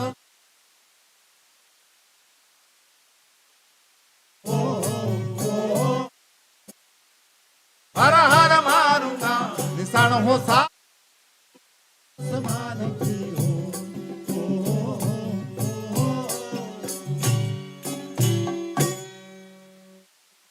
तरह से कोई ऐसी चोट लग जाए, तब कहीं आप और हम सबके जीवन में वो बदलाव संभव है। और सबके जीवन में बदलाव संभव है, पर कोई इस तरह की समझ, इस तरह की चोट, इस तरह के कोई ठोकर लग जाए तब, क्योंकि जब तक ठोकर नहीं लगे तब तक ठोकर का एहसास कैसे मालूम पड़ सकता है, उसके दर्द को हम कैसे एहसास कर सकते हैं। ठोकर लगने पर ही मालूम पड़ता है कि दर्द कैसा है। तो इसलिए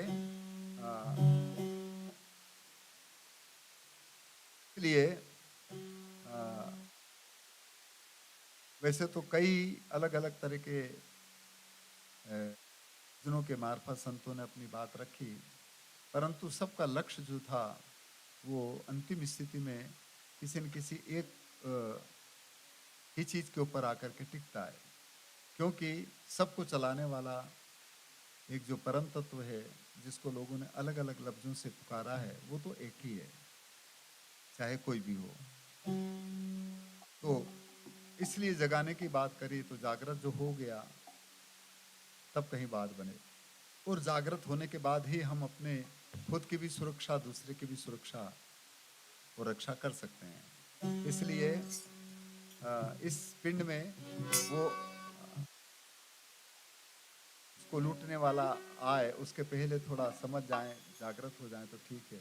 इसलिए एक पद है कबीर साहब का कि जागृत रहना रे इस नगर में चोर आएगा। पद इस तरह का है।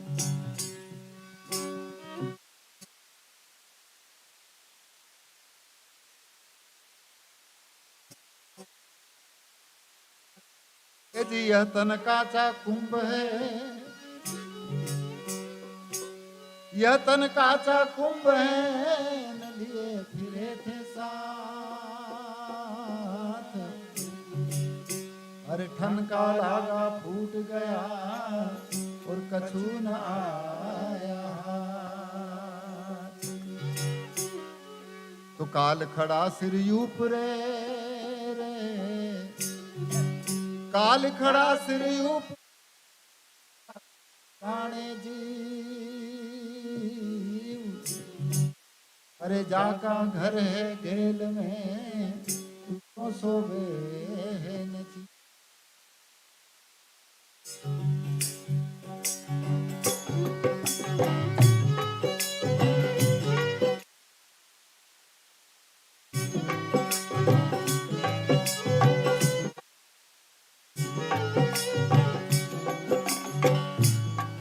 जागृत रहना रे नगर में,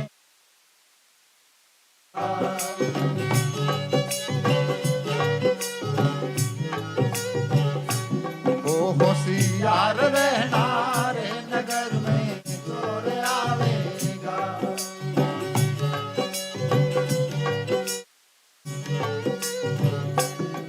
हाँ चोर आवेगा रे एक दिन, यम आवेगा।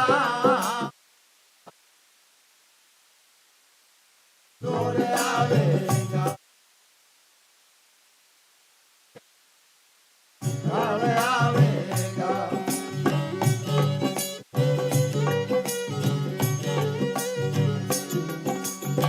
और जब वो इस जीवात्मा को लेने आएगा तो पता भी नहीं चलेगा किधर से आया और किधर गया। पास हथियार भी नहीं है। हाँ गढ़ ना तोड़े, किला नहीं फोड़े, ना कोई रूप दिखावेगा। गढ़ ना तोड़े हो, किला नहीं फोड़े, ना कोई रूप दिखावेगा।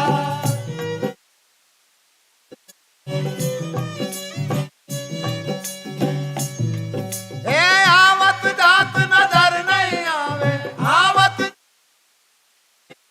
तुझे पकड़ ले जावेगा। होशियार रहना रे नगर, चोर आवेगा। तू जागृत रहना, चोर आवेगा।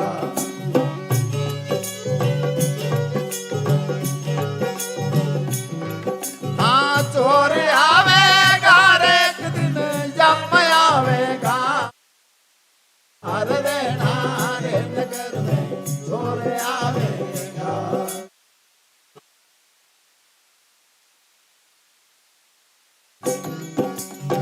अब उसके पास क्या है? हाँ, तीर तोप तलवार न बरछी ना बंदूक चला, तीर तोप तलवार न बरछी ना बंदूक चलावेगा।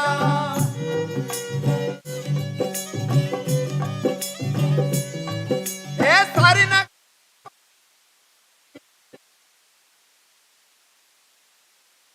पकड़ ले जावेगा, होशियार रहना रे नगर, जागृत रहना रे नगर में काल आवेगा।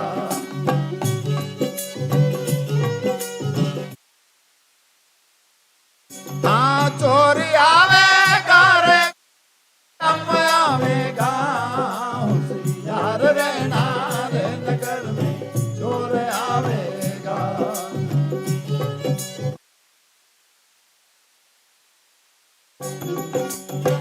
सब चीजें यहीं के यहीं धरी रह जाएगी, सब जानते हैं।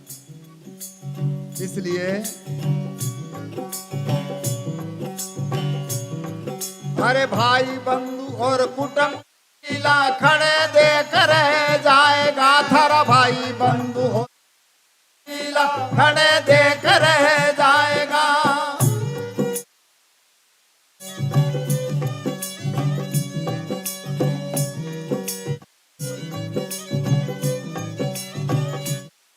ये धन दौलत और मालिक, धन दौलत थारा मालिक धरा रह जाएगा, होशियार रहना रे नगर में चोर।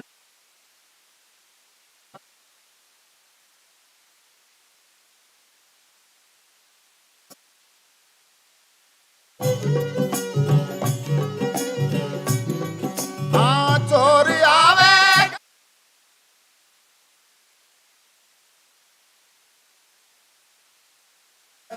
चोर आवेगा।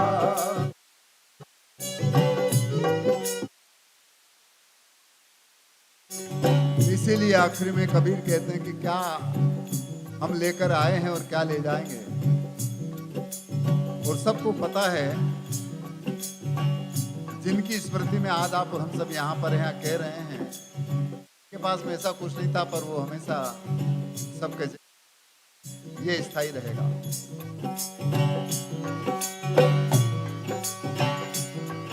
अरे मुट्ठी बांध कर आया रे पगले, हाथ में जाएगा तू, मुट्ठी बांध कर आया रे बंदे।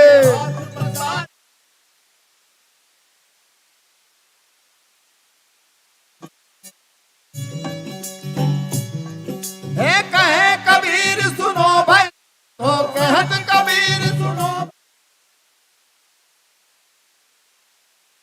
चार रहना रे नगर में चोर आवेगा, जागृत रहे।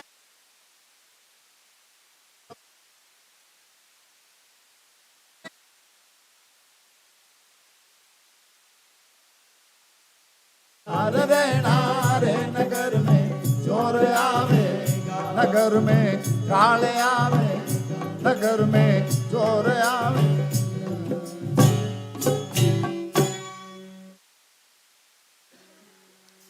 इस तरह से जागृत रहो। और वैसे तो जागृत है ही सही आप सब, और इस जागृति का ही परिचय है कि हमें आप सबका दीदार हुआ। और मैं पुनः MIT के आदरणीय साहब को, सभी गुरुजनों को, आप सभी साथियों को हृदय से साधुवाद ज्ञापित करूं कि आपने इतनी देर तक हम जैसे व्यक्ति को सुना।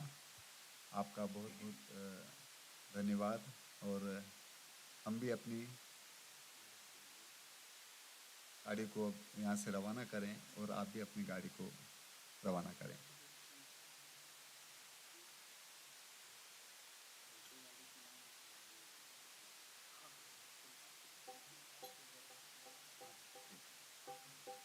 एक जगह पर कहा कि मंदिर तोड़ो, मस्जिद तोड़ो, इसमें नहीं मुजाका है, और दिन ईल का और इनका मत तोड़ो, पर ये घर खास बताता है। आप और हम सबको जिस इस रूहानियत की गाड़ी में बिठाया, उनको भी साधुवाद। आप सब बैठे, आपका भी साधुवाद। और बस ये गाड़ी अपने मंजिल और अपने मुकाम तक पहुंचे, इसी आशा और विश्वास के साथ में अंतिम में कबीर का एक पद है।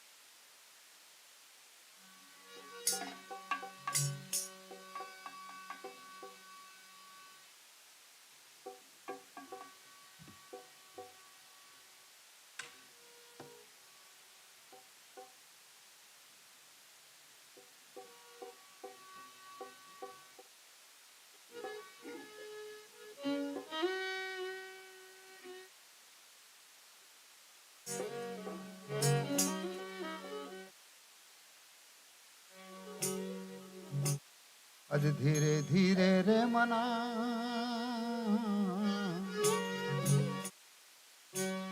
धीरे धीरे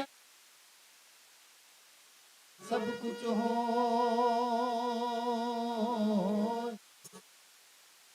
अरे माली सींचे 100 घड़ा, ऋतु आवे फल हो।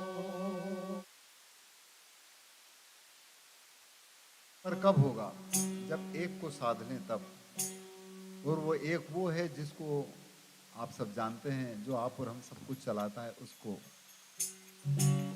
इसलिए वो कहते हैं, अरे एक ही साधे सब सधे रे, एक ही साधे सब सधे न सब साधे एक जाय। अरे माली सींचे मूल को तो फूले फले अघाय। जिस तरह से वृक्ष के नीचे तने में हम यदि पानी डालें सब दूध चला जाता है, इस शरीर रूपी वृक्ष का मूल क्या है आप सब जानते हैं। इसका मूल है हमारी श्वास। उसको जिसने संयम और हिफाजत से रखा, बस वो निश्चित रूप से उसका एहसास कर पाएगा। सब चीजें उससे मिलेगी, क्योंकि यदि श्वास है तो भी तो हम सभी काम कर सकते हैं। यदि श्वास इसमें से निकल गई तो क्या होता है सब जानते हैं। तो इस वजह से इस मूल को सींचने की बात कबीर करते हैं। और पर मूल पकड़ भी लिया, पर यदि हमें उसका तरीका याद नहीं है तो भी गड़बड़ हो सकता है। इसलिए यूं भी कहा है, ए जी मूल पकड़ा तो क्या हुआ, मूल पकड़ा तो क्या हुआ, न चढ़ने की गमना। अरे चढ़ा पर चाखा नहीं तो होश रहे।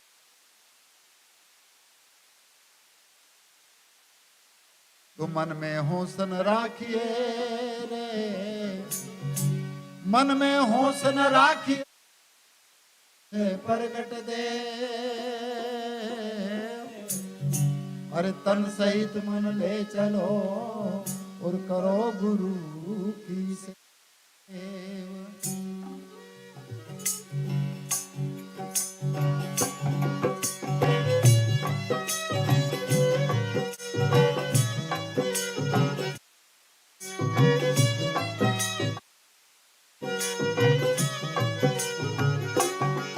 जरा हल्के गाड़ी हाथों,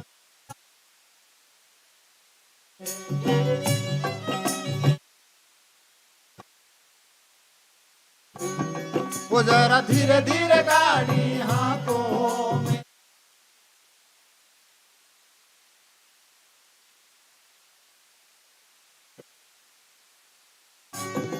या गाड़ी मारी रंग रंगीली,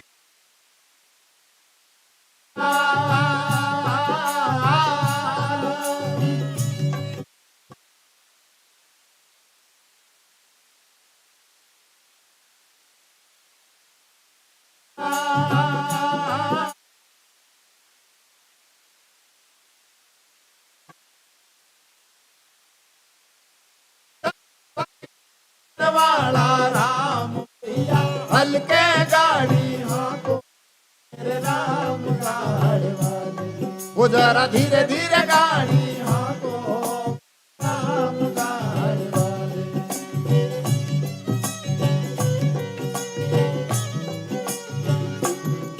या गाड़ी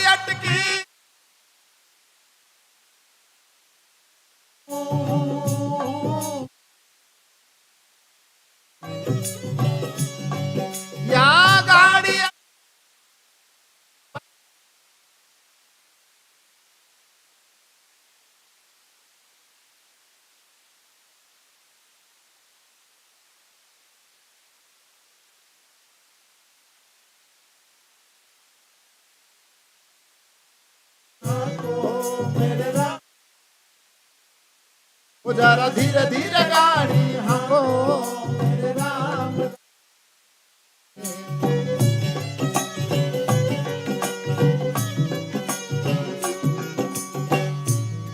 और जब उसके घर की टूट जाएगी तो कोई जड़ी बूटी काम नहीं आएगी, सब जानते हैं। ये जी देश देश का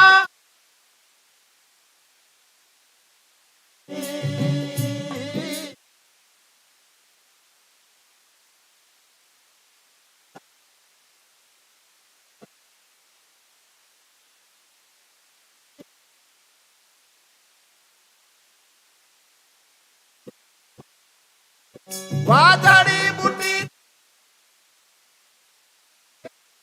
टूटी रे भैया हल्के गाड़ी वो जरा धीरे धीरे गाड़ी।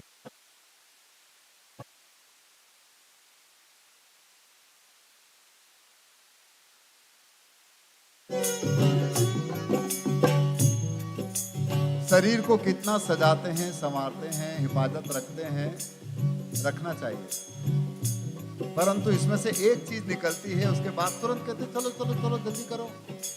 क्यों? और तो और उसके बाद भी लोग लड़ाई झगड़ा शुरू करते हैं जलाने और गाड़ने के पीछे, जबकि कहा है कि माटी का सब बामण बनिया, माटी का सकल पसारा, और इस सबको मिलना कहे कबीर पुकारा। पर फिर भी हमारी कितनी अच्छी समझ है या ना समझ है, वहां भी लड़ाई झगड़ा होता है। हाँ चार बांधी काट की घोड़ी,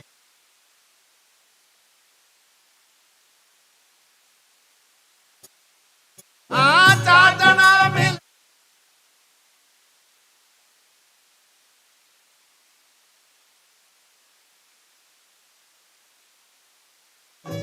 हर ले जाके मरघट हल्के गाड़ी हाँको, वो जरा धीरे धीरे गाड़ी हाँको।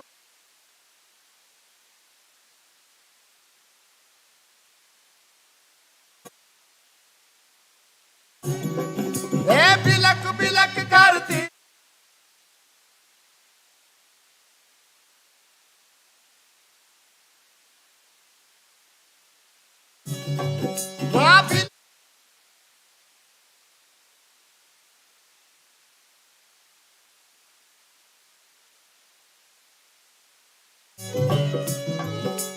कहे कबीर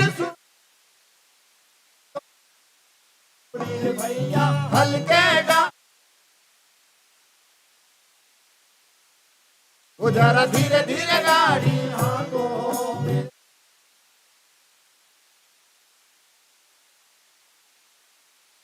राम गाड़ी वाले, राम गाड़ी वाले।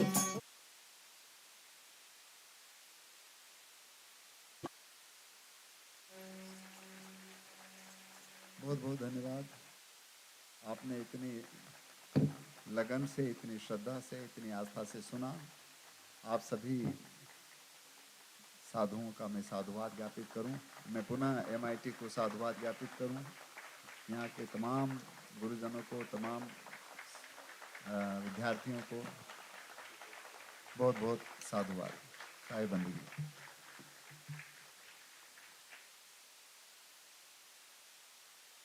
Good evening, distinguished guests and dear friends. I am Divya Kardile, and this has been an extraordinary evening. We celebrated the magic of Kabir's timeless verses brought to life by the renowned Tipania group, who have dedicated their lives to interpreting the verses of Kabir into profound musical messages for their audience. We have already seen how phenomenal the performance was. The heart and soul of this group is Padma Shri Pralhad Singh Tipania, a true maestro in the world of folk music. With him, we have Shri Ajay Kumar Tipania, Shri Dev Narayan Sarolia, Sri Dharmendra Tipania, Sri Manglesh Mangrolia, and Sri Himanshu Tipania. I request Professor Dr. R.M. Chitnis, Vice Chancellor, MIT World Peace University, Dheeraj Singh Sir, Associate Dean, Department of Media and Communication, Dr. Vikas Pathe Sir, to kindly felicitate Sri Pralhad Singh Tipania.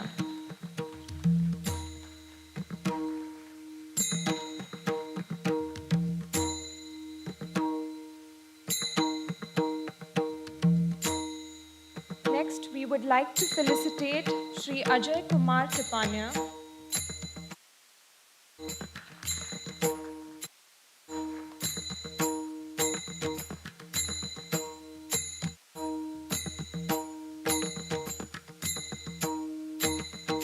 Now, we would like to felicitate Sri Dev Narayan Sarolia.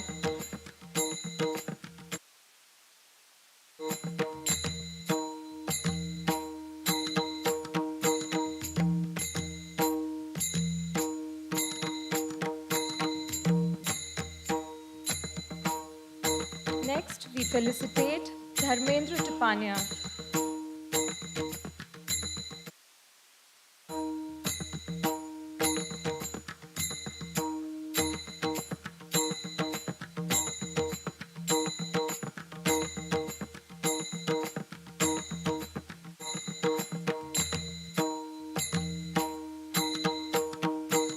Now we felicitate Sri Mangal Mangrolia.